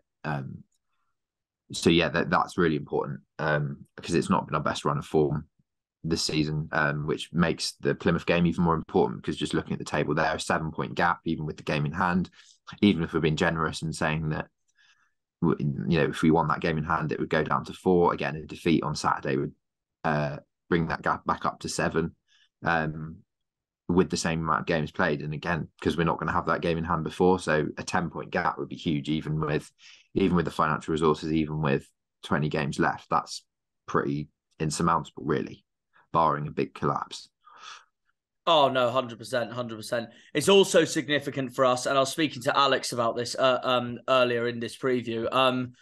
The Sheffield Wednesday are away to Wycombe on Saturday, and that could also provide a huge impact into our game on Saturday as well. Because, and this is what Alex and I were talking about earlier. So basically, if we lost, for example, and Sheffield Wednesday lost as well, it wouldn't be the end of the world. It'd be a dream come true weekend for you guys, of course. But if Ipswich lost and Sheffield Wednesday also lost, obviously it'd be a brilliant weekend for us. But it wouldn't be the end of the world. Obviously, it could be a lot worse for you guys.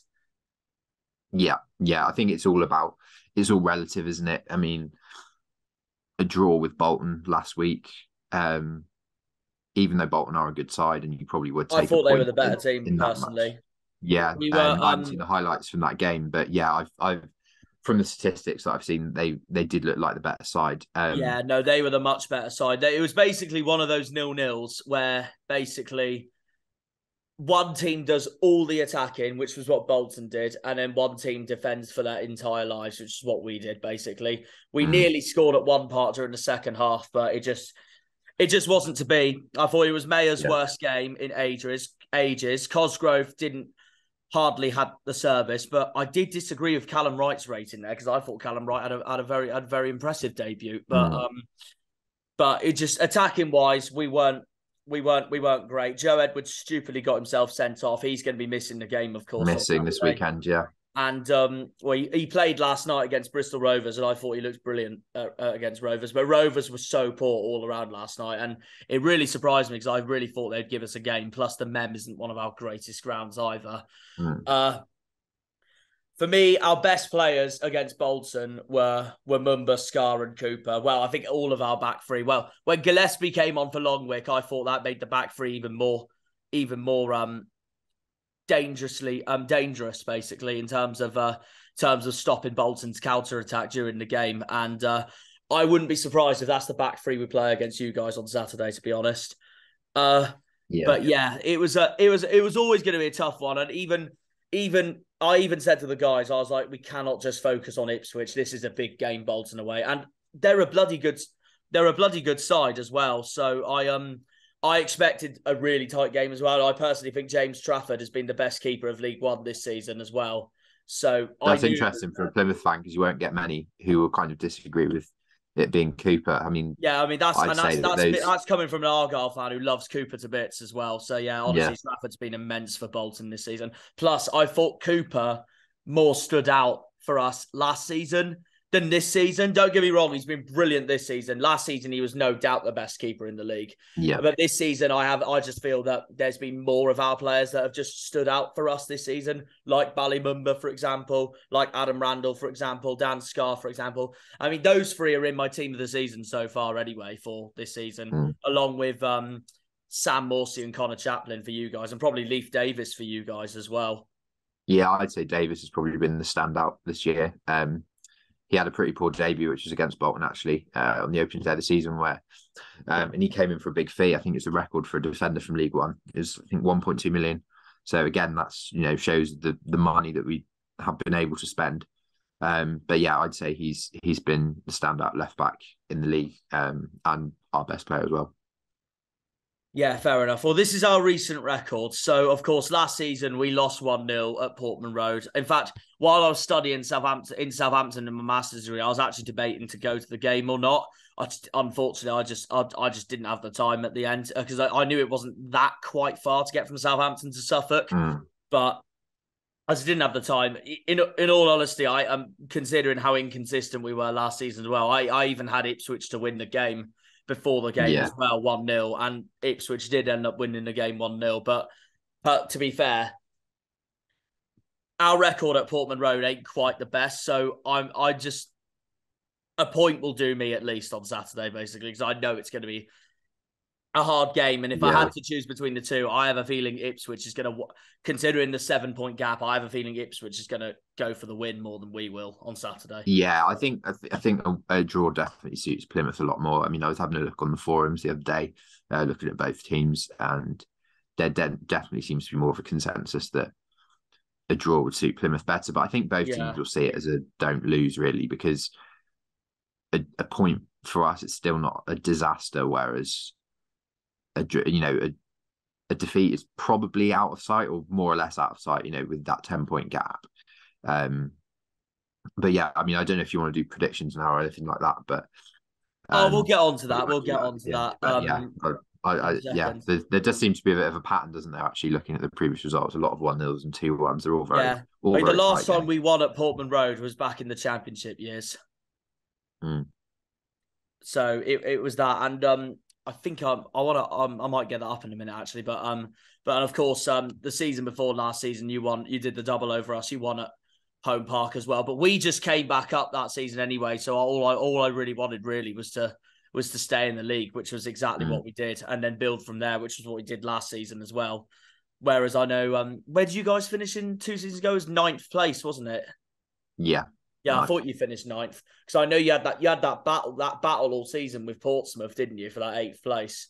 Yeah, it was quite a dull season. That I think it was. I think we got 46 goals, 46 conceded in 46 games. So, kind of shows you the lack of entertainment that was on the show that particular season. But yeah, I said the games that, even though last season we finished, I think 2 places lower, it was a much more enjoyable season. Without me to sound too much like a happy clapper, it was much more enjoyable. Like the entertainment was much better than it was. But thankfully, this year we've got the entertainment and much better results than we have over the last 2 and actually 3 seasons. So, I can imagine. I want to get up the last time we won in the at Portman Road. It was in 2010. That was the year we went down as well. For the Championship. Also, I just want to see what our if it loads up, I just want to see what our starting lineup was back then.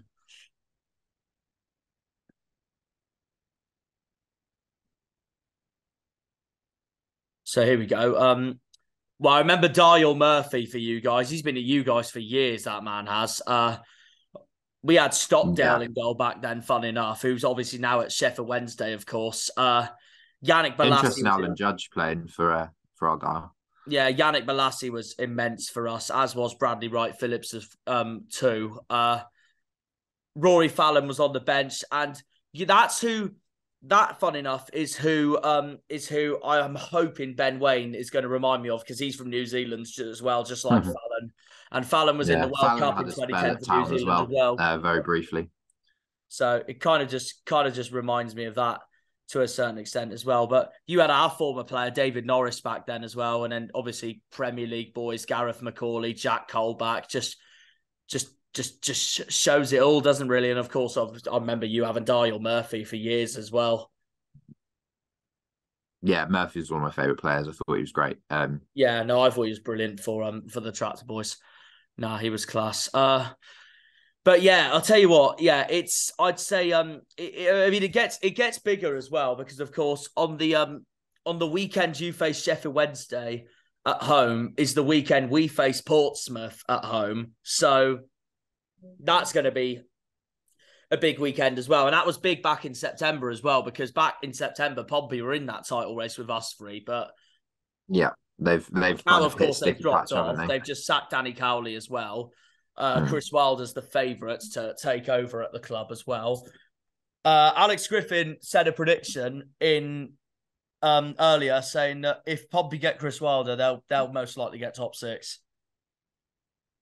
Yeah, potentially. I mean, it'd be interesting to see how that would kind of develop if he does get that job, because of course the Middlesbrough one was one which didn't go quite so well. I think I think that Sheffield United job potentially took a little bit out of him. I mean, it was his hometown club, wasn't it? So I think you often see when that happens, the next job maybe isn't quite so good. And we saw that Dean Smith at Norwich, like he did quite a good job at his hometown team, kind of jumped into another role quite quickly, maybe didn't have the same passion for it. But yeah, we'll see. I mean, Portsmouth, they should be doing better than, I know financially they're not quite in the same league as Town and as Wednesday, but they should be a top 6 team, really. Oh no, 100%. I made a statement over the season, even before the season began, saying that that there's like a big 6 in the Premier League. Of course, I kind of see at the moment there's a big 7 in League One with us two, Sheffield Wednesday, Derby, Portsmouth, Charlton, and Bolton. Could bring Barnsley in there as well if you wanted to make it a top 8 or something. Yeah, there is a big disparity. It just shows that no matter what club size you are, whatever league you're in, you deserve to be in. I mean, we had those doldrum League 2 years over the years, so just shows that it happens at the end of the day. So yeah, no, Jacob, is there anyone for Ipswich that at the moment, form wise, that we should look out for going into this game on Saturday? Yeah. Form wise, I mentioned before, I think Leif Davis has been pretty consistent throughout the season, sort of a 7 out of 10 every game. Really gives us that balance that we were missing a little bit last season with Wes Burns on one side, but then no real attacking option on the left. And we've kind of got more of an equal threat on both sides now, which I think is really important.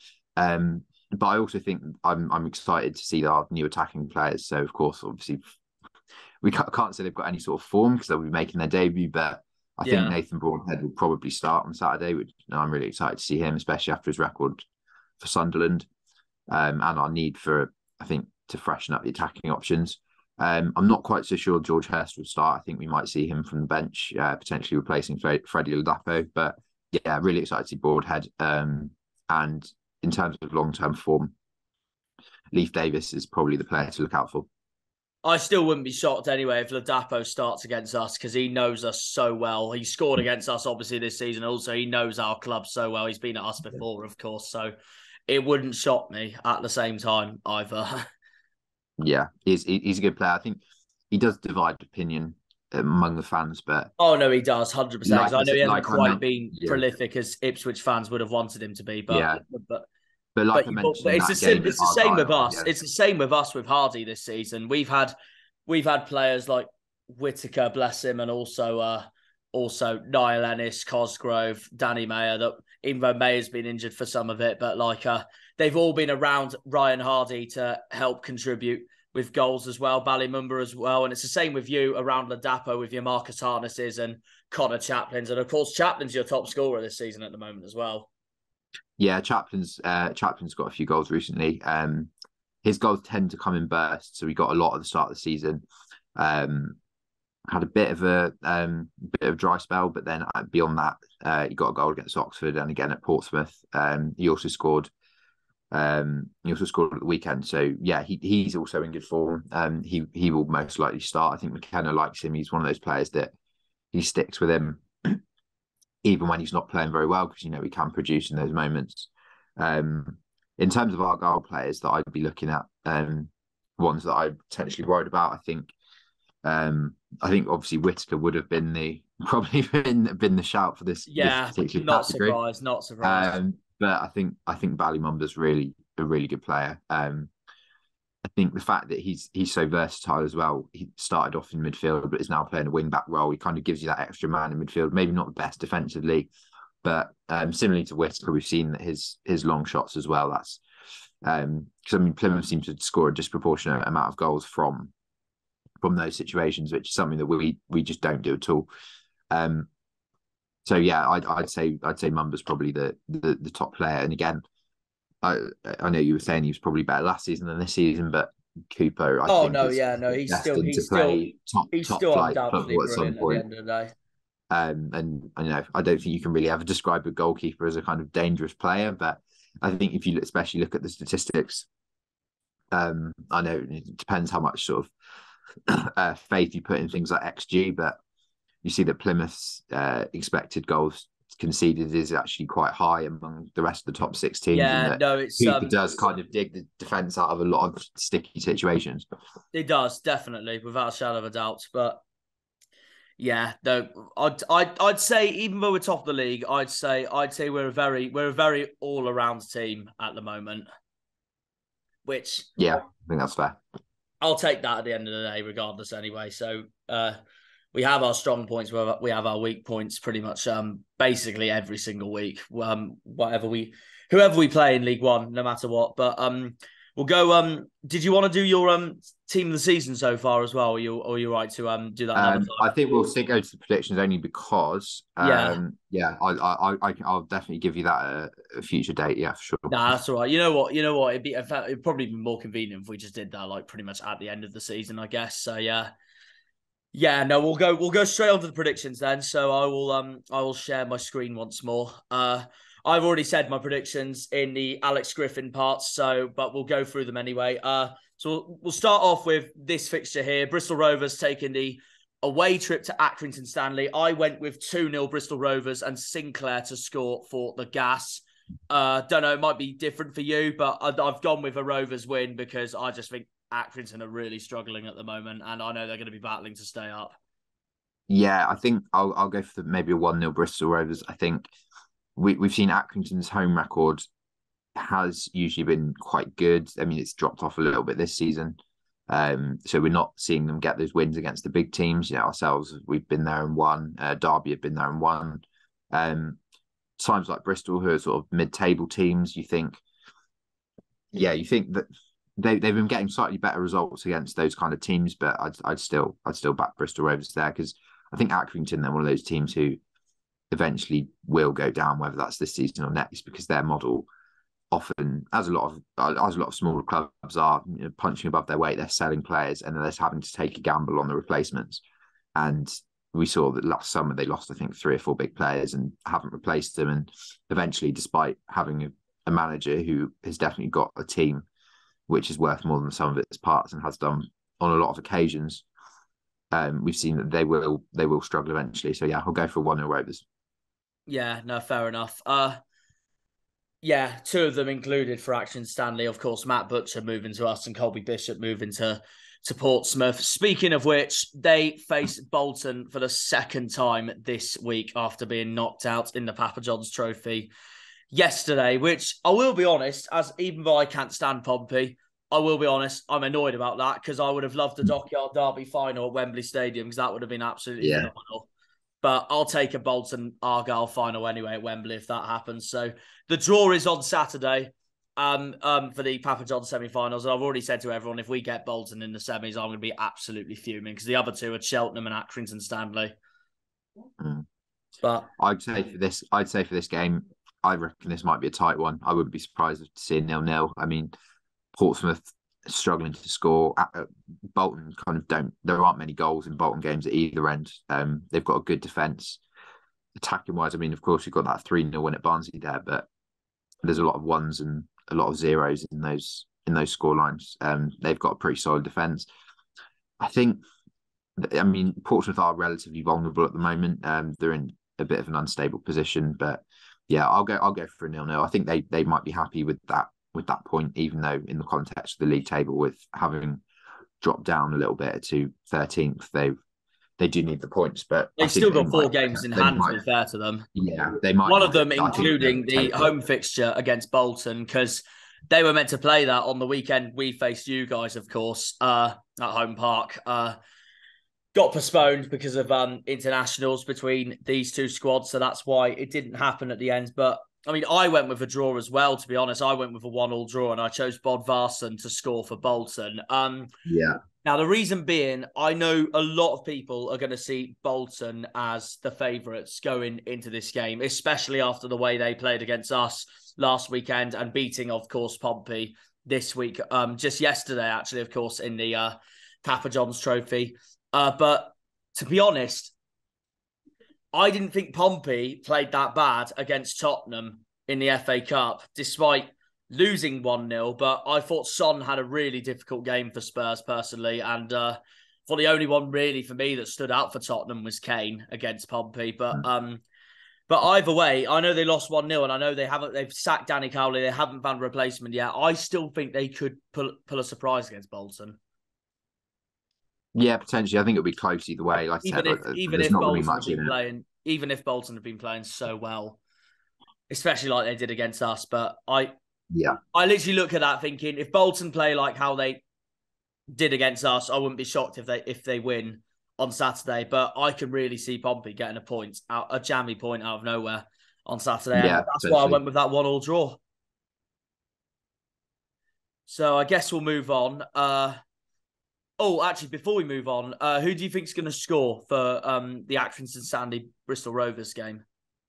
Oh, no idea. Fair enough. Or do you want to leave the scorers out then? Yeah, I'll leave that out. Yeah, we'll go. Do you want to save the scorers for our game, basically? Yeah, we'll go for that. We'll go for that. Yeah, fair enough. So now on to a West Midlands clash. Burton against Shrewsbury, and I went with a goalless 0-0 written all over it. But if I had to choose one good person to score, I went with Sadie for Shrewsbury. But it's a difficult one because I think if this was at Shrewsbury's ground, I would have gone with a 1 or 2-0 Shrewsbury win because I think Burton have been absolutely awful this season, even after getting rid of Jimmy Floyd Hasselbank, and obviously got destroyed by Morecambe last time out in a fellow relegation candidates. Last time in the league, but Burton are one of those teams that can just jammily stop you winning a game, and they did that to us, of course, this season as well. Even if the ref robbed us at the end, but I can really see 0-0 here between these two. Yeah, I think potentially another low scoring one. I'll go for Burton win. I'll go 1-0. Again, I think that, like I said, we've looked at the form there. Shrewsbury in relatively poor form. We know Burton can pull a result out. I know they've got a little bit of instability potentially with the rumours of Adebayo going to Wigan. I did hear that, yeah. I wouldn't be surprised to see Gatton Hadme from Town going back there maybe on a loan deal because he's played for them already this season. I think he's going to struggle for minutes with these new attacking additions. And Burton's the only other club he can play for due to the 2-club rule because he played for them at the start of the season. So, yeah, I think maybe, 1-0. We'll go for 1-0. Fair enough then. Moving on to another. This is a big relegation battle. Cambridge versus Morecambe. Both right next to each other in the table and both right on the same points as each other as well. Could be a defining moment into the season. Yeah, Cambridge really struggled, haven't they? They started well even this season on top of two really good seasons, comfortably staying up last year and then winning League Two or coming second in League Two the year before. Again, this is quite a tough one to call. I'll go for a Cambridge win. I'll go 2-1. I think it's going to be close. I don't think either team is particularly strong. Would be surprised to see them both go down. Both outside the drop zone just about at the moment. But yeah, go 2-1 Cambridge. I went with a 0-0 draw as well, but if I had to choose one player to score, I went with someone that Argyle's been linked with actually to sign, Harvey Nibbs. For Cambridge. But yeah, it wouldn't shock me at the same time if Cambridge win this as well. So that moves us on to a game which I think is one of the most underrated fixtures of this weekend. Charlton hosting Barnsley at the Valley. Yeah, Charlton. So they've had their big trip in midweek, didn't they? The Manchester United game back to a match was potentially a little bit less exciting now. Barnsley have been very inconsistent throughout the season. They have, as not only in those two games, but they've recently lost 3-0, but they've had a couple of other games which they've lost quite heavily. I remember a defeat to Wickham at the start of the season. So they do blow quite hot and cold. It depends on which team turns up. Similarly to Charlton as well, really. I mean, they've got their own turmoil with Ben Garner having left recently, and they have made an appointment in Dean Holden, who I think will be quite good. Again, this one could go either way.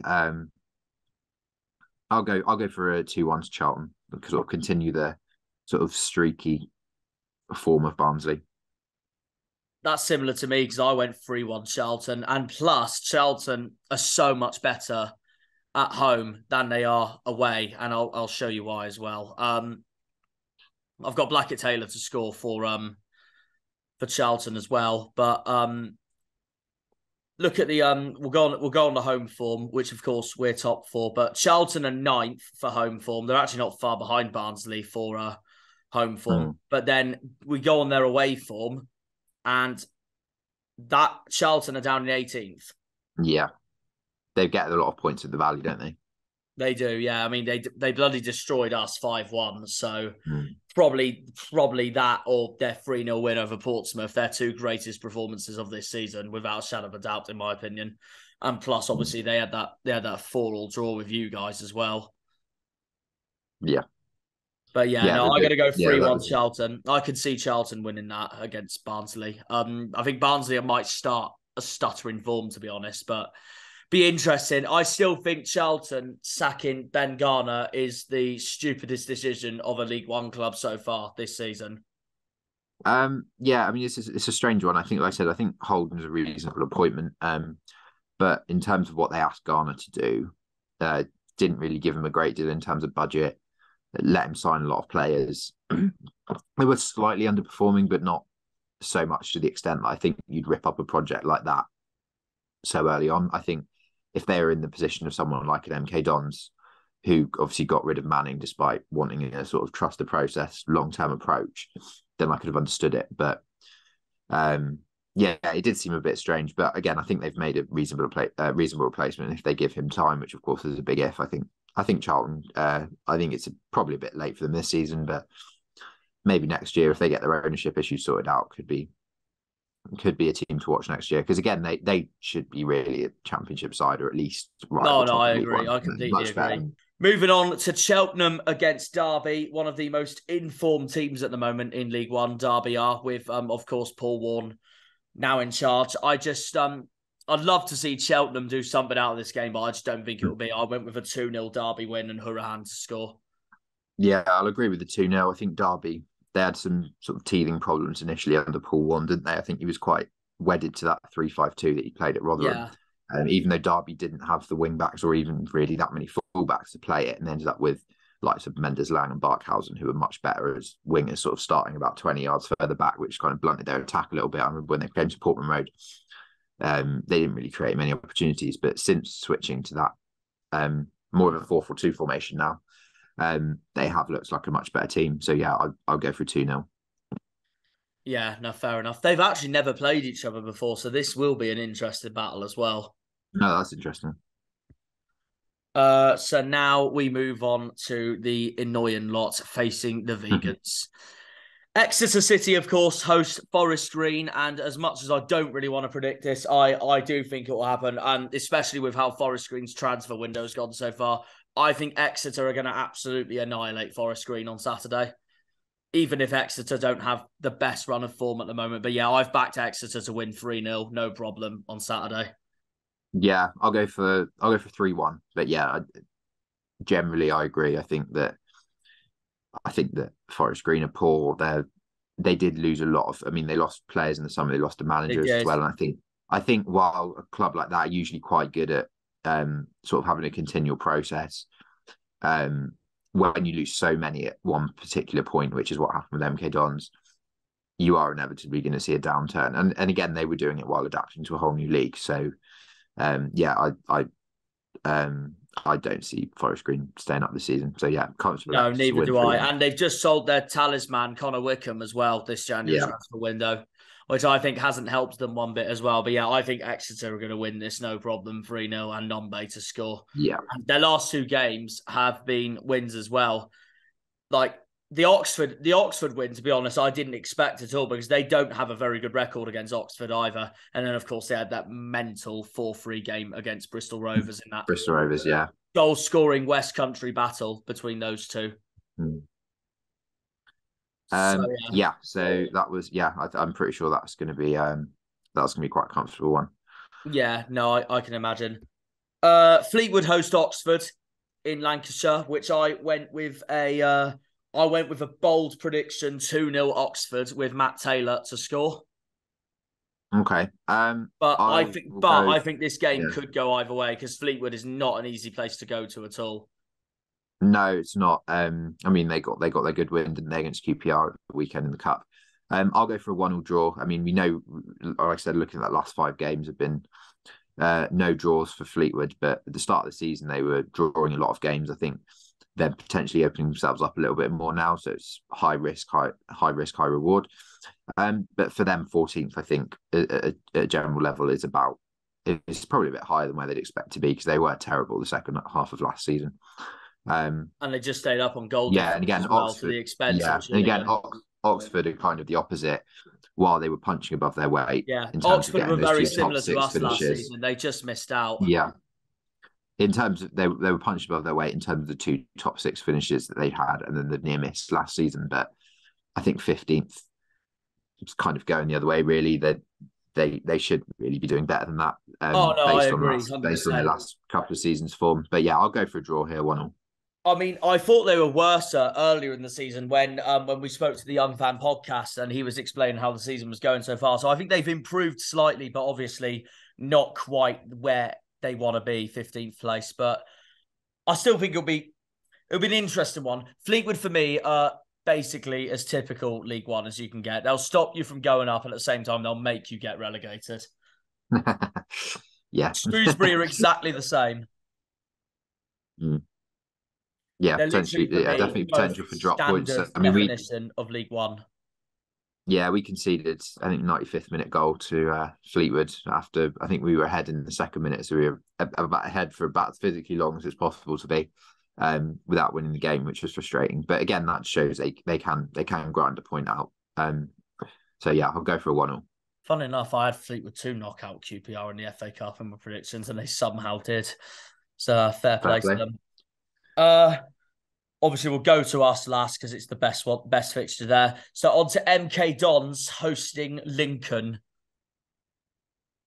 Yeah, I think MK have picked up a little bit since they've had their managerial change. I know they've lost their last 2 games. Lincoln's form has been quite poor. They did manage to get that point against us despite having 10 men for half the game. Yeah, again, MK are a difficult side to work out, really. Depends which one turns up. But again, Lincoln's consistency. They came to Portman Road, did really, really well. I've never seen a team sort of defend the lead as well as they did. So yeah, MK Dons will have a lot of the ball, which might suit Lincoln. I'll go for a Lincoln win, 1-0. I went with a 1-1 draw. I did. No, on paper, I would have seen Lincoln winning this, considering MK's season so far. But it wouldn't shock me at the same time if MK Dons still get out a grinding point against Lincoln at the same time as well. And Lincoln, I believe, have had the most draws out of anyone in the league so far this wouldn't season. surprise me. So that's not quite the table I was looking for, but I'll quickly get it up. Come on, there we go. Yeah, Lincoln currently 16th in the league. Yeah, they've had 11 draws along with Fleetwood. Yeah, they've had more draws. Them and Fleetwood have had more draws than anyone this season. That's not really a surprise. They're both good at grinding out points. No, 100%, 100%. The least being Peterborough, of course, but I can just see that being a draw between MK and Lincoln. But I think Lincoln are so much better at home anyway than away. I mean, but if Lincoln were playing this weekend, your Ipswiches or Plymouths or Sheffield Wednesdays, Portsmouths, Charltons, I would have probably, and Lincoln were home, I probably would have gone with a draw because their record against the so-called toppish big sides of League One has been unbelievable this season. Yeah, their home record is excellent. Yeah, I mean, again, there's a lot of draws rather than wins, but for a side in that position, that's not the end of the world, is it? No, exactly. Yeah, interesting last fixture as well before we go on to the Ipswich Plymouth game. Sheffield Wednesday.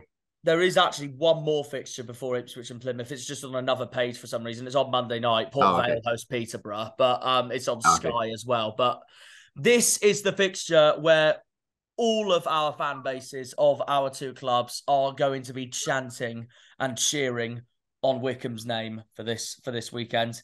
As much as I don't really want to because they play anti-VAR football, but still, we need the biggest of favours from Wycombe this weekend as they host Sheffield Wednesday at home. Wycombe have only lost 3 times at home this season, which was to us, Cambridge, and I think the other one was Shrewsbury. Yeah, it was Shrewsbury. So that kind of does stand out a bit for us as well. I still can't believe if people ask me at the start of the season, do you think Argyle will get the double over Wycombe this season? I would have said a big straight no, considering our record against Wycombe as well. So how we've done the double over Gareth Ainsworth's side this season is unbelievable. And again, yeah, I still can't believe it. But of course, they beat you guys 1-0. They outclassed Portsmouth 2-0 when Portsmouth came to Adams Park. So this is a big test for Sheffield Wednesday, this is. I went with a 2-2 draw and Jacobson to score for the Chairboys. Yeah, interesting. I mean, Wednesday are on good form at the moment. I think they are definitely a better side at Hillsborough than they are away from home. Again, Wycombe's home record seems to have picked up quite a lot. Maybe more in hope than expectation. I'll go for 1-0 Wycombe. Yeah, no, fair enough. Last time they played each other, of course, Wycombe won. In fact, the last time Sheffield Wednesday's won at this ground was way back in 2011. And like you said, Jacob, they're so much better at Hillsborough. Of course, they beat Wycombe no problem back in September, back when Wycombe was still having their injury crisis and they weren't quite the level of where they are now. So yeah, it will be a very interesting game without a shadow of a doubt. But as you say, Wednesday are on good form at the moment as well. Of course, knocking out one of the best sides in the country at the moment in Newcastle in the FA Cup. So that's even better for Darren Moore's side too. So that gets us on to the penultimate game of the weekend. When I say that's on a Monday night, but still, Port Vale hosts Peterborough, and it's on Sky as well. And that's your recent head-to-head. I'll get that bit up as well. But yeah, that's what it is. Last 5 games. I've gone with a tight one for this one, Jacob. Yeah, I think it's going to be tight. I think Vale have probably been one of the biggest overachievers this year in terms of budget. They weren't expected to do very well. I mean, they didn't make many signings before the start of the season. Yeah, a lot of people had them in their bottom 4 at the start of the year. Yeah, and they've probably come up with the playoffs, winning the playoffs, and then now being 10th. That's pretty good for them. I mean, looking at their goal difference as well, it shows you that they can get those tight wins. They're essentially prone to losing by quite a few, but also getting those tight 1-0 wins and 2-0 wins when they need to get them. Difficult to tell with Peterborough, with Darren Ferguson coming back for a fourth go, how that's going to impact them. They don't draw many. Yeah, I'll go Port Vale win 1-0. I think I've gone for a lot of 1-0, so maybe not too many goals this weekend, but there are quite a lot of tight games between teams at the top. No, 100%. So another 1-0. I went 3-2 to Port Vale, but Clark Harris to score for Peterborough. But I think if he does go to the Championship, I still think he's going to bow out of that club in style, considering they're really struggling at the moment. Of course, Grant McCann's been sacked as well. And now they've reappointed Darren Ferguson for a 4th spell in charge at the club. They surprised me a little bit because I had them 4th in my start of the season predictions. I think you had them to win, didn't you? The league this season. Yeah, I thought they'd be much stronger than they are. Yeah. Yeah, no, they've been dreadful lately. Their last win, of course. I mean, before that last win against MK Dons, their previous win before that was ages ago. But they've really struggled lately. I will be honest, I have already ruled them out now of the playoff run-in. I think they'll finish near where they are now, 9th and 10th. It wouldn't shock me, but I just think for them, their focus is to simply just have a much better season next season. I think they're still in the playoff race, but especially with Johnson Clark Harris potentially going. I know there was talk about Jack Taylor coming to Ipswich. I don't think that's going to happen now with our signings, but they've got players who will potentially be unsettled. They're better players as well, which isn't usually a recipe for success. Yeah, they have been pretty disappointing this year. I thought not only with the team that had come down, but the signings they made I thought were relatively good. Jack Marriott's been poor. I see that he's been transfer listed. That's who we've been with this January. Disappointing season for Peterborough so far. No, I completely agree, especially with a manager that literally proved it 2 seasons ago with Hull. So yeah, it does really shock me, but I think it'll be a tight one. I think that game will be a tight one, which does now leave us on to the biggest one of them all. Yes, Ipswich Town versus Plymouth Argyle at Portman Road, 3:00 kickoff. Want me to say mine first, or do you want to go ahead and say yours? You can go first. I'll go second. So I went with a 1-1 draw. And the reason being is that obviously our record ain't the prettiest at Portman Road. But it's a hard one because I know it sounds really biased, but I've only predicted us throughout this season to I've only predicted us to lose once throughout this season, and that was way back at the start of the season before we played Peterborough at home after we lost to Fleetwood away, and then they knocked us out of the Carabao Cup, and I thought they'll beat us like the way we've been playing, no problem. But our boys proved us wrong, and we beat Peterborough 2-0 at home. But that's the only defeat I've predicted from us all season, and I will be honest, I haven't looked back because of how well this season has been for us so far, of course. But I went with a 1-1 draw because we're 7 points clear. I have a feeling Ipswich are going to be the one going for the win more than we will. And it ain't the best of grounds for us. So I happily take a point. If we somehow pull off like a 2-1 away win or something, or even a 1-0 away win, I'll probably be screaming over the moon or something after Saturday. But I know Ipswich are going to give us a hard game. I know we're going to give Ipswich a hard game. I could just see a 1-1 draw happen, and it'd be good for us. But like I said, it wouldn't be the end of the world for Ipswich if Sheffield Wednesday did lose to Wycombe, even if they picked up a point against us. But yeah, I've gone with a 1-1 draw because I just think it's going to be that tight. And part of me wished I backed Mumba to score because obviously that Norwich link, and even our new signing that we've signed from Norwich as well, Saxon Early, who's been at Stevenage for most of this season. But I've gone with Randall out of nowhere, which is a shout because I know what he's like with scoring screamers. But yeah, I'd be happy with a point. I'd be happy with a point. I will be honest, this might sound biased, but I didn't want to predict us to lose. So I will at least get a point. So yeah, this is the third draw all season I've predicted us behind the Derby away win, which we won 3-2. And I also predicted us to draw 1-1. No, fourth draw. Predicted us to draw 1-1 with Lincoln away, which did happen. We did draw 1-1 with them. And then I predicted a 0-0 back in December before we played Wycombe at home, because I knew Wycombe was so in form and it was one of our bogey sides. But the boys proved me wrong and we won 1-0. Yeah. I'm also going to go for a 1-1 draw. Fair enough. We have had quite a few draws at home this season. I think the home record, it being at Portman Road, is more of an advantage for us in terms of Plymouth not being at home park than it is us being at Portman Road, because our away record has been stronger than our home record. It has. But yeah, I think this is one of those games where I can see us taking the lead. I wouldn't be surprised to see maybe one of the new signings score, potentially Nathan Broadhead. But we have let a few leads slip at home, and I'd like to think that won't continue. But again, I think Plymouth will be happy with the point.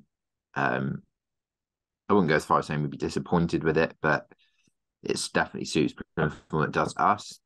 Yeah, so I'll go for a 1-1 draw. Yeah, fair enough.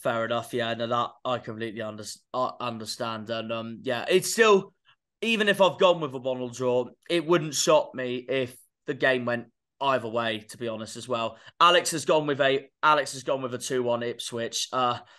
Probably because I think it was because also that we lost Whittaker, but that could still easily happen, yeah. But even if we do lose on Saturday, I want us to draw at least, like most of us do. But if we do lose on Saturday, as long as we put in a very fighting, spirited, brilliant performance, even if we do lose, like what you guys pretty much did, I thought as well, when you came to home park, then I won't be that annoyed, basically. As long as we bounce back next week in our home game against Cheltenham, then I'm happy. Yeah. And funny enough, I said that after we got hammered 5-1 by Charlton, because even though we were awful against Charlton, our next game was away to Forest Green. And I was just there like, if we don't beat Forest Green, Shuey's got to change something in the team. But we won 3-0, so it was no problem. And then we went on an unbeaten streak since then. But I guess that wraps up everything we got to talk about, basically. So, yeah, of course, I'd like to say a massive thank you to everyone who's been watching this big conversation about Ipswich Town versus Plymouth Argyle. Obviously, big cheers to Jacob for coming on. Big cheers to Luca. No problem. Thanks for having me on. For coming on. And obviously, big cheers to Alex Griffin for coming on. And of course, the Argyle boys, Harvey, Liam, and Craig.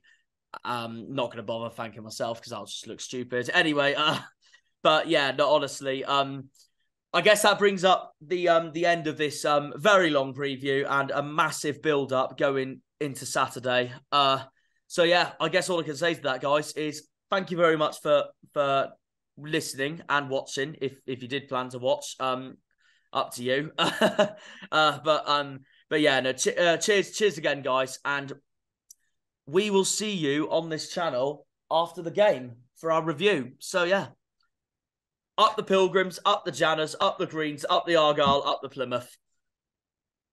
And before we leave, do you have a favourite Ipswich chant, Jacob? I'll leave that to one of Alex's videos. Okay, fair enough then.